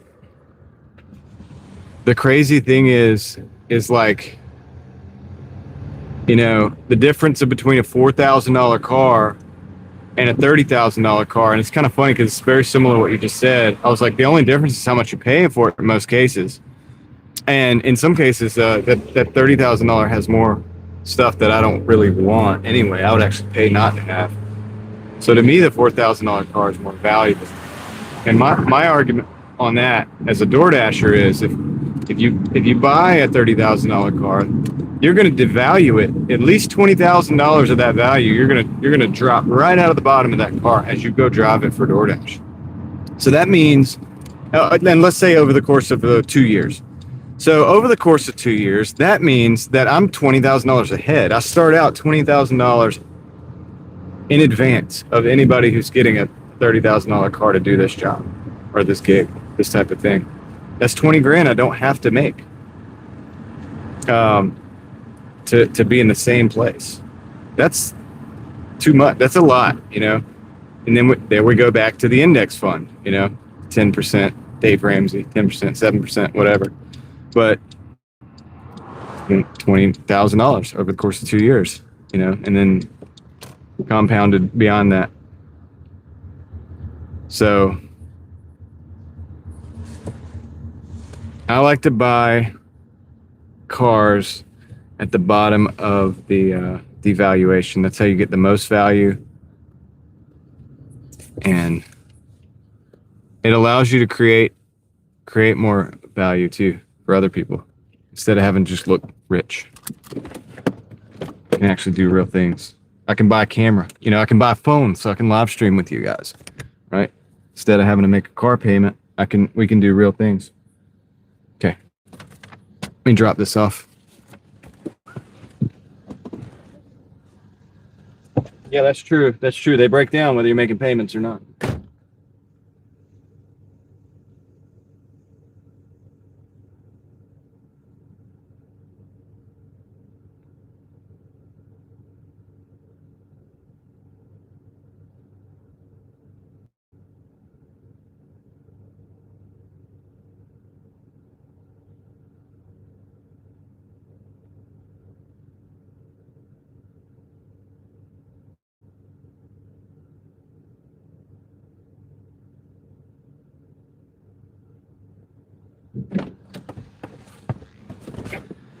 It is, yeah, the autofocus, man. And I haven't been able to turn it off. It says it's off. Like, it's kind of weird. I looked at the settings the other day to try to fix it.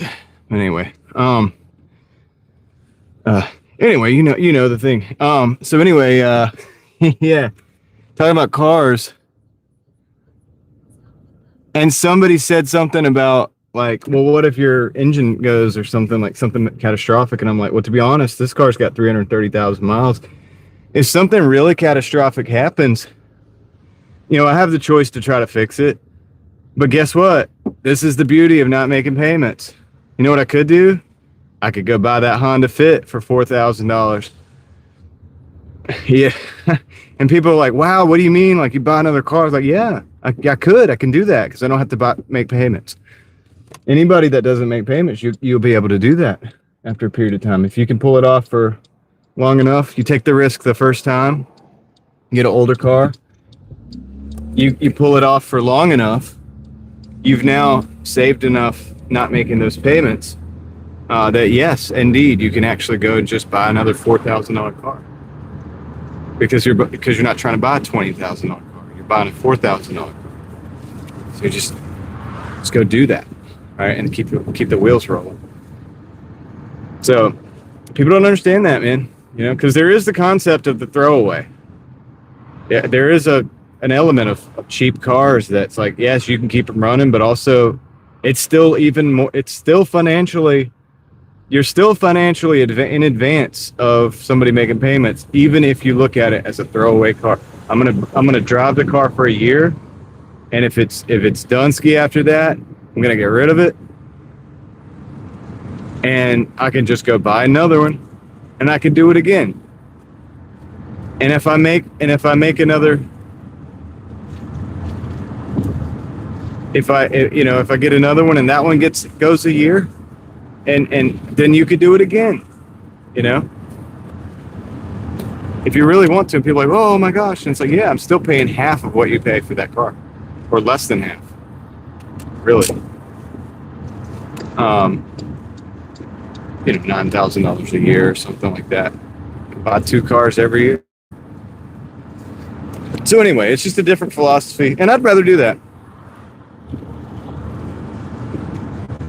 How much of a monthly payment can afford? Exactly. We've gotten to a problem in our society where this is the thing that I've noticed. In trying to rebuild, actually, I would say build my finances from 30 years old, starting at zero, because I was an idiot in my 20s. From my 30s, I don't know much. But one thing I've noticed is like what you were saying, what somebody said that, they ask, how much can you afford monthly payment? It's like, so you're saying how much can I afford? What can I afford to pay for the chains that you're going to put on me? And that's a problem in society. I don't want the chains on me. I want a vehicle, right? I want to move.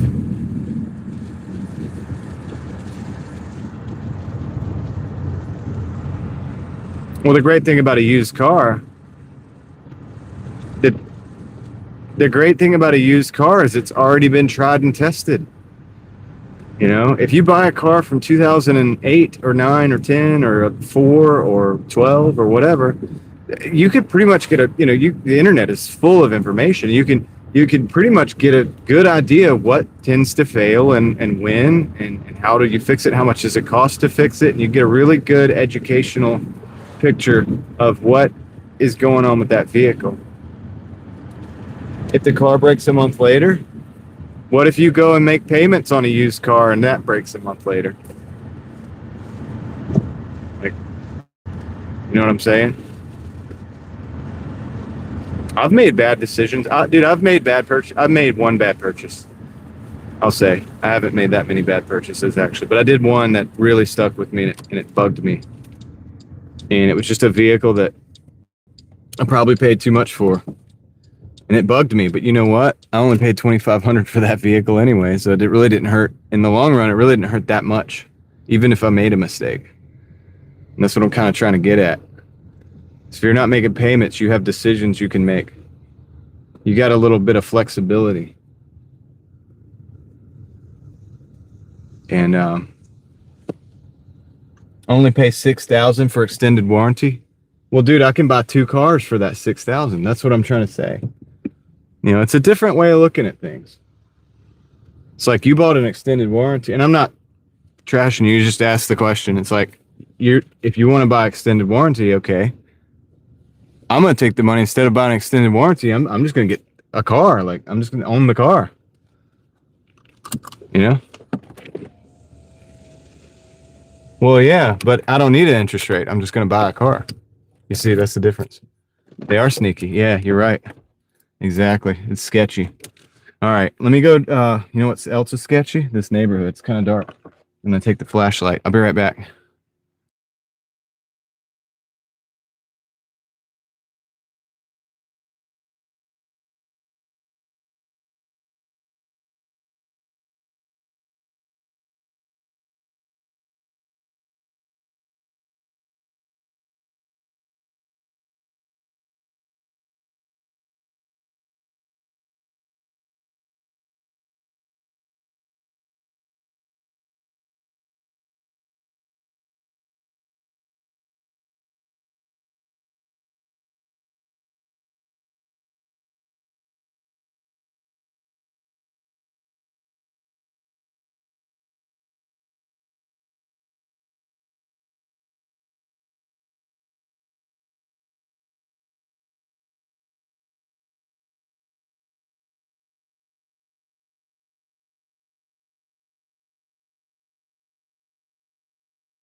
Well, Troy, looks like we might get that Nancy's Pizzeria after all.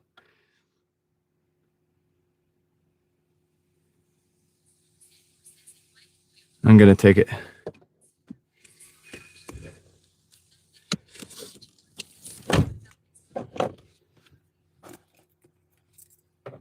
Insure car repairs? I don't know about that. I don't know about that stuff, man. I think that it's such a weird. See, I don't like the paperwork. Like that lives on paperwork. To me, that just lives in the paperwork. And when it comes to something mechanical, I hate looking at it at some, I don't know how else to say this. This is going to sound weird. It's going to sound off and that I don't know what I'm talking, like how to say it, but this can give you the gist, the essence of how I feel about that. You know, that lives on paperwork, and paperwork can be adjusted. So say they're like, all right, we're going to give you insurance on this payment or this repair, and this is going to be your deductible, blah, blah, blah, blah, blah. Like, you know, a mechanic can adjust if it's insurance based. A mechanic can like adjust their prices. They can just adjust their prices. So you'll end up paying the whole, you know, you'll end up paying as much as you can possibly pay anyway. You know, and so because if a person's not having to come out of pocket for it, why would a mechanic give anybody a deal? Because they're not really giving the person a deal. They're giving this insurance thing a deal. So it's just on paper. It lives in the paperwork. And I don't like stuff like that lives in the paperwork and you could just make stuff up.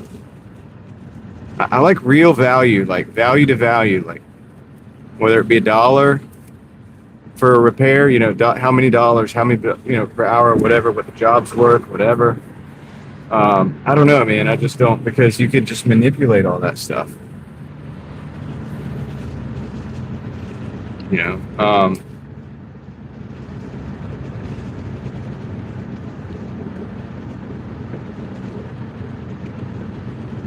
yeah, and yeah, you got to get it approved, and if it's approved, and you know the mechanic is going to charge a higher price, so that your deductible or whatever it is you got to pay, you're going to be paying all of that.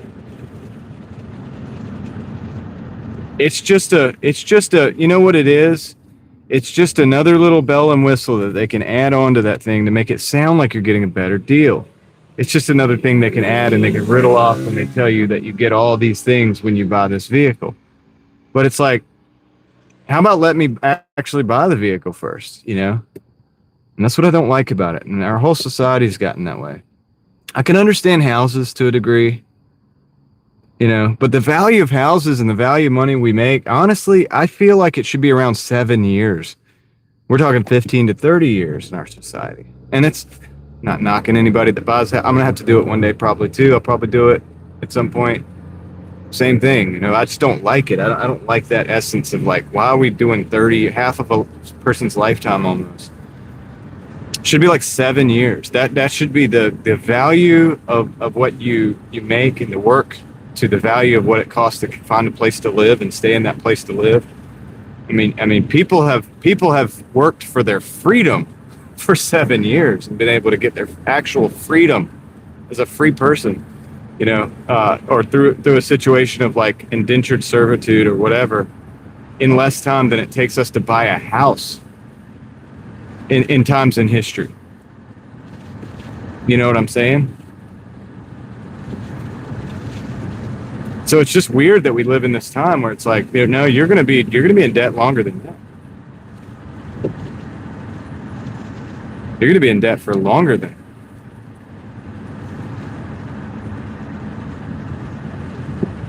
Moxie, no, dude. Sorry to hear that, dude.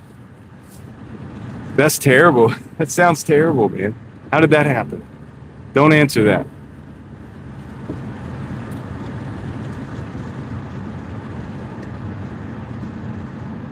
Yeah, it takes a lifetime to pay for it. And that's kind of what it is. It's like choose your prison, right? It's like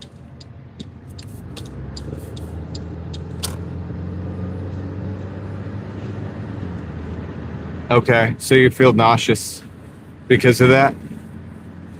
I can understand that to some degree.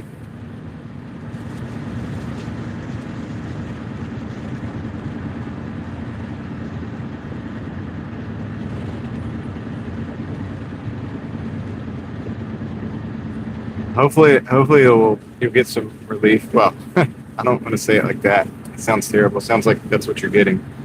Not the good kind of relief. Hopefully you feel better soon. Let's put it that way. Well, David, they are going to sit on the dealer's lot for a couple of years. So for a number of reasons, I mean, people are running out of money. You can already see the houses. You can already see the houses. And oh,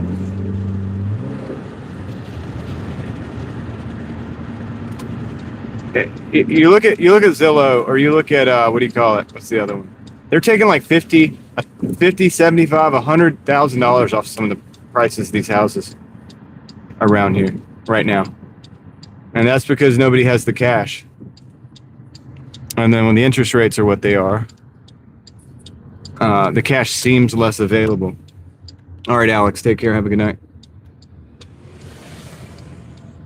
Stay strong, Moxie. Uh-oh. I don't know if I can get in here.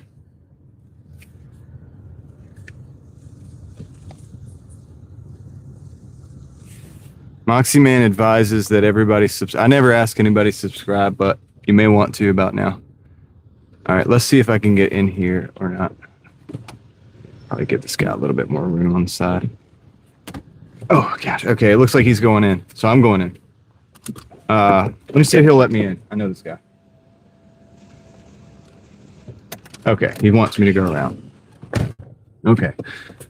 That's cool. We're hanging out in the drive-thru, guys. I was hoping I could just get in and get the order, man.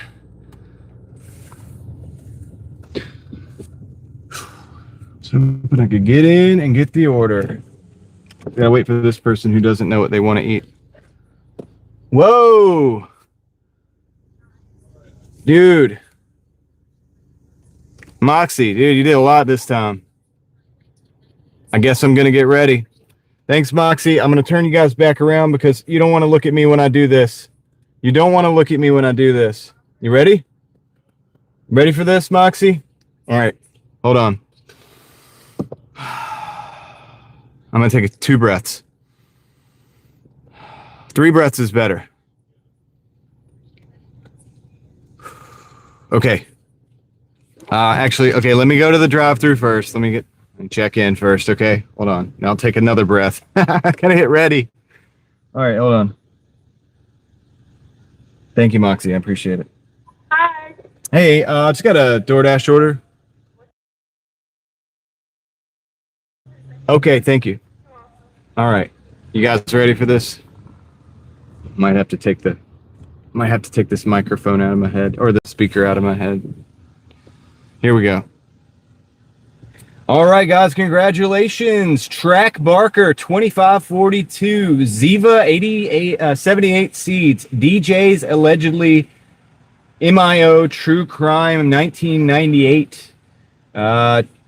Chess Bug, Hippie Hibbard, T-Gun, Jersey 89 Finest, Canadian Family Life, DJ Chad's Music House, Katranerish, hold on, Katranerish 5609. That's the last time that I'm going to try that one right now. Correct me if I'm wrong. Moded Flannels, YT the second. Theo Homie 69 Holmes, J Hecht 22, Just for Gamers Tube, Taylor F8L90, or O. Okay, Go Pal, something how official. Go Pal, go Polly, official. Scary Stuff 000, J-Man 4268, Melissa Anonymous, and Gay Smith 939. Congratulations, guys. Do we have any new ones? 1, 2, no new ones. All repeats? No, we had 1, 2, 3, 4 5 new ones, Moxie. 5 new ones. 5 new Mafia associates, crew members. Actually, not associates, crew members. Valerian, it's the name. I can't judge it. Hey, Kendra, how's it going? I see Kendra's in here. What's up? All right, congratulations. Okay, hold on a second. We got 5 more. Thanks, buddy. All right, got it. You gotta go.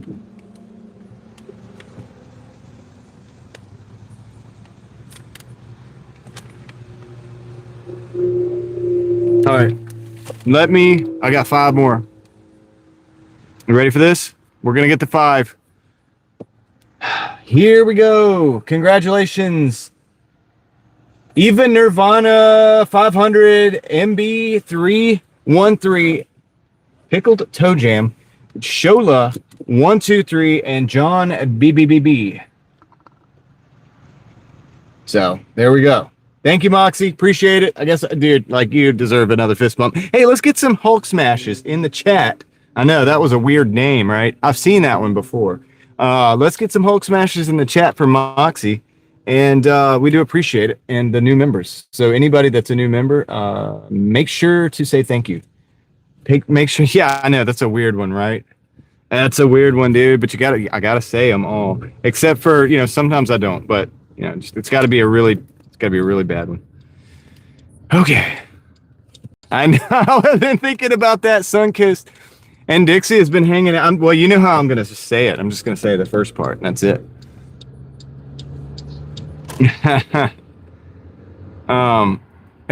That's a good one, Moxie.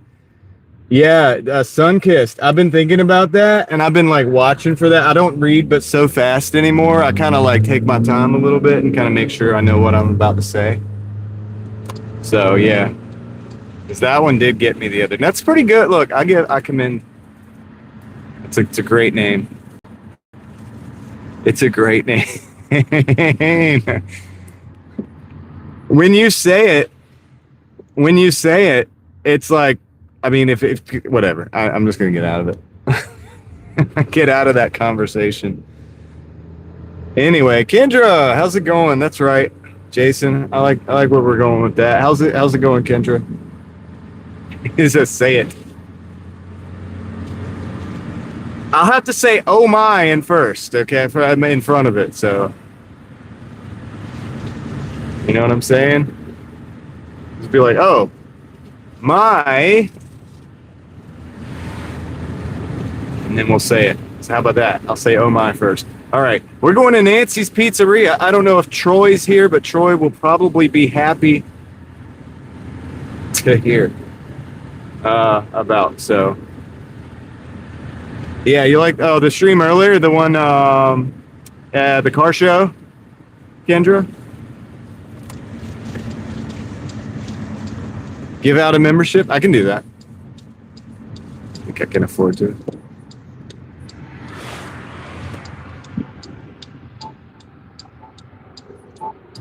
Or are you saying gave out a membership? I gave out 10 memberships the other night.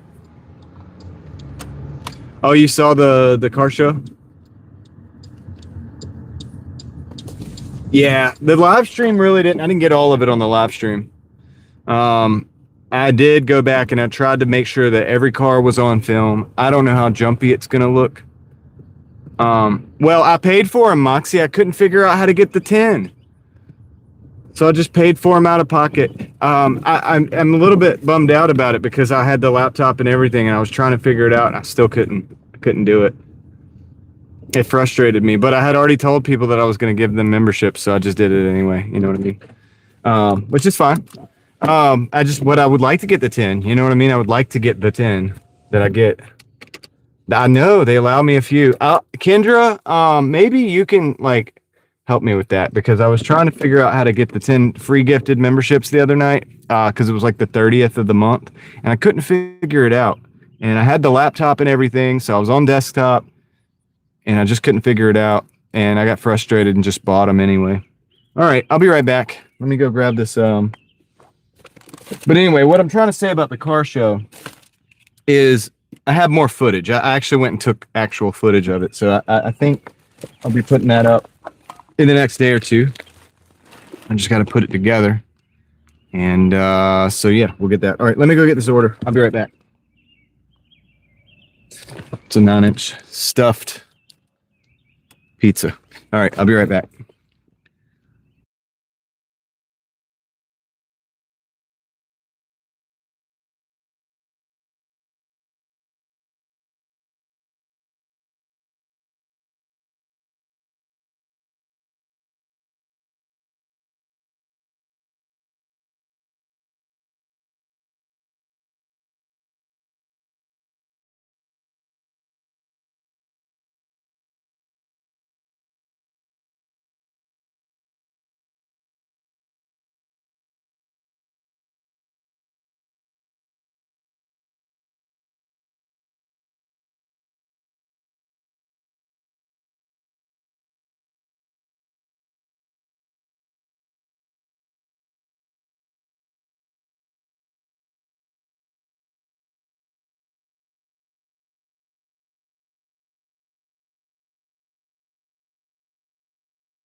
Okay, I heard what you said, Kendra, but I'm going to review it for a minute. So you said when I do it, I just click on the membership button as if I was going to purchase, and it says 10 can be gifted a month, and I have the option to gift 5 at a time. So I just click to gift 5. Yeah, I did that, but then it came out of my credit card. So what's up with that?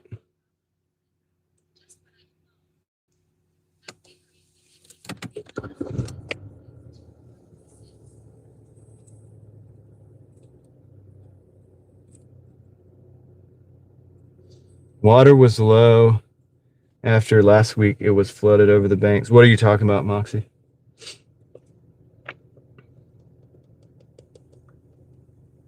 Yeah, I did. I showed the lake earlier, how low the water is right now. Here. If you look at the map, I think we're in. Oh, yeah. Yeah. Yeah.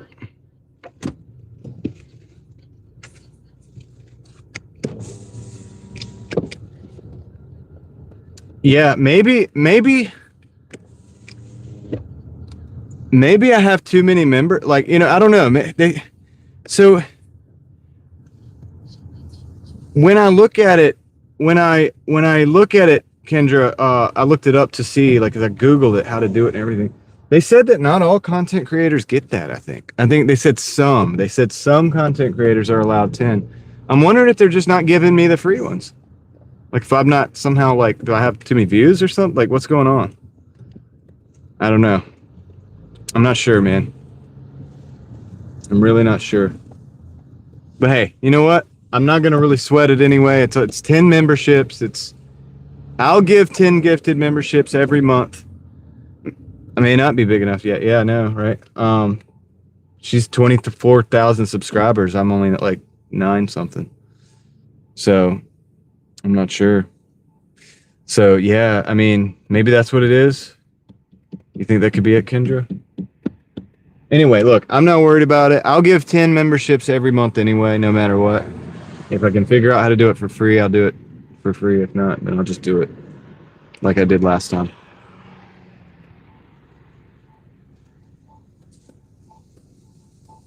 Sound like a plan? All right. If not more. I'm just saying I'll do the 10. Maybe I have to turn it on, yeah. Okay. That's right. Well, I can't argue with that, Moxie. I can't argue with that.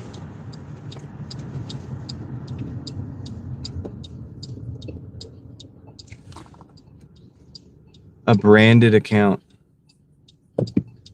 I don't think I have a branded account. I don't know if I'm set to accept gifted memberships. I've never received one.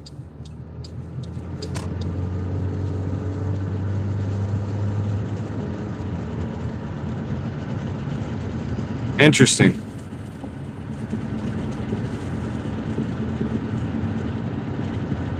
I never was interested in receiving one. Usually I'll just either buy one or just not have one. And that's okay. Well, I buy other people memberships sometimes elsewhere. I'm not really worried about it, but it's like, unless I want the membership, like on your channel, Kendra, or whatever. So anyway, all right. Well, look. So I'll do some more rooting around in the background and see if I can get the gifted memberships turned on and stuff. I don't know how to do it. I haven't been able to do it on the phone. I can't find the thing for it. So I felt like that was what was going on with David for so long, but then he actually got one. Root around. I know, right?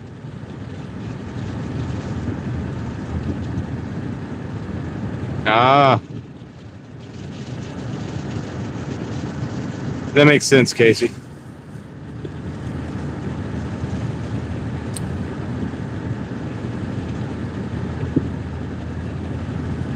Well, it is what it is. Like, look, it's a good problem to have. It's not that big of a deal.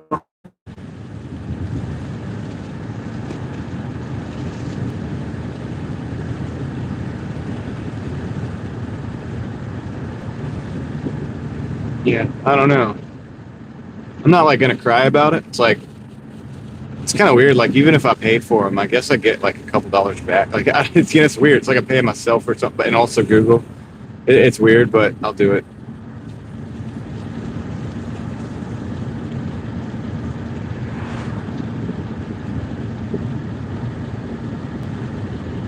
How do you do a branded channel? What's the difference in that? Is it because of business?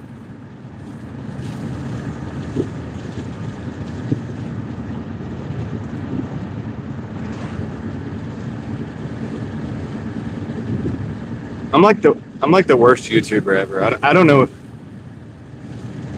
I don't know anything about. I don't know anything about any of this, dude. And I should. Probably should know more.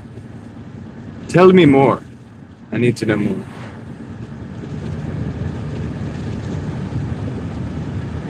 I just like making videos.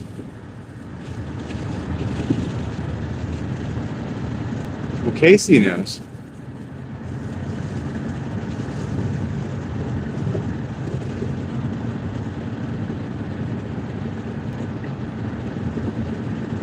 I didn't want memberships, Moxie. I did not.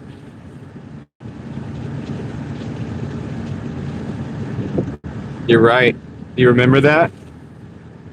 But so many people ask me about them. The only reason we have, if you're new here, the only reason I have memberships is because so many people asked me to start the membership. So I was like, okay, I don't know what I'm doing. So one day I just did it.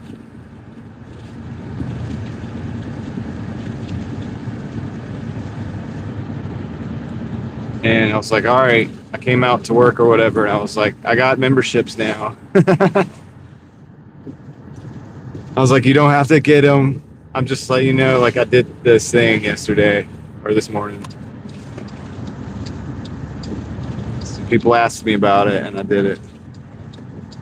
And it's been a blessing. So thank you for the people who I guess like pushed me to do that. I mean, it's kind of been good. It's kind of keeping the, kind of helps keep the wheels rolling. Yeah, I don't know about that, but yeah, I mean, it's kind of nice. So I don't know, man. It's good. See, I listen to people. It takes me a while. I'm a little slow sometimes. Certain things, but I'll admit, you know, like, and I always say, like, I'm probably like the worst YouTuber, you know, like it's definitely not a totally professional operation. I just like making videos, man.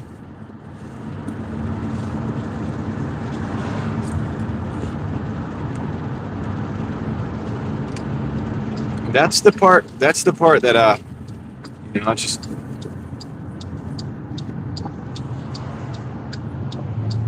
yeah, I'm definitely not a software guy. That's for sure. I'm kind of I don't know, dude. I just like to go out and do stuff. I like to make things happen in the real world. Respect to the software guys, though.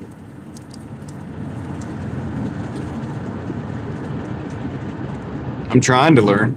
I am trying to learn. Okay, I am advancing.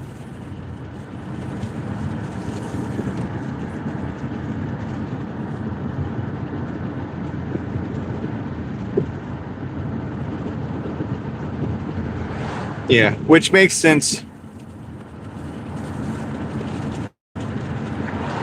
Oh yeah, throwing knobs are coming soon. I just got to build another target. Okay. That's good for a business, Casey. I got you.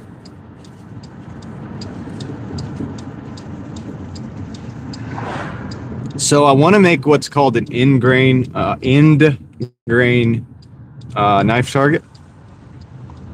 So I've always just, as far as this, since we're talking about throwing knives, I've always just used like slices, like, you know, of a log or whatever, you know, like you would split firewood out of, and just the end of that, which is technically end grain. That's an end. There's a way you could build a target with like 4x4s. You could take a 4x4, you could chop it up into, say, you know, 4-inch sections or whatever, or 6-inch sections or whatever. And then you could just put those in like a checkerboard. You know what I mean? Like stack them one on top of the other, of the squares on top of each other. And then you can take the end boards and you can take a long fastener and you can kind of like squeeze them together. And then now you have, and then you can capture them basically from the back. So now you have a knife target, and you can replace sections of the knife target if they get used extra much. Like, so I want to build that before I start making like videos. And I mean, I can use some of the other stuff to targets too, but that would be a really good way for me to, because I'm not really perfect at it. So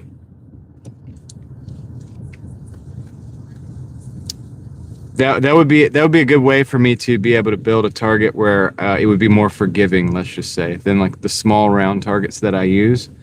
Because I admittedly, I think I hit the mark most of the time, but you know, occasionally you don't, and then the knife is flying.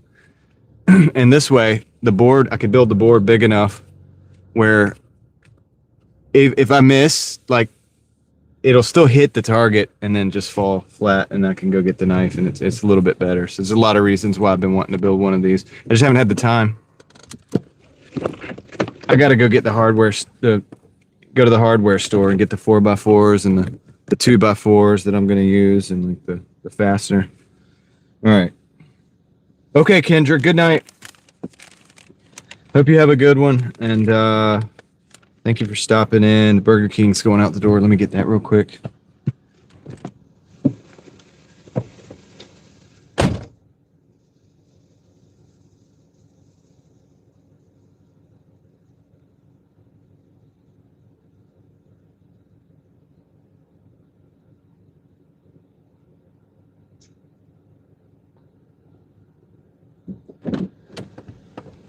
Burger King is delivered.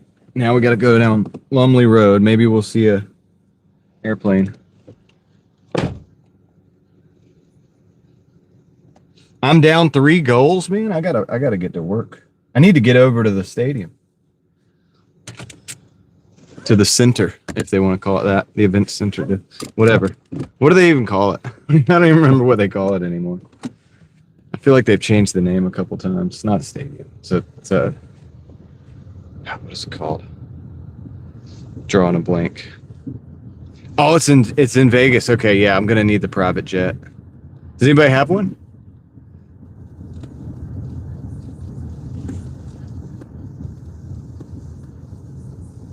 I think it's like Lenovo or something like that. It's not but they're not there anyway, Troy, as you know. So yeah, look. So I guess I need the jet. Yeah,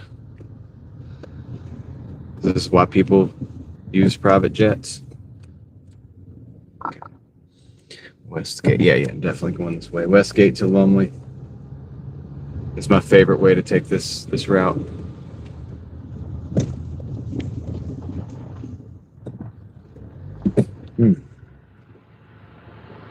Rolling around that corner. Is it Spectrum? It might be Spectrum. I don't know.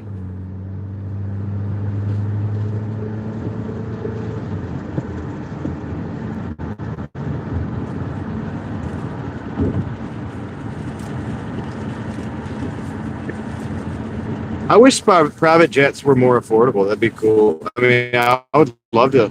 I mean, that'd be fun, right?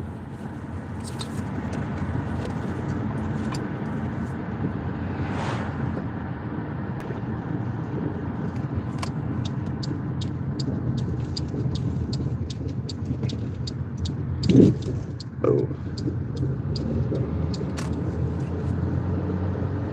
The comeback kids. So yeah, I mean, I guess. So what, are they down 1 now?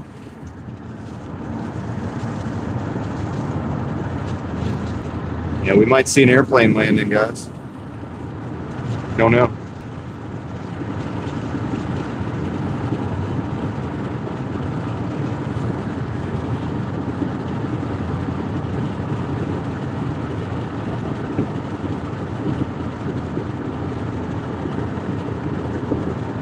Private jets.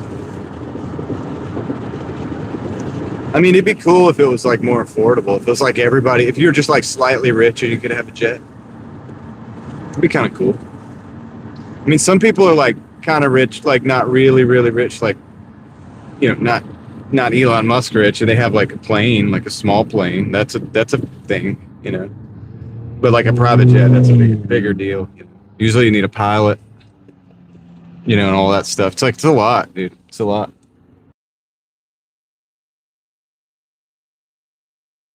Definitely involved.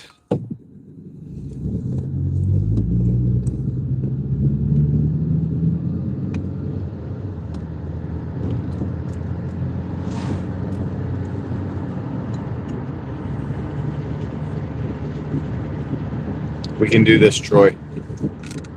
We got it.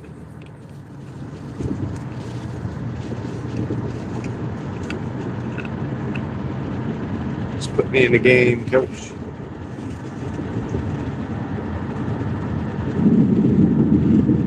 I don't think so. We got to wait for the IPO. To the what do you call it?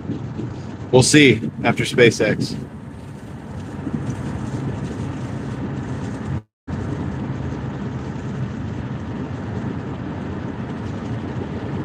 And you got to think about the any of the number of assets that could move like in the next 10 years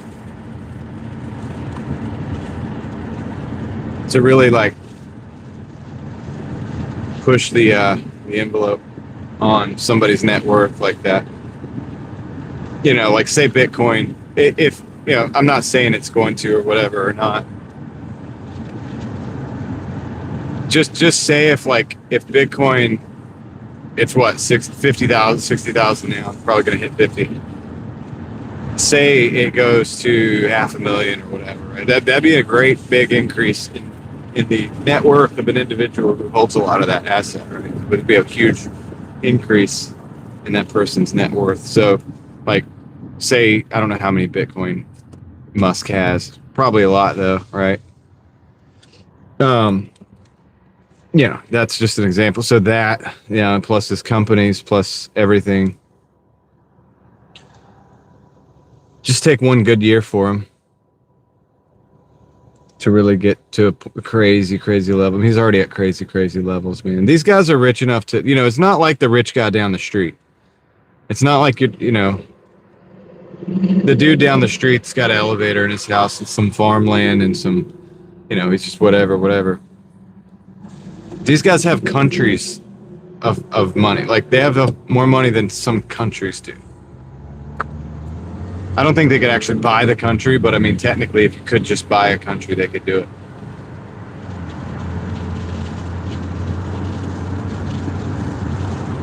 So it's a different level.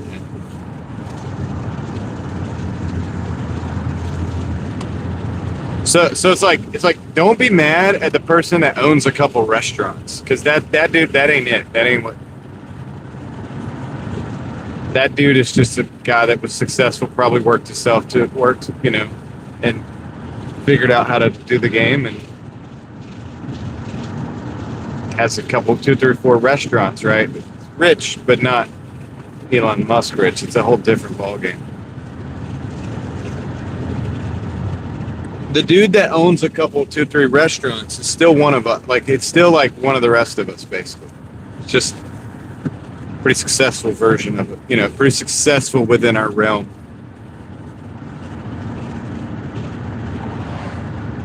But still like very much a regular, like a person, like a regular person. I mean, they're all regular people, you get what I'm saying, but like there's a point where you have so much money you can just buy whatever you want. And it's like, at that point, it's like, why would you, like the guy that owns 3 restaurants or whatever, he can't just buy whatever he wants. Can't buy a yacht, you know.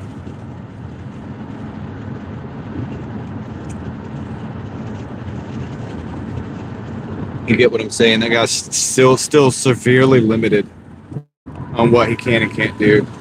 But you get to a point where you can do those things. You can buy Twitter, right? Obviously, you're going to try to make money with it, but you can make that decision, you can do that. And that's a different ballgame. Just living in a whole different world. I don't know if I'd want that kind of wealth, because there's all kinds of moral implications where you're going to be tested to, you know, on what you will do with the power that you have. How did the car show go? Yeah, it was good. It was good. It was very hot. I did the thing that I was there to do. Actually, I was there to do something different, but it was pretty hot outside, and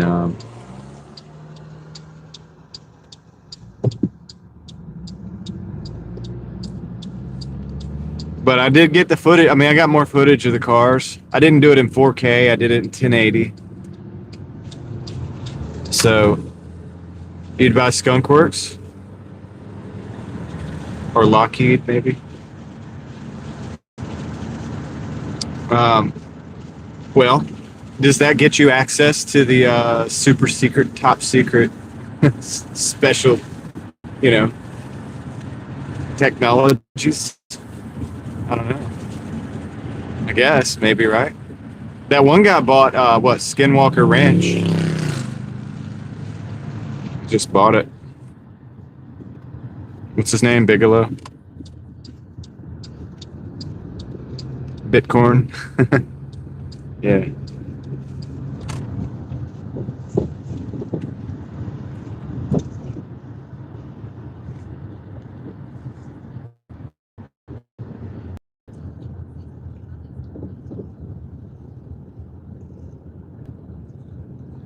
Probably true, David. I mean, of course, because you get whatever credit you want at that level. Why would you not do that? Free up your other assets to do other things.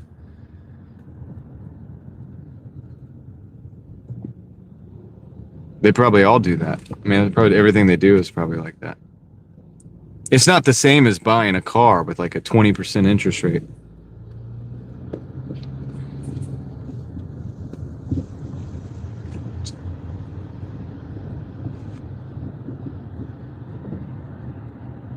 Yeah, I hope not too. I don't know yet. I haven't just got a notification. Would you get a notification pretty much instantly? I didn't get a notification, so I think I'm good. But I also haven't looked at the back end of my YouTube yet for a while because I've been live streaming. Been kind of busy.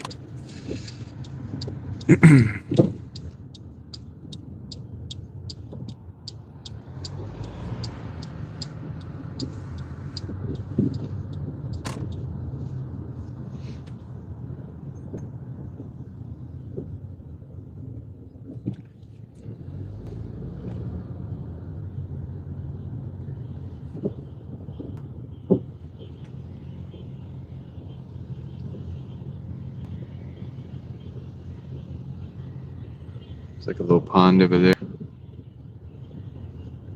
All the wildlife. You can hear the wildlife.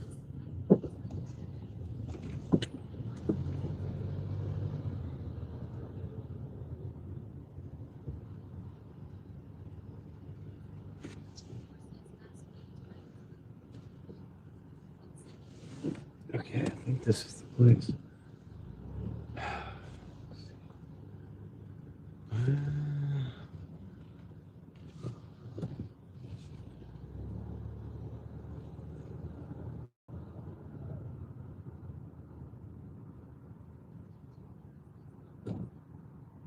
I don't know, man. I am not sure. Just gonna park right here and hope that nobody wants to get in their garage. Sorry to be that guy, but I won't be taking long anyway. All right. Let me go see if I can find this place.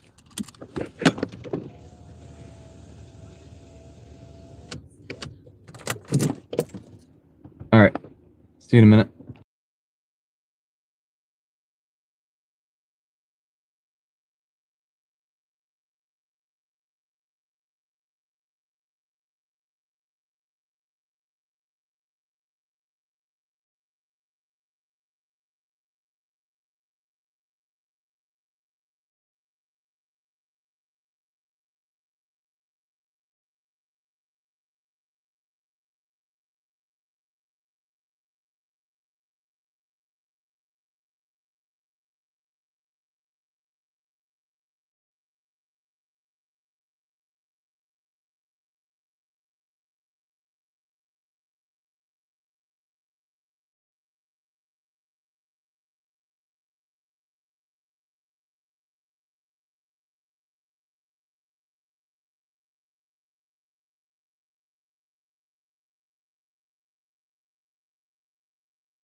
Okay, got it. So, all right, here we go. This is where we're at right now.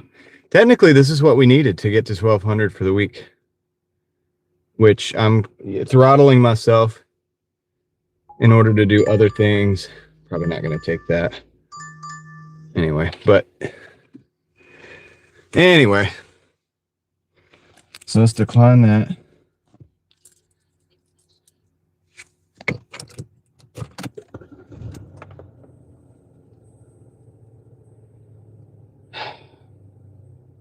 Skunkworks, so I need to say it. Skunkworks is a... Okay, Steel is Real is going to tell you. That's what else. Yeah, so you can imagine. That's why I said Lockheed. But yeah, they're the top secret, super top secret, top secret, whatever. Oh, Ellie, You've come in right on time. Thank you. Appreciate it. I knew it. I told them that they were like, "Where's Ellie?" And I was like, "She's probably with her friend. She's usually with her friend on Saturdays." All right, cool. I'm gonna do that right now. We're gonna change the mic.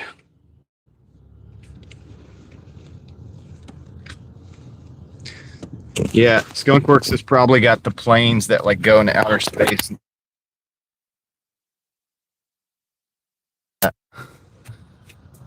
All that stuff, the stuff that you don't get to know about.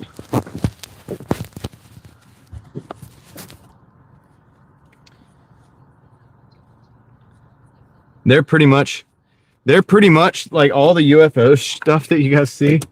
It's entities like that, most likely. Yeah, the TR3B. Yeah. It's interesting. It's it's whatever divisions like that have that stuff. They're the ones doing things that you don't think are humanly possible. Blah blah blah. Whatever. But probably also doing some stuff that's pretty practical, like advanced military operational stuff. I don't really know. We don't know because it's top secret. That's the point. You don't get to know about it for another 20 years.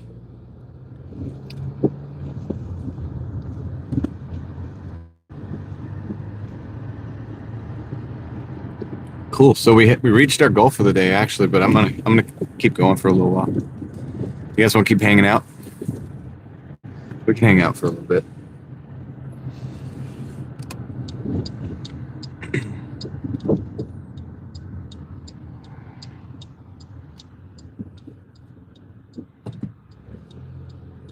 Let's see if we can catch an airplane on the run on the we're at 127.87 steel. 127.87, which is pretty much what we needed to get to 1200. And then we had two $3 plus reimbursed, so about 6 and some change. So probably we're at like 133, probably about 134, to be honest with you. And this is, I started like around 5 o'clock, 4 o'clock, 5 o'clock, between 4 and 5 o'clock. Because, I had all the other stuff that I did. You could see the evidence of what I was doing on my YouTube. But yeah.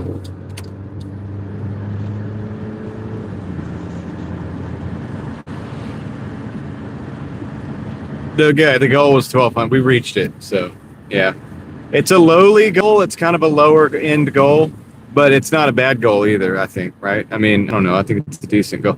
We had to do 200 every day except for today. And the reason I would have done it today if I'd have got out at a reasonable time, but I didn't. And it's for good reason. I had some family stuff and I had the car show and I wanted to take you guys on a stroll down by the lake.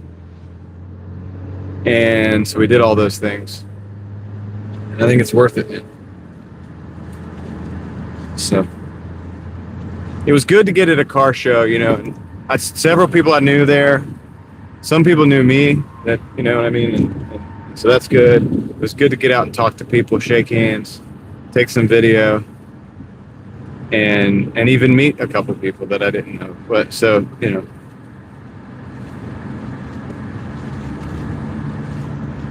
right, do we have a plane coming in? I don't see one. Dang it.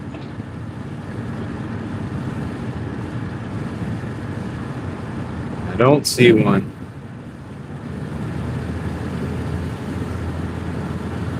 It's okay. I did, Ellie. And on top of that, Ellie, I still have like a the car show actual video to do, but I got to work on that. It's actually I created more work for myself. This is Sheets 375 for 4. I don't want to take that.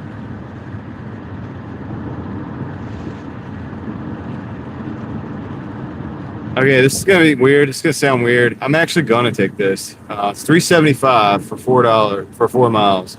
But the reason I'm taking it is because I got to go back to the sheets in that area anyway. And it's like when we get to that's about exactly, we're 3 miles away. So it's like literally we're going to go pick it up and take it a mile from where it's going. And I'm just going to stack that. Since I've already got my goal, I'm going to stack. This is my charity run for the day. Plus, it ain't going to hurt to go to Sheets, be in that area. And then we'll be close to Sheets as well. So maybe we'll get some more orders. Who knows? Who can knows? And if we're lucky, it'll be ready. It won't take forever. But we'll see. So yeah, this is kind of against my typical strategy to take this order, but I'm actually okay with it. Let's go to Sheets. It's going right across the street at Pinecrest, so that's the deal. Well, I'm doing it. And because we've already met our goal. So we're in straight stack mode now.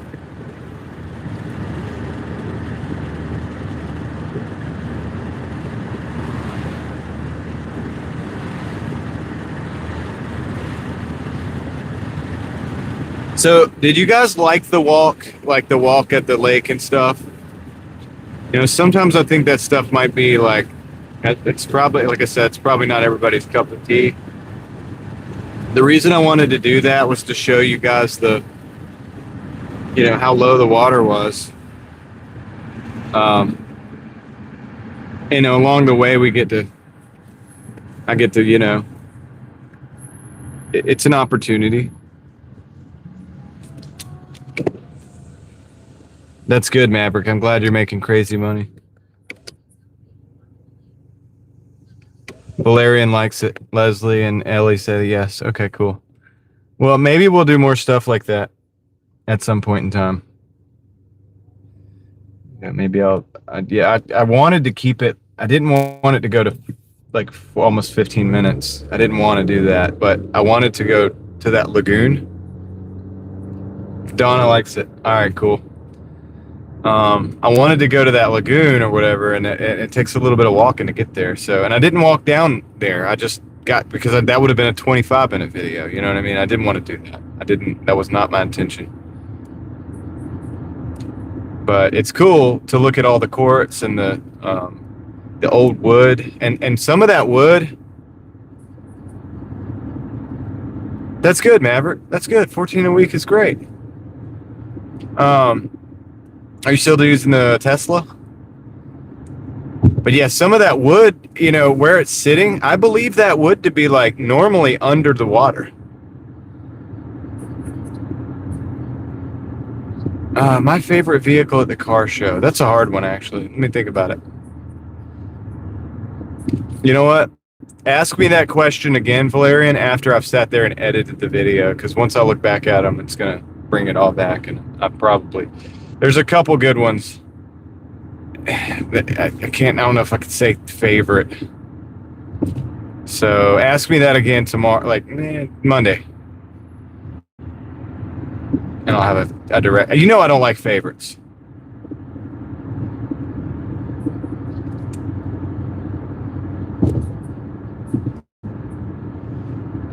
Yeah, the quartz over there is everywhere. It's everywhere. The whole hill is made of it. Like when you're going walking through because I've walked through those, I've actually taken you guys through those trails before on the live stream. The video wasn't really great, but I've gone through the woods of it and walked that probably half mile or whatever through the woods there, that little trail. And it just goes back straight into the woods if you keep going. But that whole area, if you kick around, there's like quartz underneath. Like we just kick, you just kick into the dirt a little bit or whatever. It's like quartz under there. It's crazy.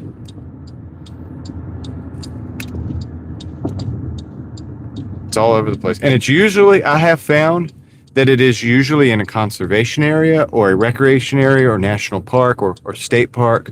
Something like that is usually where I find that level of quartz, that amount. I don't know what that means. I'm not trying to infer anything by that. I mean, but it is interesting, right? I think it's definitely interesting. I've always found it interesting anyway.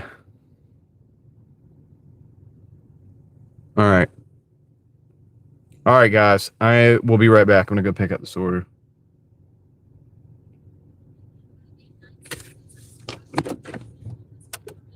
What's up, EDE?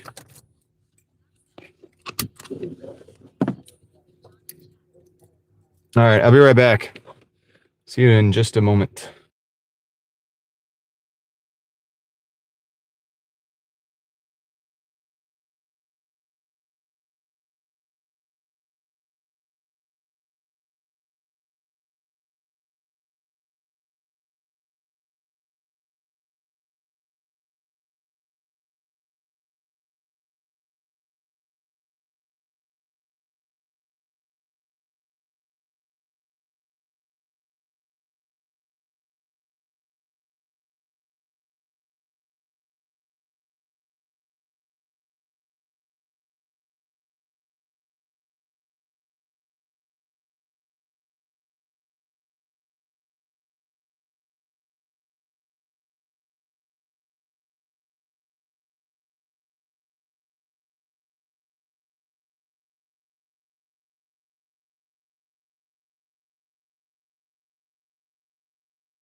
Put the key in the wrong pocket again. Freaked me out. Thought I left my. All right, I gotta try to get my earbuds back working. Hold on a second.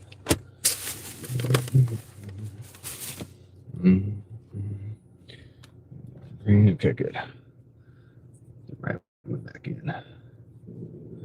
There we go. Now I should be able to hear you guys. Oh, I gotta turn it down.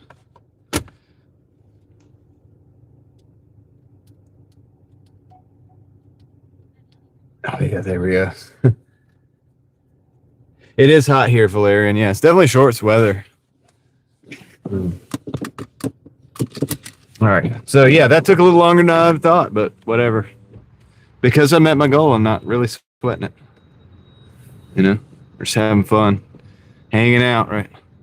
Let's see. So, but yeah, but we're like 0.9 miles away from the actual delivery, so that's the good thing.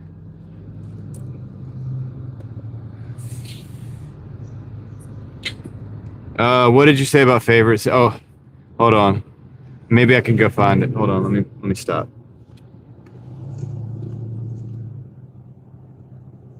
Let me see. Where's he at? John's favorite vegetable is okra. Oh no!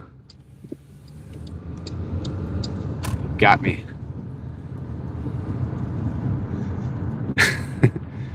It's so weird because it's like okra is not even that big of a deal, but it sure has become quite controversial.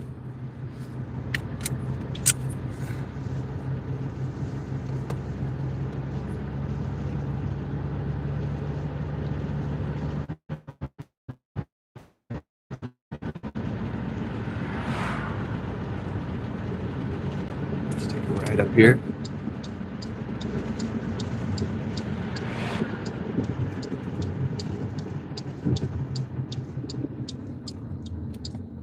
Okay. Man.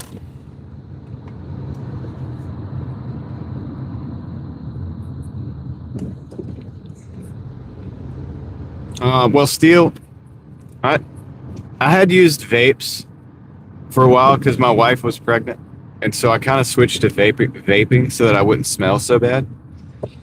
Because she quit, you know, she always would quit if a child, right? You know, we both used to smoke, but so I was like, well, you know, if she can do it, I can at least vape and then not do it as much, right? And then so I did do that for a while. I actually found the vaping to be potentially more addicting than the actual cigarettes, but I kind of like the cigarettes because, you know, you get used to that too, the taste, the flavor, all of that stuff. It brings back like nostalgia, blah blah blah, whatever, right? And but the vapes, like chemically, I think addict you more. And I really do. I think they do. And so, yeah, Valerian, I saw your clubs comment earlier. That's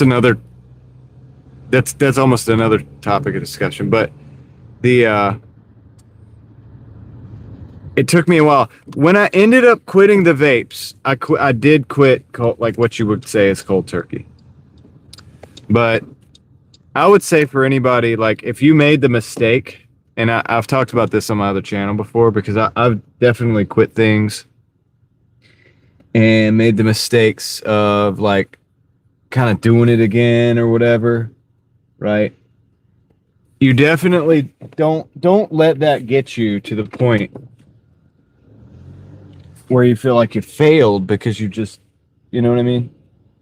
You have to stack the wins. And what I mean by that is if like you don't smoke, let's just use cigarettes, for example. If you don't do it for 20 days and then you do one, right? And then it's not that that's only one. So you really got to mentally like understand that and then just go another 20 days.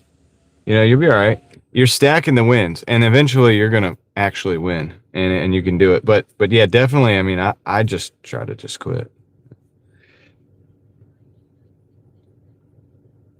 What's up, Paul? Nice, Troy. All right, let me go drop this off real quick. I'll be right back. Got to go to the basement level of this apartment real quick.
Okay, we're going back to sheets and a pickled onion.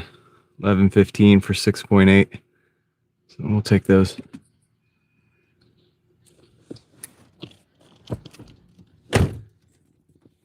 Easier to quit tobacco than drinking like Coca-Cola. Yeah. Okay, yeah, Paul, I will say this about the vaping thing. I would stack that as a win. Now, I talk about how I know I need to get you some elevator music when I pause the thing.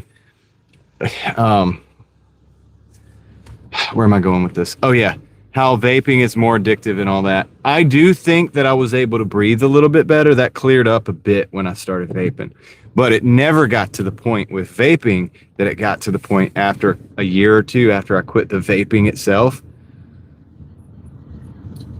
That's when I got to the point where, after I quit all that, that's when I got to the point where I was able to actually condition myself to the level of running the mile under 6 minutes. That, and I had never done that before. I smoked in high school. So even when I was running and doing athletics in high school and stuff, I was smoking then, identified as a smoker. And it had an impact. Whether you think it does or not, it does. And I think if anybody's being honest, they're going to say, yeah, it does. Of course, it has an impact. So, but I wouldn't say that just because you're vaping and not smoking anymore, that it's not a win. And I have a video about this. I would stack that. That's a win. Stack that win, because you're no longer, now you've removed yourself from the thing that cigarettes are to you, and you realize that that thing is not the addiction. That the nostalgia of what it was like when you were a kid smoking cigarettes. Because a lot of us, the reason it's so hard, we used to smoke when we were kids. 15, 16, 17, whatever, like when you're in high school, stuff like that, or maybe middle school, or like whatever. Like a lot of us grew up smoking. So, it takes you back. There's not only the fact that you're chemically addicted, but the fact that when you light up a cigarette or whatever, it takes you back. It can take you a time machine back to, and that's for people like that, and it's hard to let go of that. And so you can get away from that with the vaping. And it's a big deal. I'm not ever going to knock anybody that is vaping. What I will say though, is I do think it is addictive, like chemically, like it might be without even really noticing so much. You could just do it. And what I was vaping all, and I could vape inside, I could vape in the car, like I could just vape whenever I wanted. You could just sneak a vape anytime. You can't really do that with cigarettes, especially in today's society.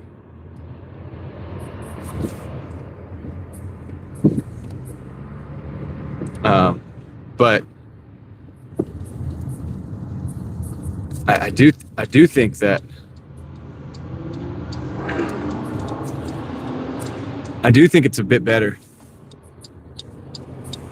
on the lungs. I don't know about that. I don't know the numbers of like the nicotine stuff. But I mean, I do think it's better on the. I will say I think it is better on the lungs. The vaping a little bit, but there probably are issues that can cause with the lungs too. So I wouldn't sit there and say that it's like perfect or it's good for you. I would want to get. I think if you get rid of the cigarettes, you don't even need the vaping. Like at that point, you know what I mean? Because like you've already gotten rid of that thing that's so deeply ingrained. You've just switched it to something different, but you realize now it teaches you something. It teaches you that's not the thing. And so it gave me the perspective that like, hey, look, I might not have to do this.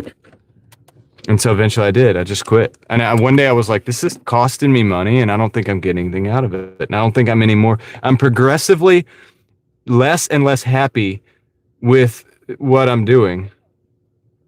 And I'm actually paying for it. And I'm not stopping doing it. I'm just continuing to vape. And so I'm like, and that's when I did, and that was cold turkey. I did quit what they call cold turkey. I did at that point say, you know what? I think I'm done. But I was fed up with it. I was fed up with the fact that I'm paying for this thing that I just keep doing habitually. There's no real reason for it. I was like, dude, I could probably go that next level. I had already experienced some success with my lungs, getting, a little bit better than smoking. Cause when I was smoking, I coughed up stuff in the lungs every day. Every morning I would wake up. It's nasty. It's really gross. I would wake up in the morning and like, you know, smokers know what I'm talking about probably. And that was bad. The vaping, I didn't do that as much, but it still wasn't perfect. And I was like, dude, I've seen this success. I've stacked this win. I've we've removed ourselves from the nostalgia thing, right? The time machine that cologne or anything like that can take you back. The smell, the olfactory, the cigarettes are no different. And so I've removed myself from that. I was like, dude, I don't think I need to do this. I don't think I'm gonna do this. You kind of almost have to get a little bit not like angry about it, but like a little bit of like, hey, look, like what am I doing here? Like, what actually am I doing? I'm just spending this money. And anyway, so yeah, I eventually did. So when I did quit vaping, it was what you would call cold turkey for the most part. All right. No, Leslie, I'm running my mouth. I'm gonna go in. I'm gonna go in and get this order. Just I was just at this store, so I'm pretty sure this order's not ready yet. But anyway, I'll be right back. I am gonna go in the store and wait now. All right. So I'll see you guys in a minute. I'll see you in the chat.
How's it going, guys? All right, I'm back. And for whatever reason, keep having to switch the earbuds. Maybe they're not getting charged up enough. But I'm going to switch it back. I think I got it.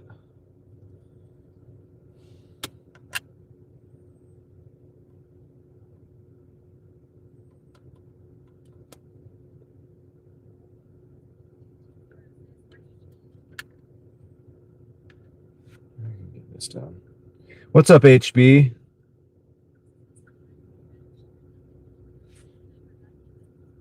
Yeah. Ooh. All right.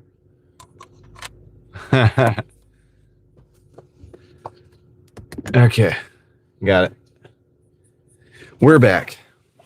What did I miss? Hey, Joe's back. Yeah, there. Hey, Joe, there's Ellie. Ellie, there's Joe. Eva does not miss cigarettes. I hear that. Oh, I don't know. Yeah. Honestly, I don't fully understand these earbuds or these. Yeah, I guess they're called earbuds, whatever they are.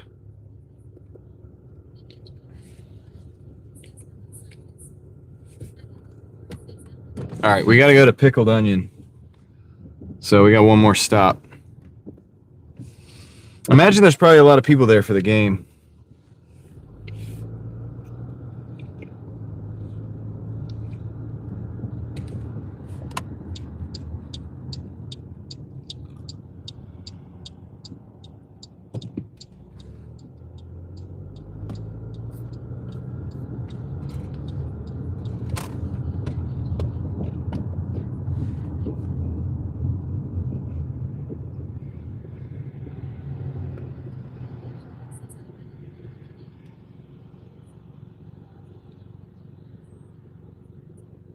They really wanted that energy drink.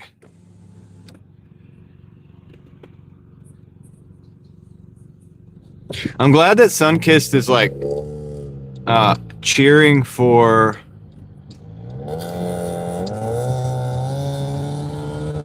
Honda. I'm glad that Sunkissed is cheering for the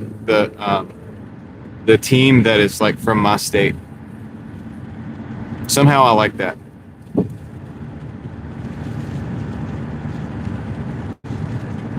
So Ella had another catering. Was it a good one? That's a lot of wings, dude.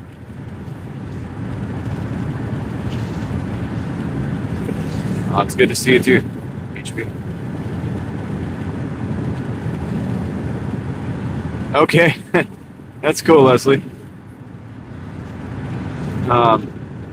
That's cool. Good job. You might end up doing more today than I did, Leslie. Because yeah, I don't know how much we're gonna do after this, but we'll see.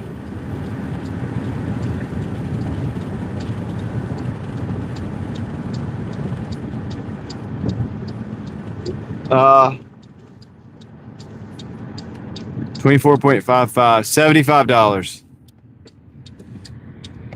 I don't know. I'm just throwing that out there. Maybe I'm wrong, but $75, Ella.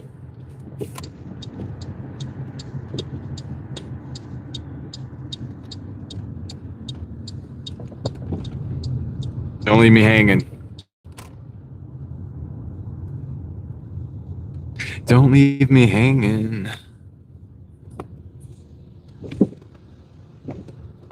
Oh, you're saying it was only 24 and that was it, and that's all you got.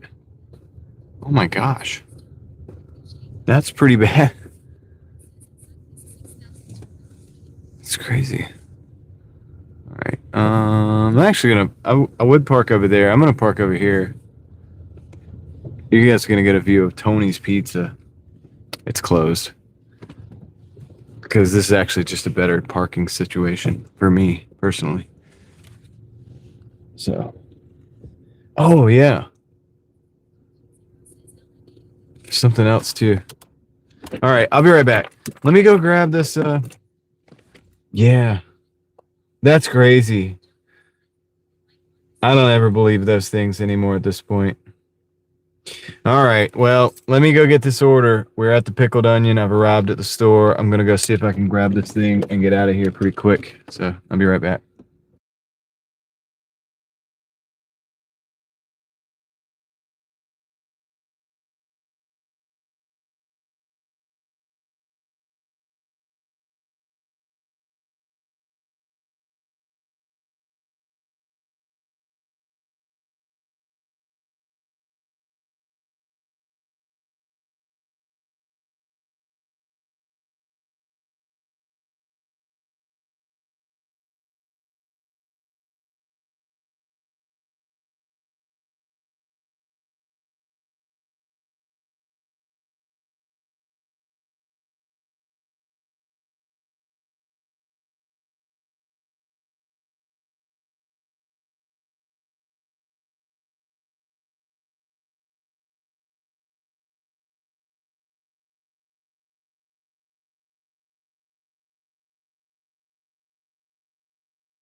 All right. Hey, Joanne Hendricks, thank you. Look, thank you for the $20. Appreciate that. We'll keep using it. Let's see. Hey, John. Hope all's well, buddy. Hope this helps with gas and keep up the hard work. I will keep up the hard work and it will help with gas. So thank you very much. And I hope you're having a good weekend. And I'll keep doing cool stuff. Try to, well, it sounds like I think I'm cool. I don't think I'm cool. I just think some of the stuff is cool that we get to do, right? So I just like to do that. I want to do that and share it with you. All right. I'm going to flip it around. Flip the camera around. Thank you. Thanks again, Joanne. All right. Let's see.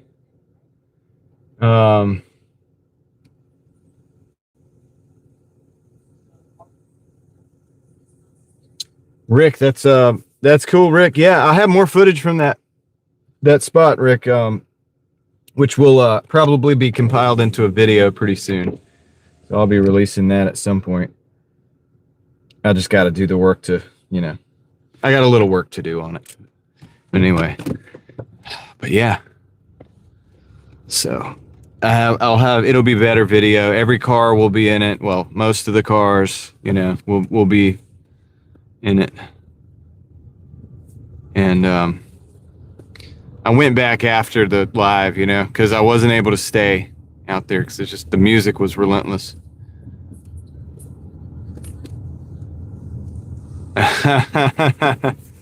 Sunkissed. That's funny.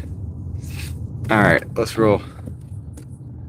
I don't know if I've heard that one before. Oh, it's dark over here, dude. Hold on, I'm gonna show you how dark it is. Okay, in the middle of the city, you don't think about darkness, right? You want to see something creepy? It's already kind of creepy, right? But like, watch this. It's dark. It's dark. Okay. Anyway, all right.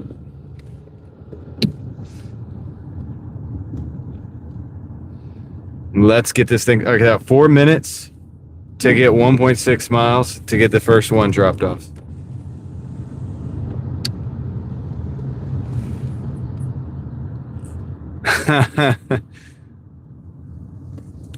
I was gonna take us back there because that building is abandoned. I would say abandoned. It's vacant. All right, and I was gonna show you guys inside. Not inside. Not that we can go inside. I'm not doing anything illegal at all. Just looking at it from the outside. I've already done a video in that building though. It was a grocery store, and when they did the, I have the. If you guys don't know about the video, talk about backrooms. Look, this backrooms movie, I've got to go see it because here's the thing. Or I don't know if I'm going to go see it, but at some point I will watch it, and there's a reason for that. I have been doing like backrooms type videos for a long time, and try explores and stuff. And one of them is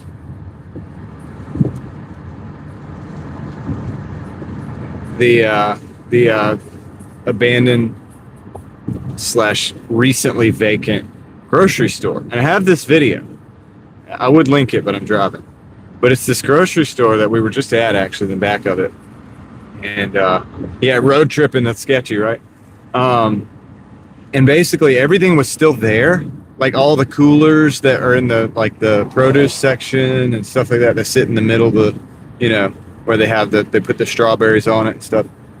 The shopping carts, everything except for any kind of product and any kind of label. It was the craziest, just very, very kind of backrooms-esque adjacent, whatever. But I did do a video of it, actually. If you guys haven't seen that, you should check it out. If you like that kind of stuff, anyway. But yeah, I'm kind of weird about that stuff, man. I kind of like find myself gravitating to the liminal, you know, the liminal area.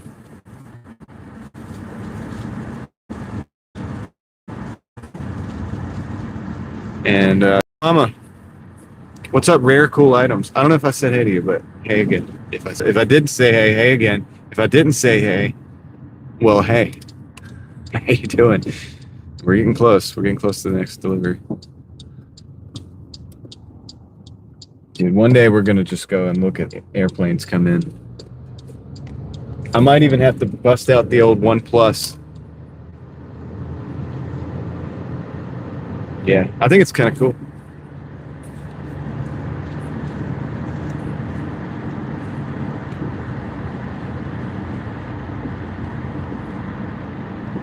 It's kind of cool. I want to look into it more, but I don't want to look into it too much because I don't want to ruin the actual movie. I want to watch the movie.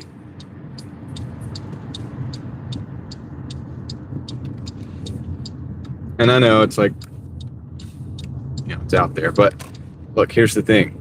I have spent a lot of time in these liminal places and liminal spaces, videotaping them.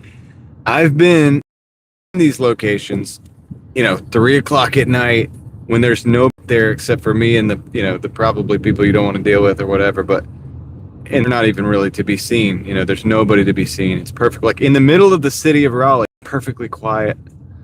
And there's nobody out, and there's nobody where you're at, and you're in an empty building. Like you're not in, but you're at an empty building. Like it's weird. It's an interesting and weird feeling, and I don't know why that I tend to kind of try to capture those moments or whatever. But all right, let me.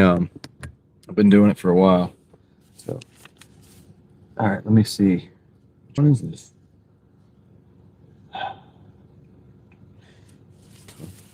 Okay, I'll be right back.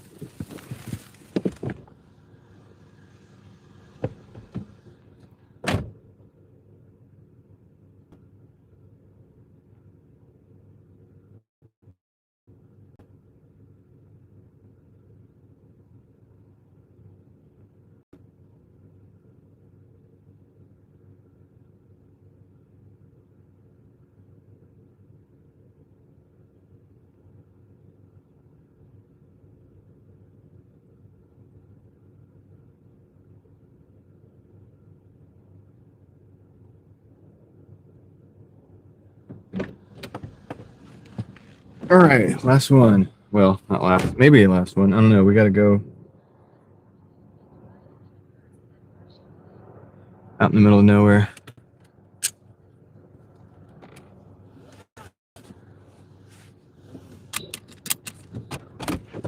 Where we're going, the signal may give out. I've actually never taken the live stream at this place at night, but during the daytime, it usually looks pretty rough. So we'll just have to see how it goes. Might be better at night though.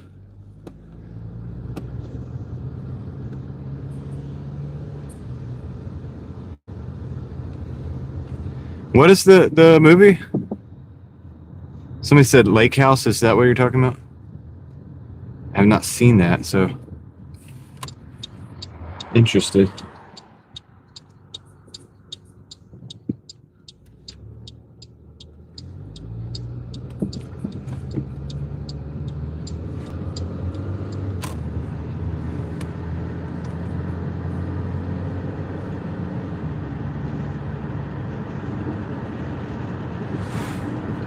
Add it to the long and unfulfilled list of movies that I need to see.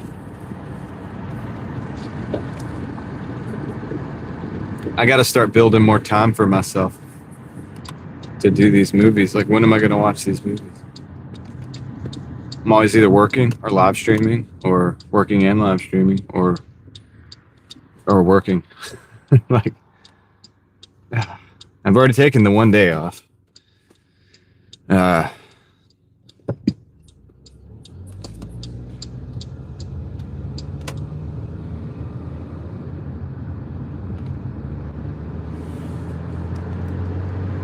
So we're going to New Leesville. Could get a little pixely. Hopefully the stream will stay intact.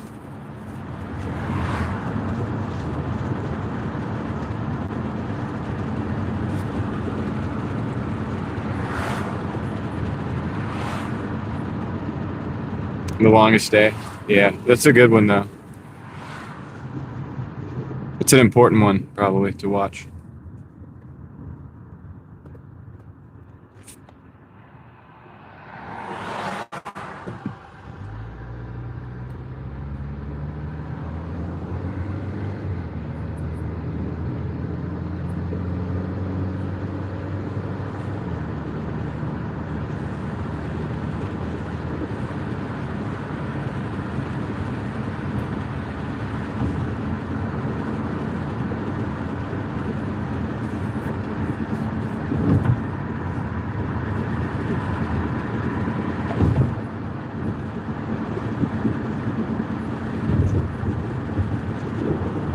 Central Standard Time. When is that? I don't know, Mark. No guarantees. No, I'm not going live tomorrow. Mark, tomorrow is my day off. So if I go live, it's because I see something really cool or there's something super special. I just got to share with you guys. But I don't. That's my day, like, to not. You know what I mean? My detox for this. So. Even though I'll say that, but I may release a video, but I might not do it. I might wait till Monday.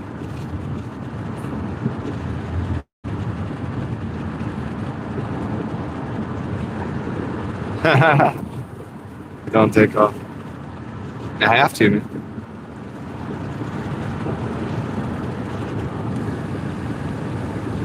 Just watch a rerun. Just pick a good rerun and watch it. Just hang out and look at my live streams. There's hundreds of them. You just go down and just pick one and just boom. Whichever thumbnail looks the coolest, just click on that. Hang out with me for that day.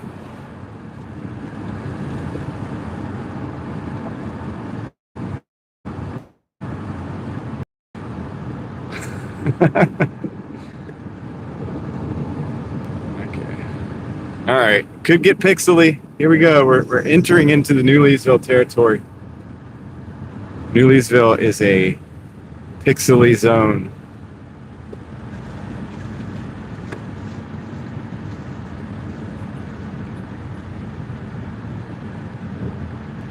If you enter if you interact in the comments, Mark, I'll answer your comments. I'll interact with you as well. It just won't be as fast because, you know, I might not be looking at my phone. How we doing? Is the stream still going?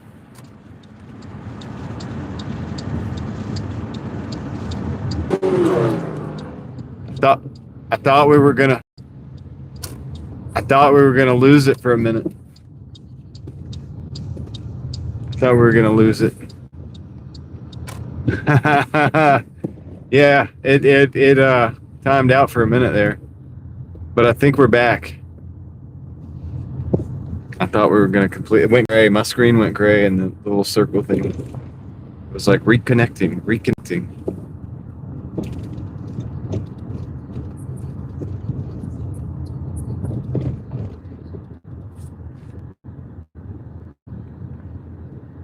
We lost some people on that one. We're down to 88.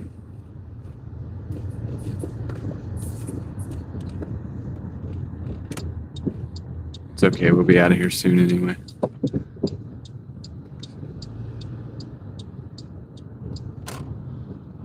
This is the one. All right, drop this off. Be right back.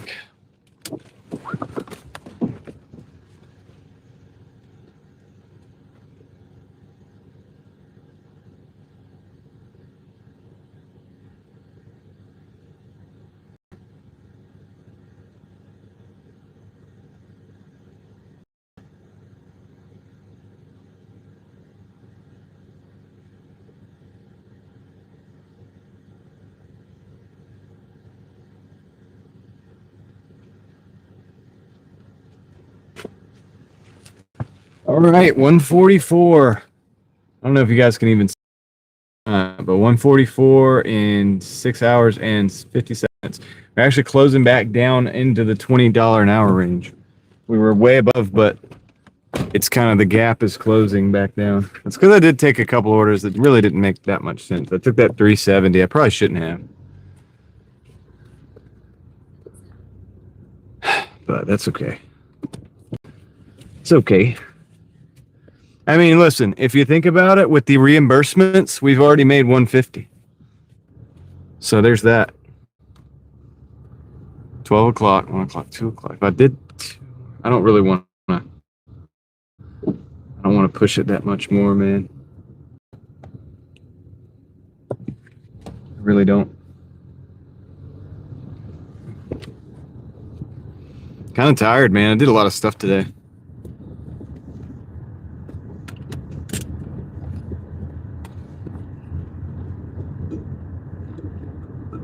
We're over our $1,200 weekly necessity.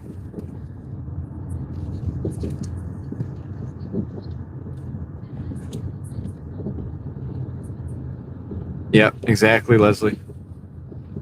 No, I'm not. Yeah, that because that doesn't show up on the dash. It shows up elsewhere.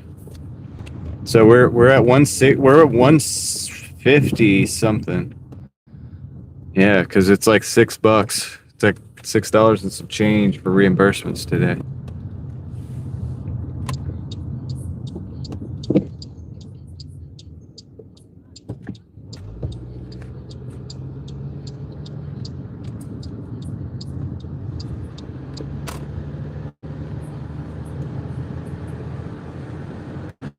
Hang in there. We're almost out of the Newville zone. We're almost out. But yeah, I'll be hanging out with the family. Oh, there's a plane going over. Missed it.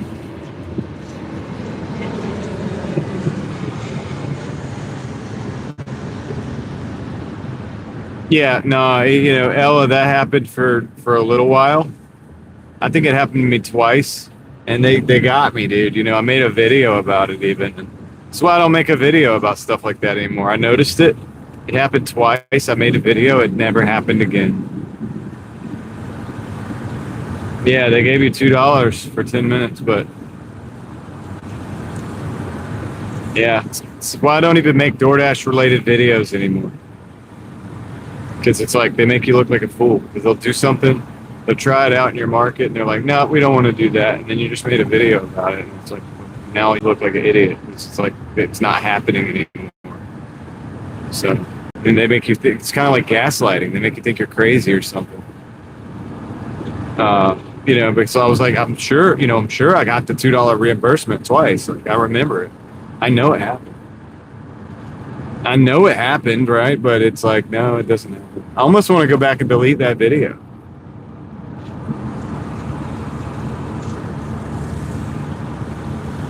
John noticed it. Well, I don't want to copy you, Joe. That's your thing.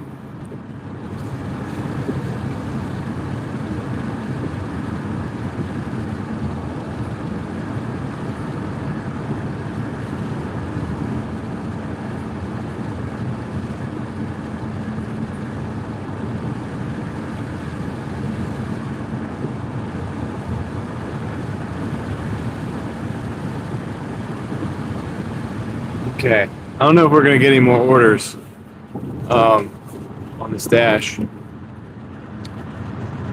can do a number of things.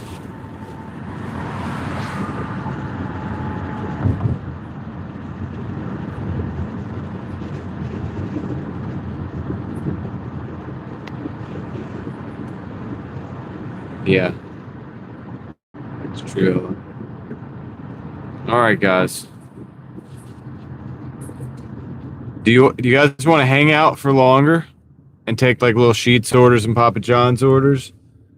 Are you cool? You cool just calling it, man? Because I'm at a place right now where I could call it and I'd be happy. We can drive around a little more and hang out. I'm fine with that. A day off tomorrow. Try to get this total to 150. It's at 144, but it is over 150 because of the reimbursements.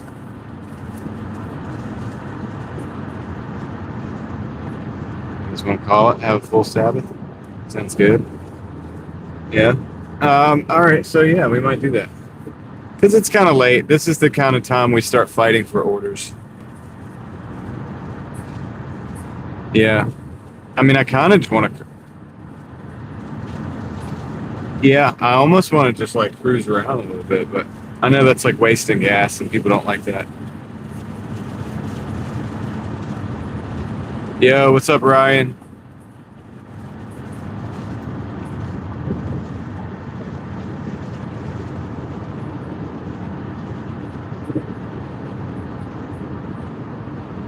Well, I'm pretty, look, I'm kind of tired. I was out in the sun.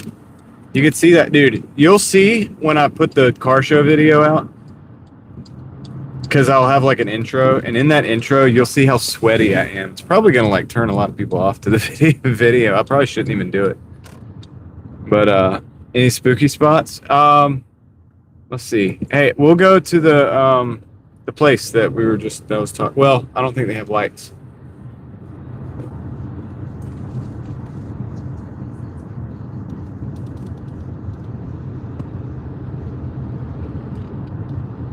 I'll go see if they have lights. Oh yeah, sports bars are definitely open.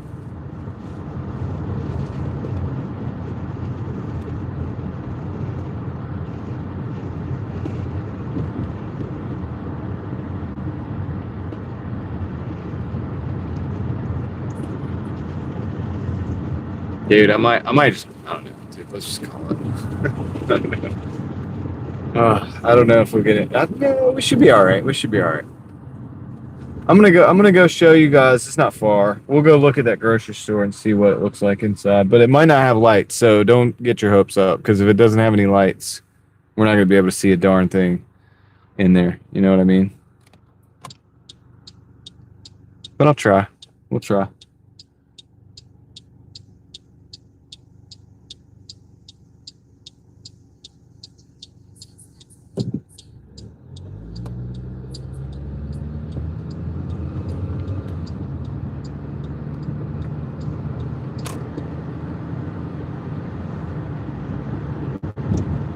We'll try, and then that'll be it. I haven't ended the dash yet either, but I'm also noticed that I'm not getting orders. So I think the dash is expired.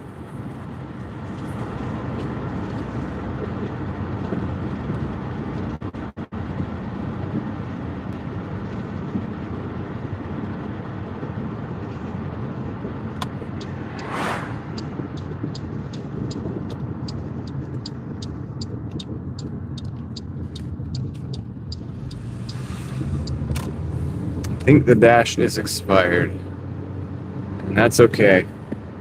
There's more to life than Doordash, guys. Did you know?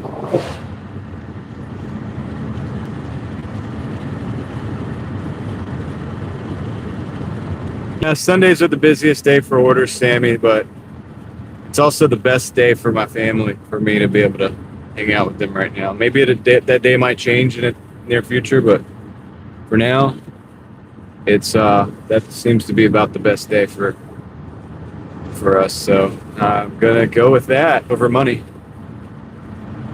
You know, as long as their needs are met, I don't need to like really. I guess. Look, I already do 6 days a week. You know, you don't have to do 7. We're designed to do 6 days a week and 1 day at rest. We're actually designed for that. Oh crap, we got to order. I don't want to take it. Maybe I do. No, I don't. Yeah, it's going way into a different zone. Well,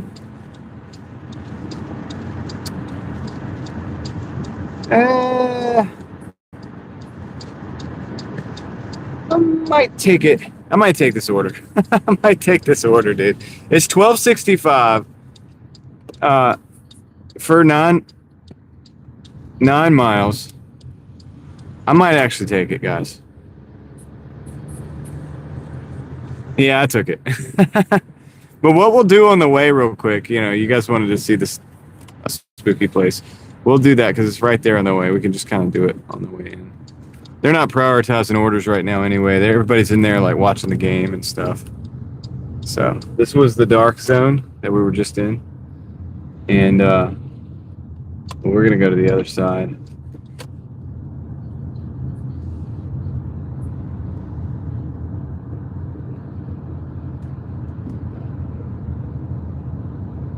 And we're just going to pull up front because I'm not even going to, because we don't have time for effect right now. I have a video on this place if you guys want to see it. Oh, you know what? I'm looking at it right now. There is no way.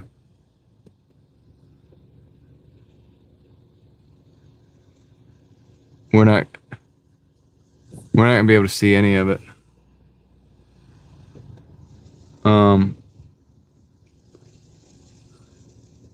Okay, I'll show you a little bit. Yeah, hold on a second.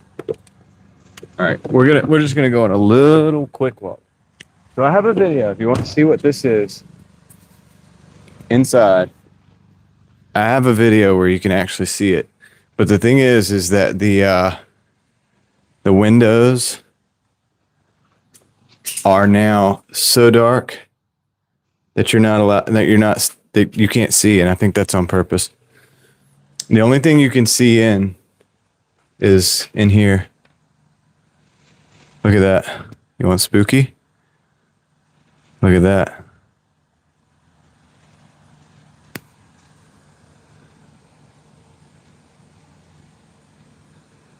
And so you really can't see much. But I have a video where it shows and you can see a lot. You can see in there.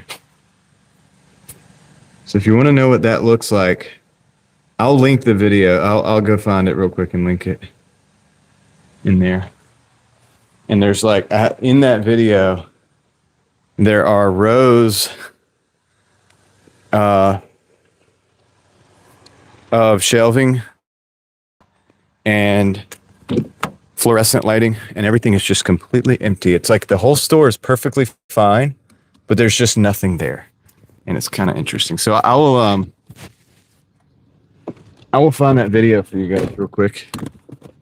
Let me go get over here to the store, pick up this order, and I will link that video.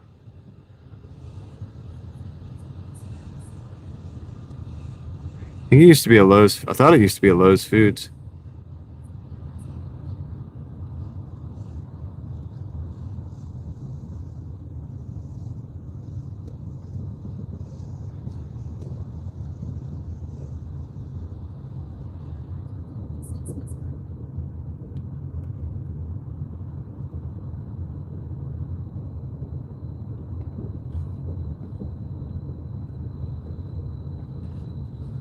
Okay.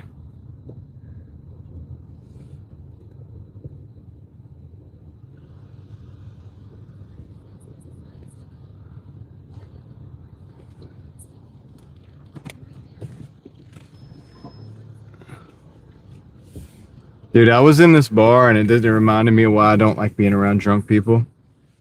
Some dude like came through and like kicked over a it's abandoned. Here, I got it. I'm gonna get it. It says, "Wow, check out this empty grocery store." But I got it.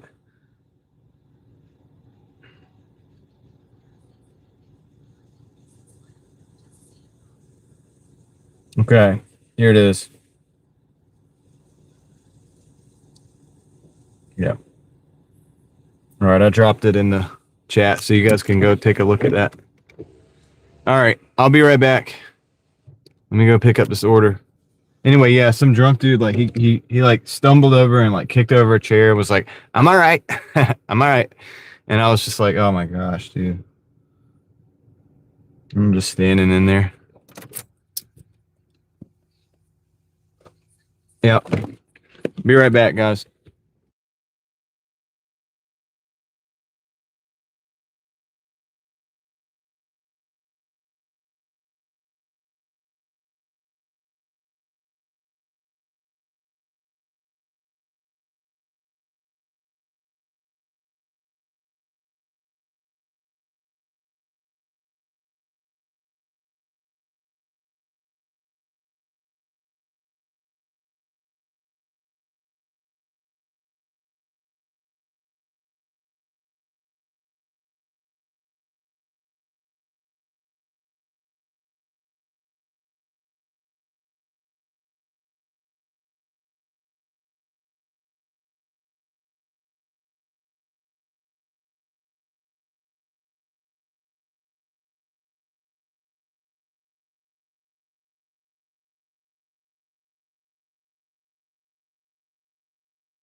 Oh, dude, I can't believe I was just muted. Sorry.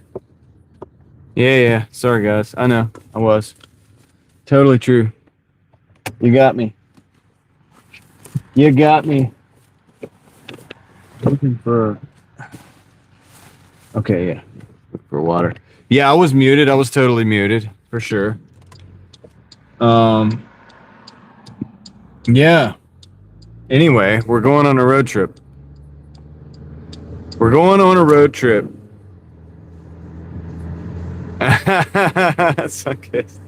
What's up, Tyler? Who else did if I missed anybody? What's up, Ryan? I think I already said hey to you, but what's up? Anyway, we're going on a road trip. We're going to drive a little bit. I mean, this has got some mileage on it. This isn't the best order in the world, but I'm kind of not. I don't know. I'm just kind of in it for the drive right now, not necessarily in it for the Doordash part. You know. So I took this order because it gives us an excuse to get paid to drive for a little bit. So it's mostly highway, nothing too special or scenic. But no, that link I dropped in the chat though, above that is that grocery store when it was first emptied out. So the shelves and everything are still there, but nothing on them, like nothing. You know, and they had taken away all the branding and images, but the tiles are still there at the the butcher area. Well, deli, not butcher, but the deli area. All the things are still there, like it's ready to go, but there's just nothing. And I just thought it was kind of crazy. That's why I shared it and made that video. So if you guys are interested in that, check it out. I don't have to do it now, but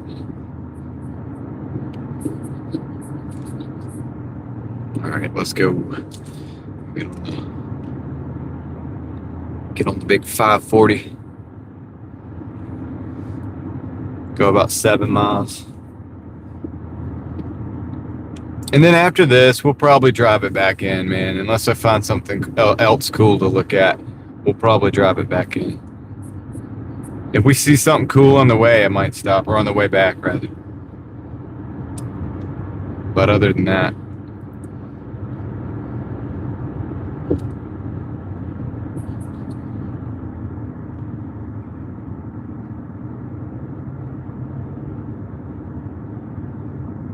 isn't that crazy, Leslie? It's kind of crazy, right? It just has like that liminal vibe, like that, you know, that now everybody's talking about because the backrooms thing. But like I said, I've been obviously seeking that out. Not seeking that out, but like when I see it, I'm kind of drawn to it, and I'm like, huh, what's going on here?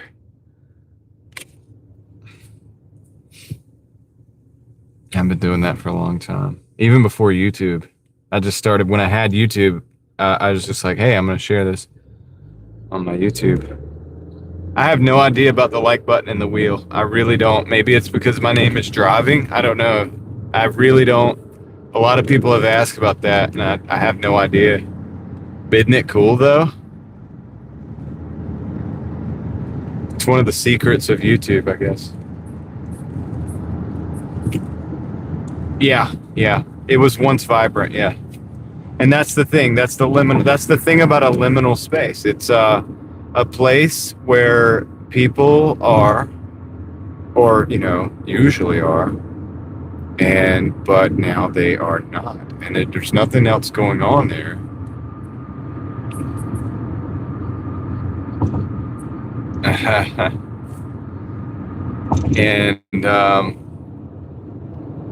And you just wonder what's going to happen next. Like, where are we going? And the term liminal, it has to do with like almost like a doorway, almost like it's a transitional phase. And that's exactly what's happening with that grocery store, for example. It's in a transitional phase.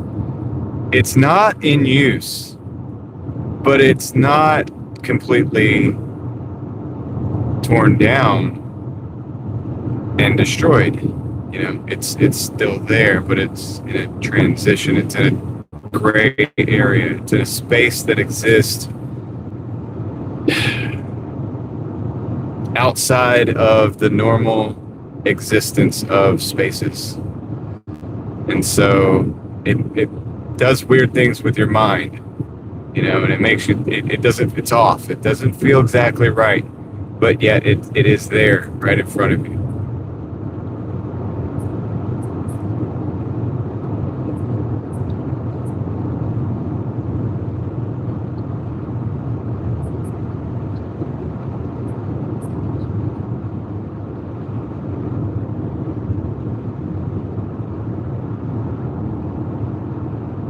It has a red spot underneath. The space between spaces. Yeah, Tyler.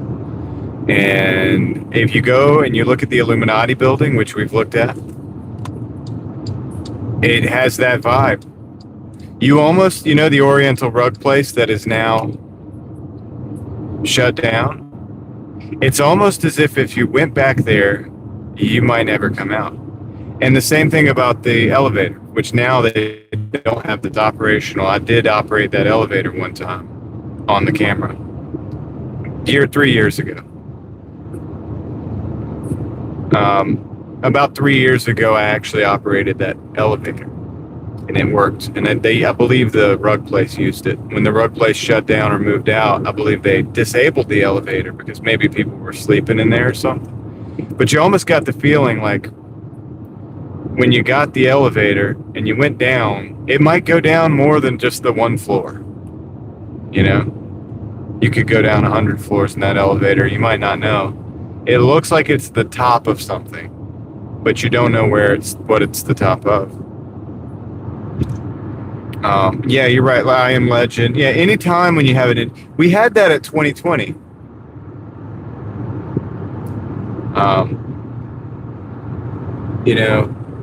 When in 2020 everything shut down, people stopped driving, and then you're out there on the roads. And it happened to me because I was driving all the time, and I would be on the roads, like say out here on the highway, and there would be nobody out here. It would just be empty. Not that many people out. A big space that was designed for more people than are utilizing it. And that is kind of like a common theme. Now, I have another video that's in the parking garage, right? And that parking garage, completely empty, yellow lights, the flashing lights, everything, the buzzing, the humming of the lights, all of that is incorporated in part of that video that I did with the parking garage. And I did that video in the middle of the night. Like, it was sketchy because I was out there in this abandoned parking garage in the middle of the night. But that was what I wanted to capture. That was the essence of what I wanted to. What channel? On this channel, Ryan. You just got to look through the videos, the actual videos. It's one of the older ones. I didn't talk in that video. There's no talking in that video. I just walk around and show you this weird stuff. And that's how all my videos used to be. Sometimes I would put music on it.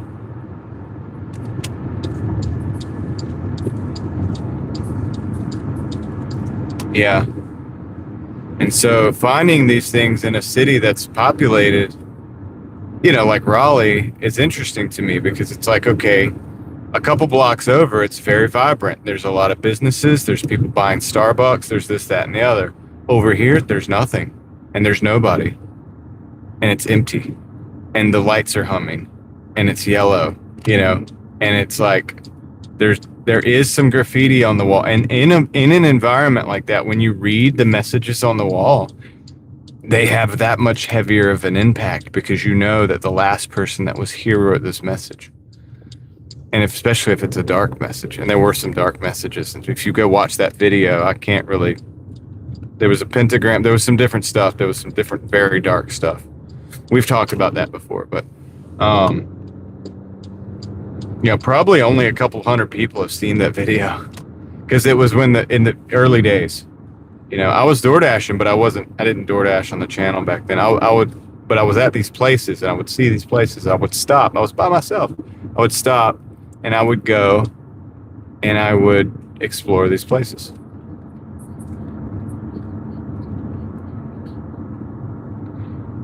Oh, you guys are okay. I'm sorry, Ryan. And Sunkissed. You guys are talking about something different. But anyway, yeah. So I just found it fascinating. I get it, and now I realize with this movie that came out that a lot of other people, it's a thing. It's like the fear of reptiles. Like sometimes people have fear of snakes or things like that. It's deeply ingrained. There's something that's deeply ingrained in us that means we can't look away from these liminal spaces. Like, you know what I mean?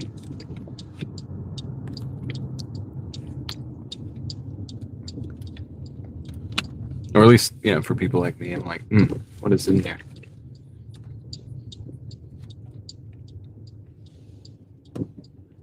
Manio's gardening service. Thank you for the 1 month being a crew member. And yeah, also, you're right, Los Angeles. I don't really want to come to Los Angeles, to be honest with you. but yeah, if for some reason at some point it became relevant for me to do so, and then it made sense that I do it. Well, it doesn't have to always make sense. I don't like things always having to make sense. There's more to life than sense, like a human, like common sense. Just like that light that just blinked on right there. What was that? I remember I was with a friend one night, and we were driving down the road. We had just come off of a back area, kind of a dark area, if you will. And we're going down the road, and every time we get to a street light, the street light goes out. Like that one. Oh my goodness. Did y'all see that? Rewind that if you want to see how crazy life is. Because what was I just talking about? I'm going to go deliver this food, and I'm going to let you guys process this to what just happened, having to do with that street light and the thing that I was just talking about. Yeah, I think so, Joe. Yeah, I don't like it either, actually. So, and I didn't like it at the time. Let me go deliver this food because I've got to do that, and then we'll get back in the car and we'll get the heck out of here. We got to get the heck out of here. I think that's what we got to do. All right.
Okay. I'm back. So yeah, anyway.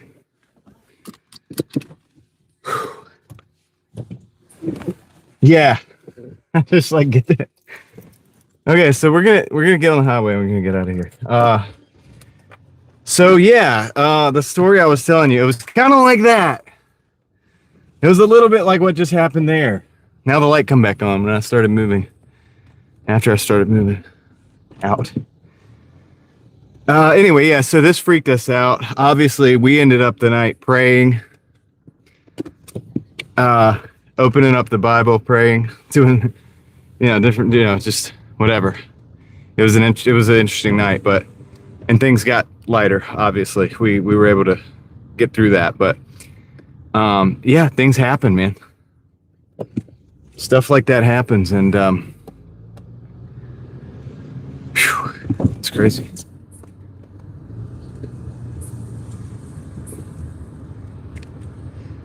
Yeah, there you go, Joe. So I don't know why that just happened. I mean, maybe it's to like prove the point, or so that you guys know that I'm not BSing, like that thing, like how things, like whatever, just weird things happen, right? Like it's maybe it's a coincidence, whatever. But I don't know, but it's okay. It's all good. We're just chilling. I don't even, sometimes things happen and I'm like sitting there talking about something, like, I don't even know what to say about that, right? I'm not going to switch zones. I think I'm done on the Doordash too. In the Doordash here. But yeah, let's see. In the dash there.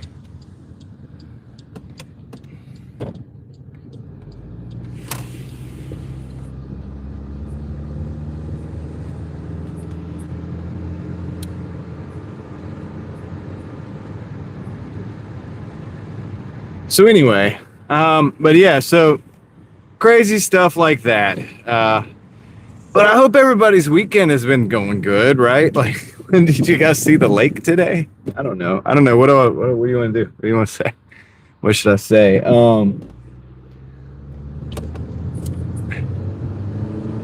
What's up, JoJo? How's it going? What is up?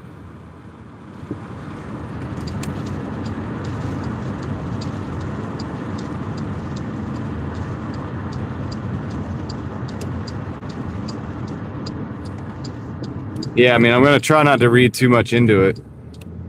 To be honest, guys. Just to be real with you. I am well, Joe, I think.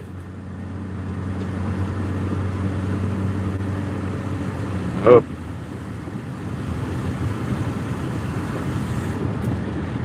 Hope and pray.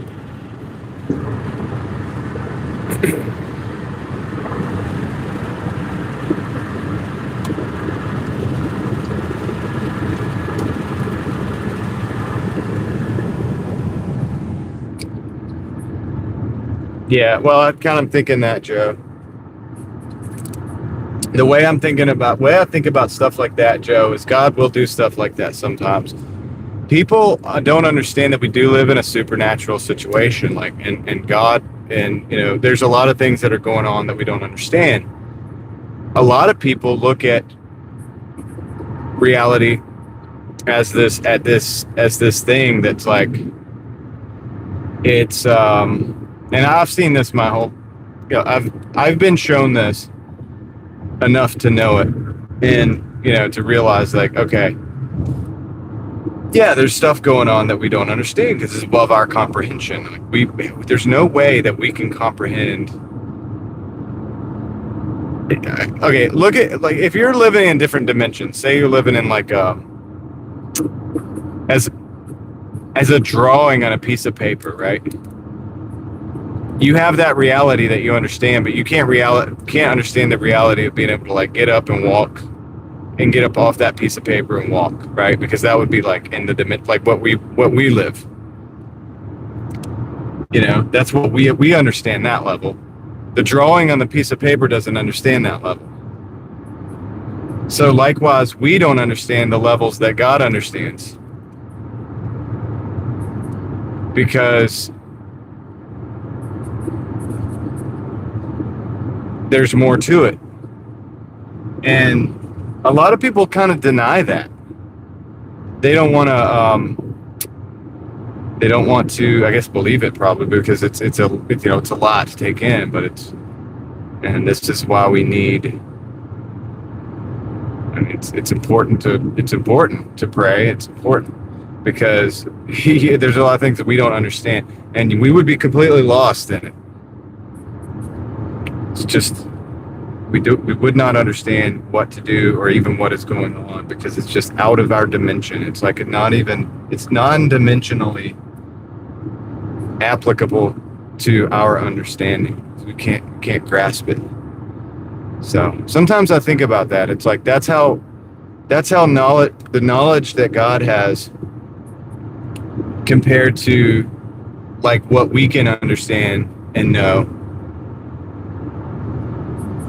is almost like that of a different dimension.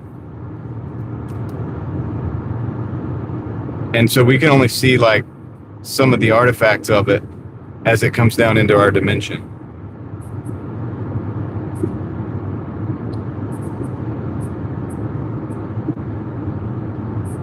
Right, right. Yeah, because we're talking about an all-powerful sovereign God. We're not talking about a little g God like, people used to and still do, appease and worship. They used to make those step pyramids, for the to worship the what do you call it? The little g gods. Get off right here. And Romans 8, yeah. And the thing is, think about this. It's like when all these civilizations that used to like worship these little g gods or whatever, what they would do is they would like build the shrine and they would like appease that little g god, right, to come in and stay there with them and whatever, and like they would appease that god, right? They would do their little sacrifices or whatever it is that they thought that entity that they were trying to worship would like. But here's the thing: at the end of the day, and then this is something that's also scary, and just something that you just said, whether we like it or not, that God, the Romans 8:28 is also contingent. All things. It's not like things that we like. It's not like the warm fuzzy things. It's all things. And so in that category of all things, it's like that's a lot of things we might not like. But what people do nowadays, it's like we tend to. I would say that you hear a lot of prayers for what somebody wants to happen, and it's like this is the same thing that people were doing to those gods back in the day, that the little g gods that they would worship or whatever, and dude, they might have really gotten some results from it, because what they wanted to do was to appease them, to get what they wanted, and they were almost trying to like kind of bribe them, or like kind of say, hey, look, like we are worshiping you. Look at this. Like, this is, you will get this worship with us. We need the crops, we need the rain for the crops, or like whatever. We need like favor and war over this other tribe or whatever we're trying to deal with. And so they're really just trying to appease that little g God into doing what they want. And I think a lot of times in modern day, like people do the same thing when they're praying to God. They pray to the Lord and they say like, it's not like your will. It's not like God's will be done to do the thing that needs to be done, whatever that might be. All things work to the good of those who are who love God and are called to His purpose. It's more like, do what I want. You know what I mean? And I need this. I want this specific thing, and I want this. And it's like, it's almost like that same thing, that like appeasing. Trying to almost like not trick, but like kind of glaze God so that He'll do what you want. And that's a dangerous place to be, I think, actually. And I don't know if you follow or not what I'm saying, but I see it a lot.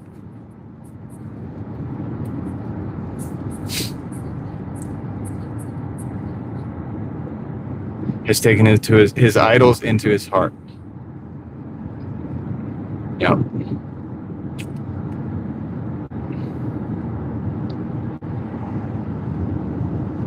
Yeah. So, it's almost like instead of having, and I think this is something that is common to man to struggle with, but instead of having like,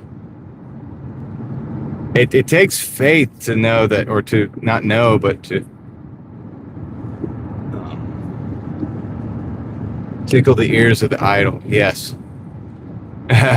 So like apply. Yeah, it is appeasing to these entities or whatever. It's like, hey, look, We'll burn this incense. We'll do this thing. We'll just like do this like sacrifice or this little whatever juju or whatever, like the thing that you like or whatever. And then, I need this thing though, like, and it's not that far off what a lot of people in Christendom, if they want to, however you want to look at that, do when they pray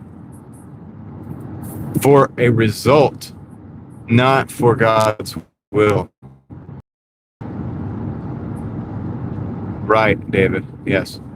And that's the thing. But like when we pray, do you get what I'm saying, guys? I mean, am I way off base here? Where like I'm just saying like I hear this a lot, and because it's like, okay, pray for the family of these individuals who something tragic happened to. Pray for this person. Keep this person in your prayers, right? But what do we pray? Is it are we saying that God, please do this thing?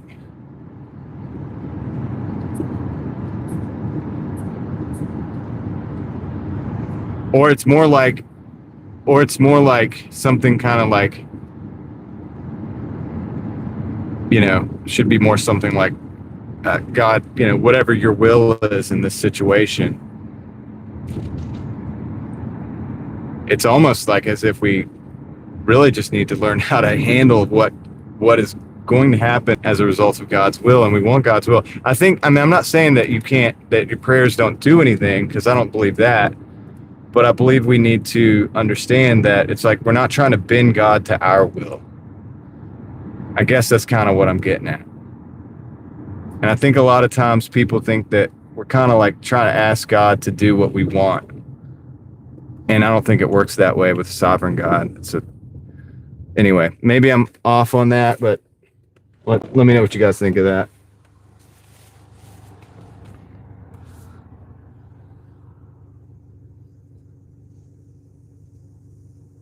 Yeah, and David, another thing is, like you said, it may not be good, but it works to the good. It's like that is another thing. It's like a lot of things that people don't understand, and they can't, like, why does this happen? And that's unjust. And it's like, well, that's unjust compared to what you think, because we're people and we have a limited understanding and limited, we can't see all the moving parts. We can't see all the moving parts in this whole thing. God can, right? And so a sovereign God can see the moving parts of everything and know what's going on. He can know what happens to somebody when something bad happens, or like when, something bad happens to somebody that you don't think that it should be that way.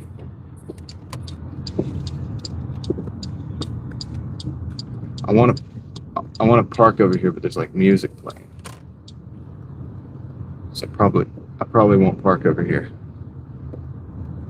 I might park over here.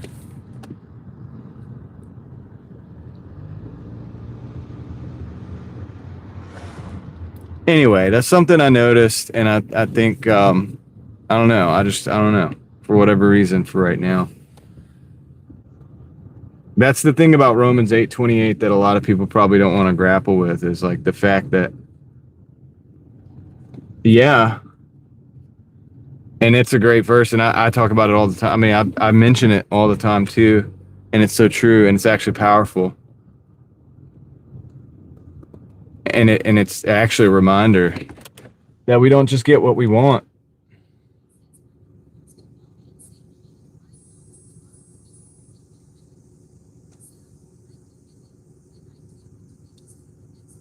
Okay, let's lock this in, guys.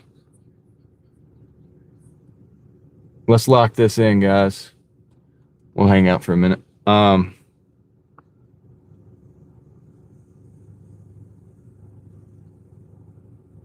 It also means that, like, you don't necessarily have to save the world, right? Like we don't have to save. That's not on our shoulders to save the world.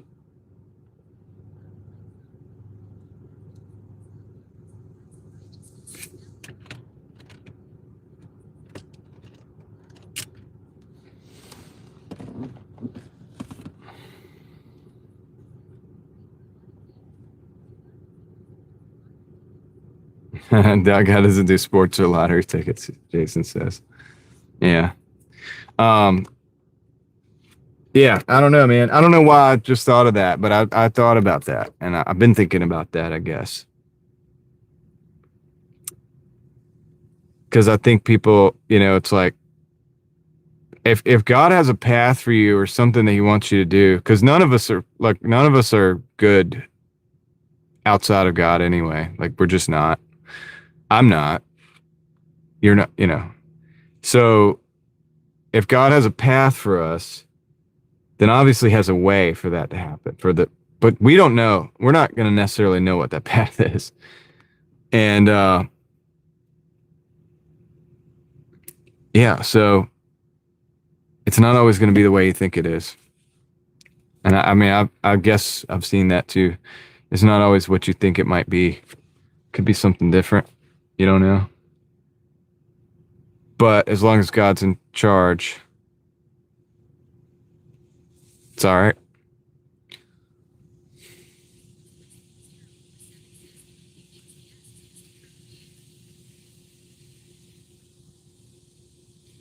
So I think we're going to look at the numbers. Let's see if we look at the numbers here real quick.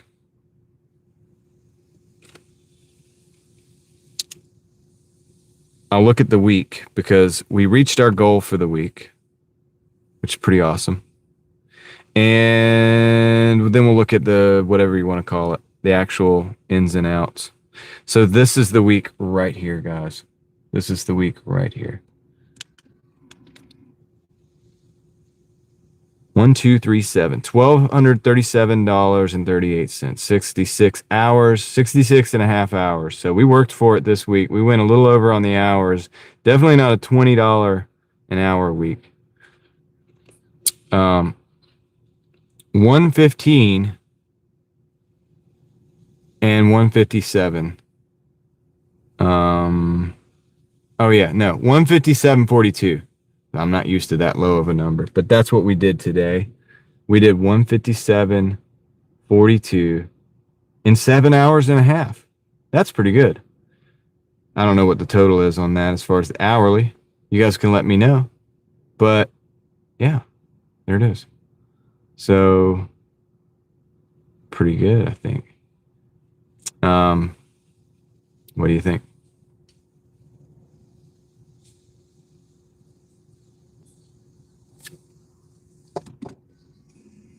You made a mistake on a double order? Did you deliver both orders to the wrong place? Hopefully not, because that could be a double contract violation if you did, but maybe not. You might get lucky. I don't know.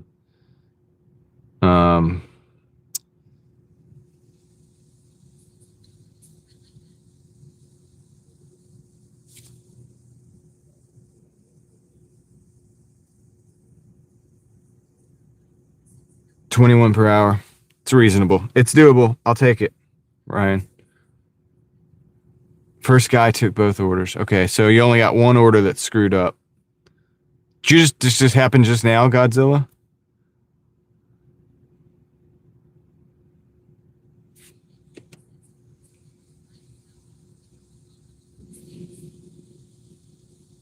Well, David, that's just called being a human being. It's just called being a human being, really. That's what we do a lot of is make mistakes. Call support, Godzilla. Just call support. Let them know what happened. There's nothing you can do about it. You can't get the order. The other order is delivered properly, so that would be no problem. And then if you get a contract violation on the one, which is the worst thing that can happen, just do 100 deliveries. It'll go away. Well, did you go? Well, it's too late now. If you went into his house, it's too late because obviously food, you can't do that. So I would call support. I would just call support and be like, look, tell them the truth. You may get a contract violation because you're not able to complete that other order. But maybe they can walk you through what to do.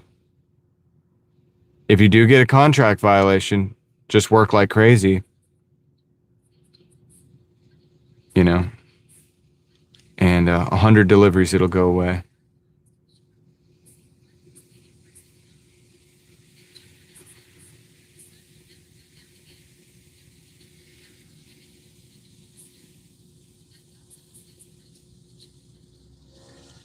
You took the picture. He had both. Right on, Joe. I gotta catch up on those. Um,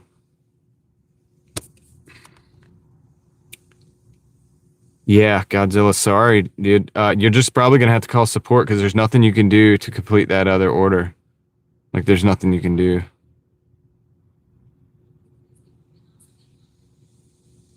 Nice, Joe. Yeah. Um, Sometimes the internet can be a cool resource, right, Joe? In a lot of ways, it's negative. Okay, you got what I call the social media mind control program. I talk about it on my other channel, and I talk about it some here too because I'm me, and I just am me wherever I'm at. Um, but then you have things like what Joe's talking about is available on sermons.com, which a lot of things are available. And I'm sure there are a lot of things that are misleading that are there on that website too, but there's a lot of good there too. So there's a lot of things that can be edifying, if you will. So it's cool, you know. But yeah. Well, that thing with the light earlier, I mean, it's humbling when you think about it. It's like, dude, I don't have any control of anything. I'm just telling a story of a time, like, you know, I'm telling you something that happened, and then something like that happens. Obviously, I don't have any control of the dang lights. And it's really humbling, actually, because you're like, well, there's things you don't have control of. And if you start to feel like you're too in control of life, just remember what happened to us like 20 minutes ago or something like that, right? Because you don't. Now, for whatever reason that light went off, we could, you know, talk about that. God can use that no matter what, because it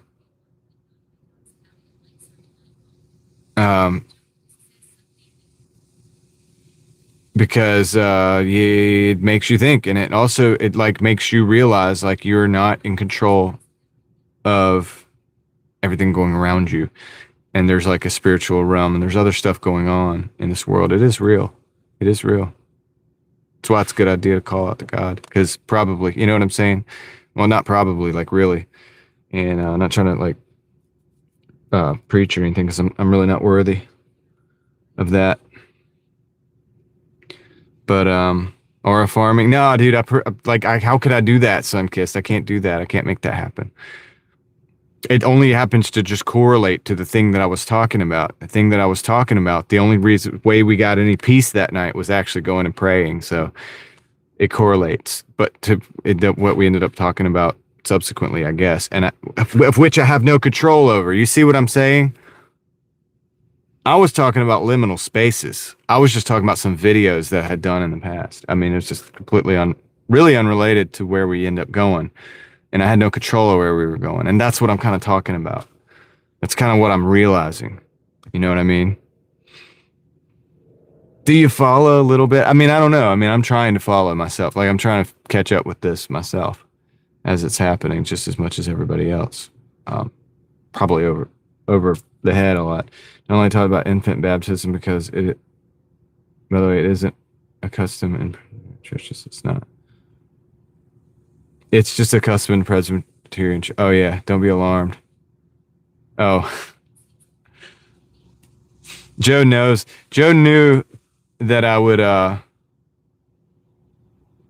maybe disagree with that part. I don't think we're all gonna agree on every little thing, Joe. The fact is that we still live in the same reality. And we still, dang, what is this? I got something in my, and I promise you I'm not like, okay, I got it. We still live in the same reality, and it's, you know, whether people like want to believe it or think about it or not, that reality is still created in the same way for all of us. And it has, and there's truth that is the truth no matter what. Like, I'm not somebody who believes that you can just like make the truth whatever you think it is. I don't believe that. Um, we do have different experiences and frames of reference, but it's all on that same reality. You know what I mean? You could say reality for me isn't the same as reality as this dude across the sea or doing this thing or this guy out in this boat somewhere. It's not. I mean, the experience of that is not. But we're given the same emotions to experience things with, the same feelings, the same sky to look at. You get what I'm saying? The same air to breathe. We all breathe the same air. We all bleed the same blood. Obviously, it's like we have different blood types and stuff. But you get what I'm saying? Like, it's there's a reality. You can't, it's not like I I can conceptualize something in my mind. I can think about it. I can go work on it, and then it can become a thing. Yeah, sure. That's not manifestation. Neville Goddard, whatever, all that garbage. Like, and I think it's garbage. You might disagree. I'm just telling you, it's dangerous. Um, um, because it it gives you the illusion that you are in more control than you really are. And I think tonight we saw when I was telling the story about the lights going out and the light went out. I wasn't in control of that. You're not in control of that. We're not in control of that. Maybe something is. It's outside of our sphere of influence. If it was an evil entity that did that, Romans 8:28 still applies, does it not?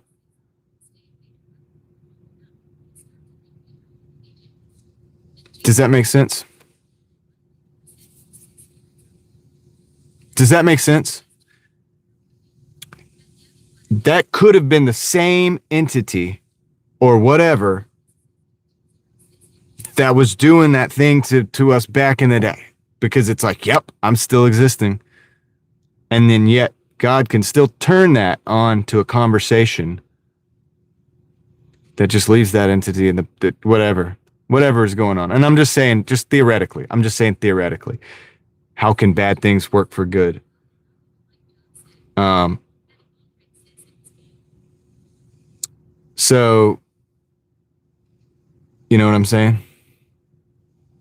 Stay away from other people long enough, you start to think differently than they do. Well, yeah. Yeah. That's true, David. Yeah. If you stay away from people long enough, you start to think differently than them. People can be affected. That's why there's like cults and stuff.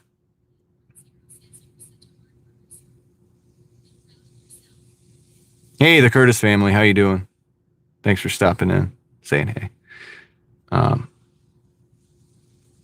but yeah, so even something like that can be used, and that's not even the worst of things that can be used. Obviously, it's just like if something was like trying to remind me, like, oh yeah, remind me of the darkness or whatever. We were already talking about something like that. We were talking about liminal spaces. It's a transitional phase. It's a thing like that.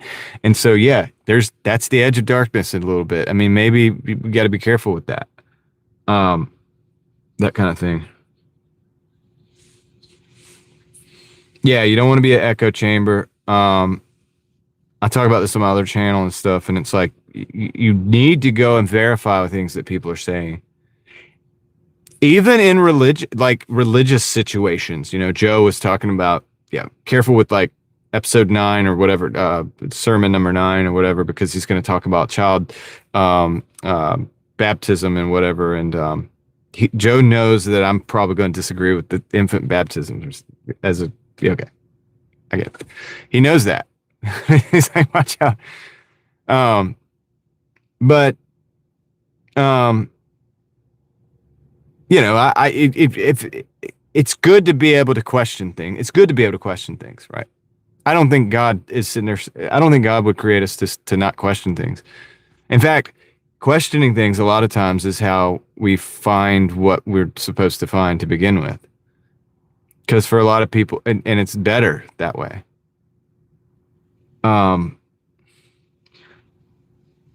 There's the whole movement from like, there's like the Egypt, the promised land, and all that stuff that the Israelites went through in the Old Testament. See, there's a group of people out there that say that the Old Testament is irrelevant and it doesn't, that's not okay, whatever. Nah, dude, that stuff is a blueprint. Like that stuff shows everything that would come later, and and what it means in the significance of Jesus when he came, the significance of John the Baptist, and and the order of events as that happened and unfolded. Like all of that, you could take it and you can just like, and you could see it. So the Old Testament is not a different situation. Yeah, four-wheel off the path of life. Yeah, I mean, it's like, don't you see it? Like once you see it, you can't unsee it. But I get why people say that. They're like, they'll say things like, well, you know, why would why would God tell people to do this, that, and the other because it's terrible and whatever. And it's like, well, you don't understand the context. You obviously didn't read it, you know. You might have read it, but you didn't read it. What's up, Sharni? How's it going? Been doing Uber Eats and so far did 2 shifts and made 31 and 37. I'm doing something wrong or my zone just bad? Well, how long were those shifts constantly?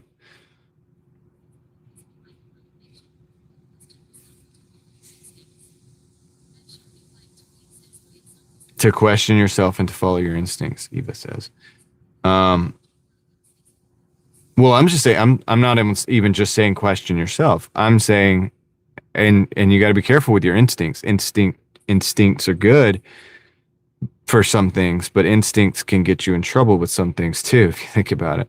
We have natural instincts as human beings, but not always are those applicable. I mean, you go into a society or something like a structure, a societal structure, right? And those instincts can really become problematic, right? Not to say that the society or the societal structure that man creates is proper either. I like to live out in the woods. I like to live away from people. The reason for that. But your instincts can get you in a lot of trouble there with that too.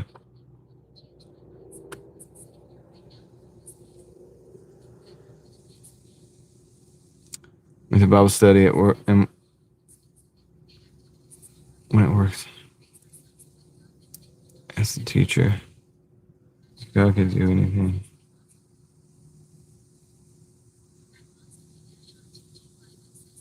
I couldn't answer you, David. That's funny.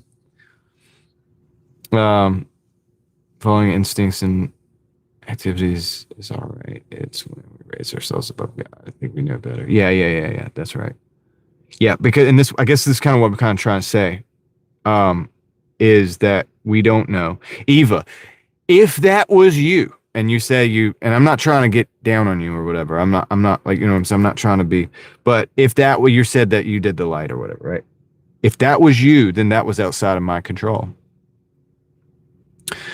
And it would have happened in a way that was probably had nothing to do with you too, because even if, and I'm just going with you there, right? Even if it was you, if you're a slider, I'll look that up. You doing that connected to a story of something that happened in my life. God knows about. I'm not saying you did it either. I'm just trying to explain how these things are outside of our control. And so if we just rely on our instincts or we rely on what we know or what we can do and not have faith, we can end up in some bad situations because now we can play all kinds of mind games trying to figure out, well, how do I do that again? Or how does this connect? Or this is real. I wonder if this is something that's close to something that could make me win the lottery, right? Like, it turns into, and this is my problem with like the Neville Goddard stuff and, all this. And there's so many people that are wrapped up in that. And you look up the content about the Neville Goddard type of manifestation, there's a ton of people that are wrapped up in that mentality. And all it takes is a couple validations for you to really get down that road. And, if somebody were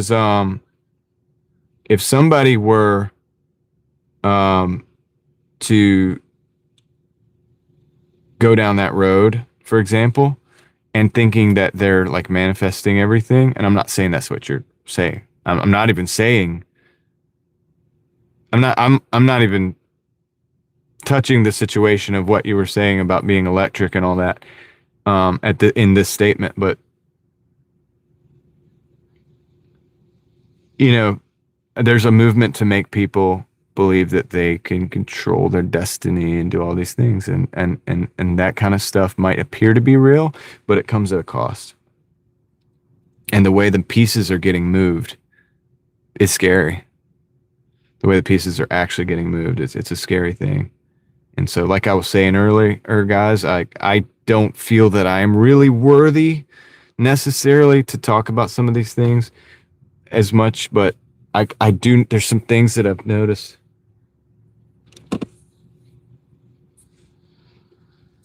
My family and I drove to Florida. We stayed in Savannah and times a Bible in the drawer. Yeah, they used to always put a Bible in the drawer in the hotel rooms. That was the thing. That was the thing. But yeah, interesting.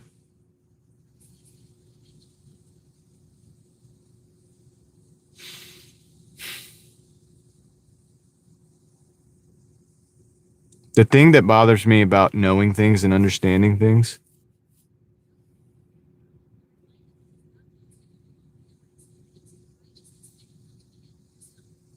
Yeah, from us. That's right. It's true. I always think about the fact that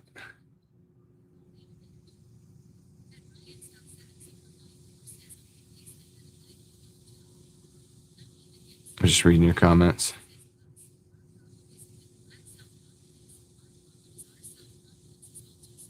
Yeah.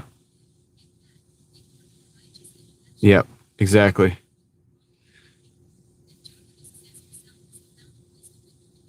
Uh, exactly. Exactly, Joe. It's actually kind of true though. It comes like something like this. Like, all right, it's like if you if you do something wrong,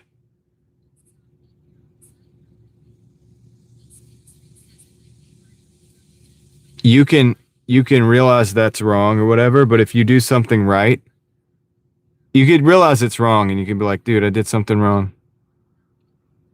Um, if you do something right, you can pat yourself on the back on it about it. You know what I mean? So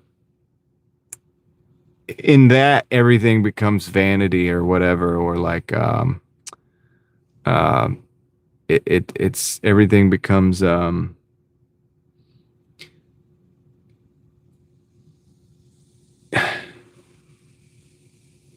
I don't know. This is that same kind of thing what you're talking about the righteousness. Like if you think yourself so righteous, because you do something good, and then you get to pat yourself on the back, and now you have like pride. Now pride just got you, you know. And so that's it's slippery, dude. It's tricky as a human to try to do the right thing, because when you do the right thing, now you get puffed up. This is why, like Joe, the other day, I was trying to tell, like, you were being very patient with somebody that had come into the live stream. And I noticed that. I noticed, just like Joe noticed. But I was like, and that is, I think Joe will say that that's not, you know, well, I'll let Joe speak on it on himself. He'll be like, that didn't come from me. But if you do that, right, and you did that, right, and you were like, oh man, I did. I was very patient. I was very patient. And then you start patting yourself on the back, and now you become prideful, and it's a dangerous thing. So even doing the right thing is a dangerous thing for a person, for a human, because we have this like innate ability to screw it up no matter what we do.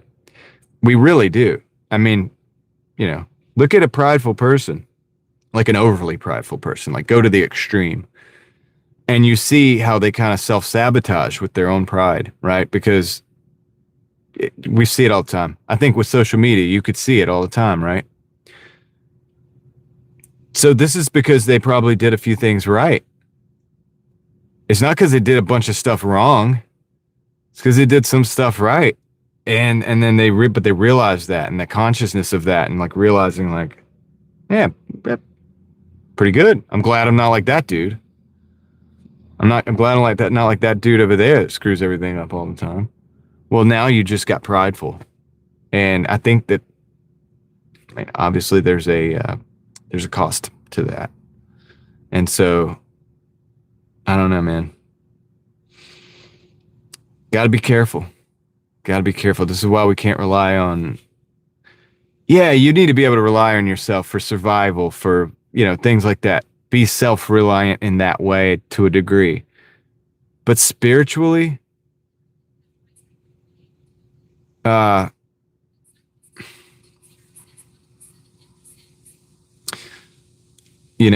it's like that lady today that was like, thank you for the meal or whatever, right? It's like God's love, right? Because it's a person doing it. It's good for the person. I was like, I realized, I recognize it's good for her to be thankful. It's good for her to have gratitude. It was awesome for me to hear that. Um, it was good for me for that. But that whole thing came from God, right? So that's what we're supposed to do, I think. And I don't do it very well. But I think that's what we're supposed to do. We're supposed to be. You know what I mean? When we live, I don't know, man. I don't know. I don't know. I'm just saying. Anyway, I'm out of my depth here a little bit, I think. I mean, I always am when, in life, but you get what I'm saying, right? Hopefully.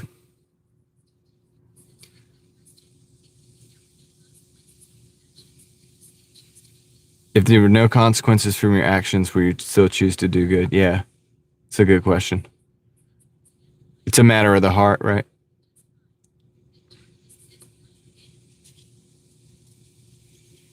Um, because if the heart condition is such that you really want to do, and I think as people, we really do want to do that thing we're not supposed to do sometimes. And, um, yeah, if there's no consequence, it's like the thing. Well, it's like anything that you've ever done when nobody was looking. If you ever did anything that nobody was looking, you know what I mean? And it's like, yeah.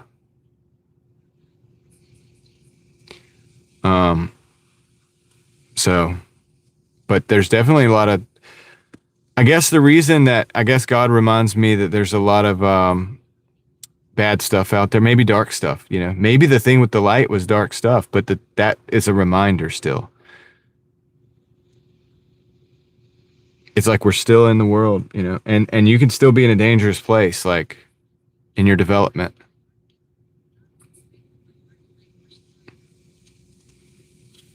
My flesh and my heart faileth me, yeah, all the time.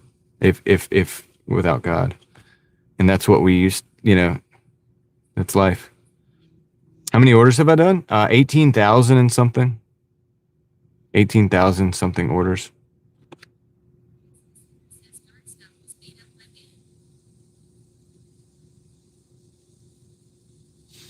I don't know if dark stuff was made up by man or not.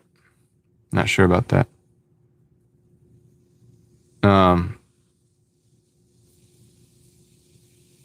I think I've seen some things that maybe they are, but I don't know. Maybe they're beyond like the scope of what men can do. I don't want to get into that too much, but it has helped my man for sure.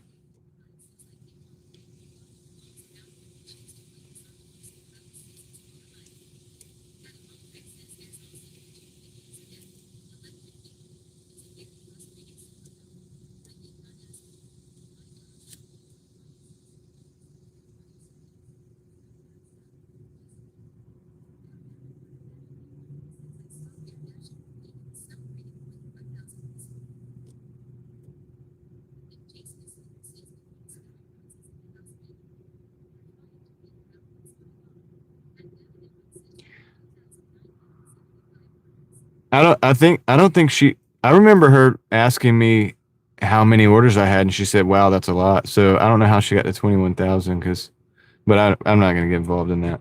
Maybe it was 2,100. I don't know. Definitely check on that. We keep smelling roses in the house randomly. We're trying to figure out what's going on. 2,975 orders, David. David, you've been grinding it out, man. That's a lot of orders.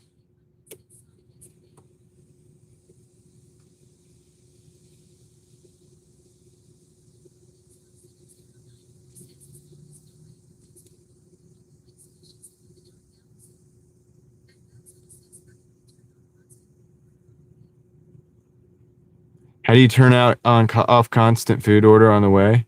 Godzilla, go into your app and pause the orders after dash. You won't get orders until you unpause. So if you have an order and you're driving, you don't want additional stacks to come in, pause the order. Right on, David. That deserves a fist bump. You've been grinding it out. You've been working. So anyway, just throwing ideas out there without trying to be too dangerous with it. Because I could be dangerous with ideas, and I realize that, and so I try to be cautious with. I try to be reserved about where I go with things. Maybe I should have been reserved with where I was going on the liminal spaces. I was going a little deep with that, but I mean, I really think that the things that I was saying, like, I mean, that's a thing, right? Like, that's why we like the liminal space. It's why we're interested in the liminal spaces.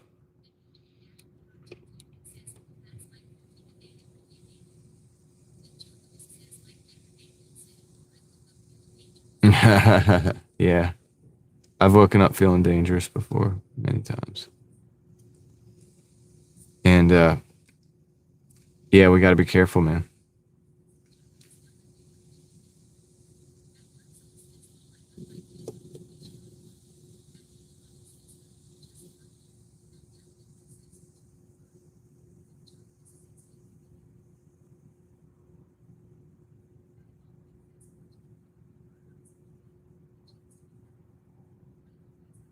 So anyway, I'm just reading the chat. Sorry.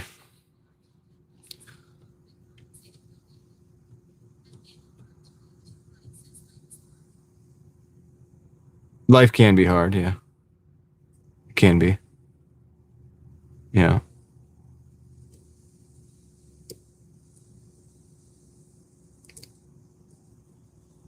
There's parts of life that are difficult, no doubt. So there's nothing wrong with acknowledging that. But anyway, yeah, cool day, guys. Let's see, it's been a lot.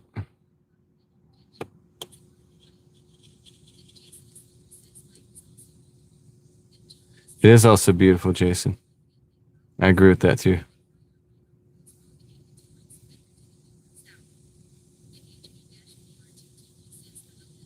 Well, Joe, maybe that's because you need to be on the path you're supposed to be on, not the one you would choose to be on.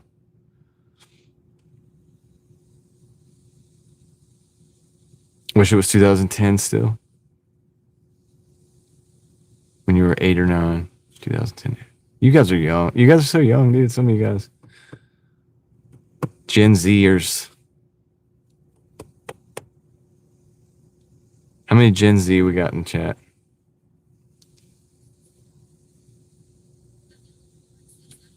Ellie. Dude, I was 2001.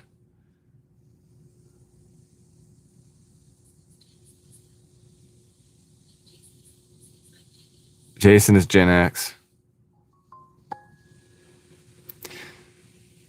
Well, I'm a millennial, and millennials are the ones that bring all the Gen X and the Gen Z and the boomers all in the same place. So you're welcome. No, I'm just playing.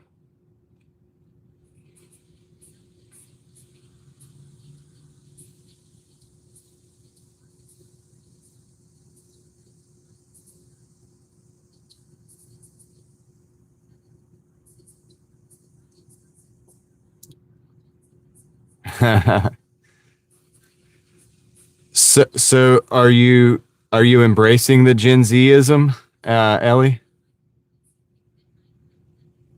Yeah, I remember when 9/11 happened. We were in school. I was actually in school. I know I was homeschooled, I'll tell you that, but actually went to school for like 4 years, actual school. No, 6 years. And one of those years, I was in, I think, middle school. And that's when 9/11 happened. I was in middle school. And I remember it happening. And I remember they said something happened. They came into the classroom and they said, something's happened. We were attacked. It was a big deal. And um and we went to go watch it on the TV, watch the news. And we would sit there, look at the tower, the first one, for several minutes. And um then the second plane came and hit the other one. And then we just watched this thing all day. It was like everything stopped. The school, nothing mattered. And after that, days subsequent, the president came out. It was Bush, George Bush at the time. What's up, Kyle? And he said, "We can't let the terrorists beat us." And I'll never forget this. I'm paraphrasing a little bit. I'll never forget this though. He said, "We can't let the terrorists beat us. We gotta keep buying stuff. We gotta keep buying stuff because we're not gonna let them beat our economy." I'm paraphrasing. It's not exactly what he said, but the idea was go out, buy things, stimulate the economy, you know. And Joe, you're right, I think. Okay, I think you're right about that, and I can't get too deep into that on my live stream right now, but I do believe, and I saw, if you look at destruction of a building, a controlled demolition, and you look at that, and then you look at that, it's a bit of common sense. No, I don't think you're wrong. I think a lot of kids don't know about it. A lot of Gen Z don't even really know about it. But yeah. Yeah, but Ryan, it's I'm not going to get too deep into it, but there's a lot of things that don't add up. And I think that there's this thing where something is so crazy. Basic science, like one building that didn't even get hit being demolished. You guys know there was a building that did not get hit that came down. You know that, right? Do you understand that? Anyway, whatever. So that right there should tell you something. And I have to let you read between the lines on that.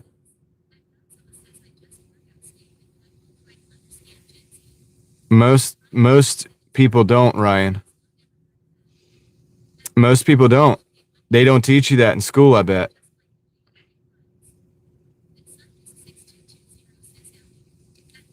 So,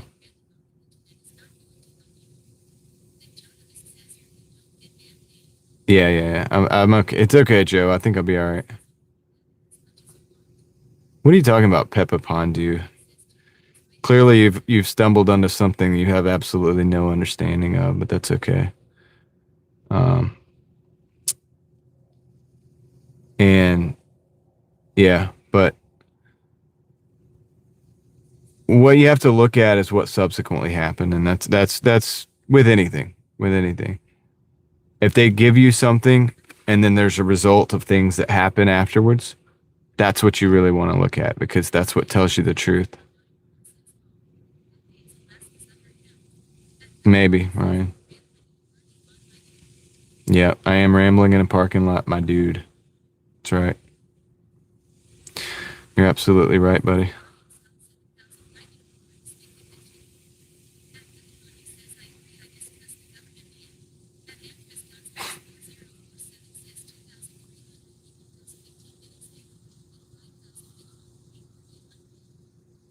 Yeah. So a lot of people actually, what people don't know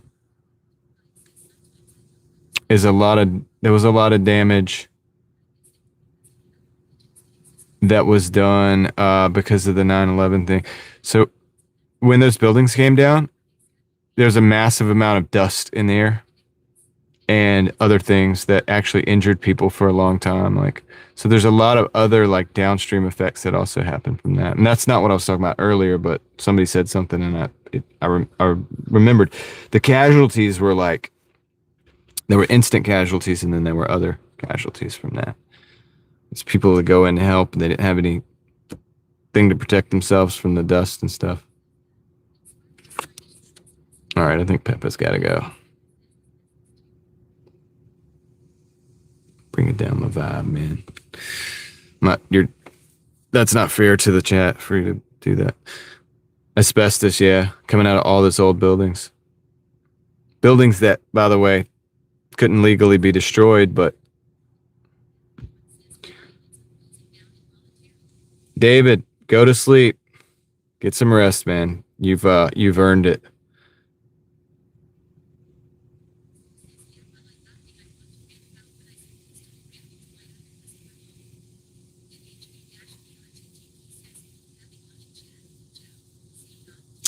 Joe, have a good one. I forgot. Thank you, HB, to remind me. Joe's heading out.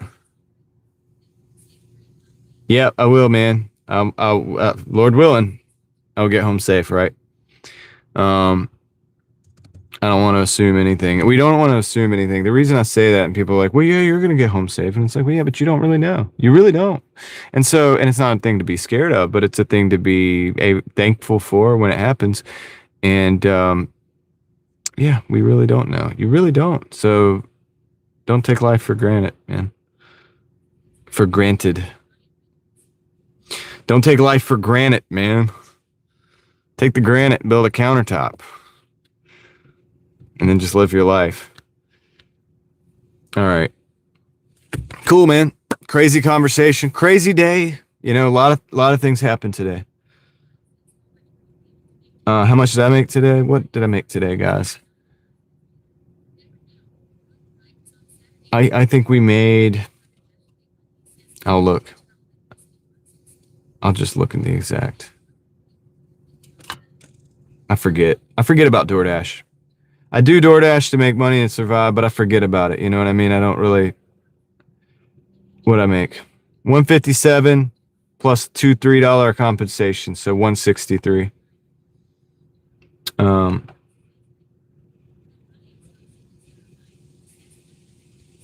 Sometimes I don't understand why they don't talk about God in school. I guess it could be because the other religions exist, but still. Yeah. Daniel, I mean, that's also their government schools, separation of church and state, stuff like that. But the actual concept of God, in all reality, should be an intellectual endeavor too. Not that it should only be an intellectual endeavor. That's the mistake that a lot of people, I think, make. But if you're talking about stuff that you talk about in school, I mean, that's where the world came from is probably a good place to also think about. You know what I mean? Something to think about. So anyway, Joe, take care. I am going to get off of here, guys. I appreciate you hanging out with me. I did, like I said, dude, it's been a long day. It's been a lot of content. I did, obviously we did the car show live. I did the lake. If you haven't seen the lake, go check that out, man. The lake that we went to the other day, it's even lower than it was before. We need rain here bad. I heard that we were going to get rain in a couple days or whatever, next couple, maybe tomorrow even. I don't know. I haven't looked it up, but we need it. So hopefully it happens. Made 88 on Okay, good job, Godzilla. Oh boy. So good job out there, guys. Appreciate each and every single one of you as always. It's been a good, like I said, busy day.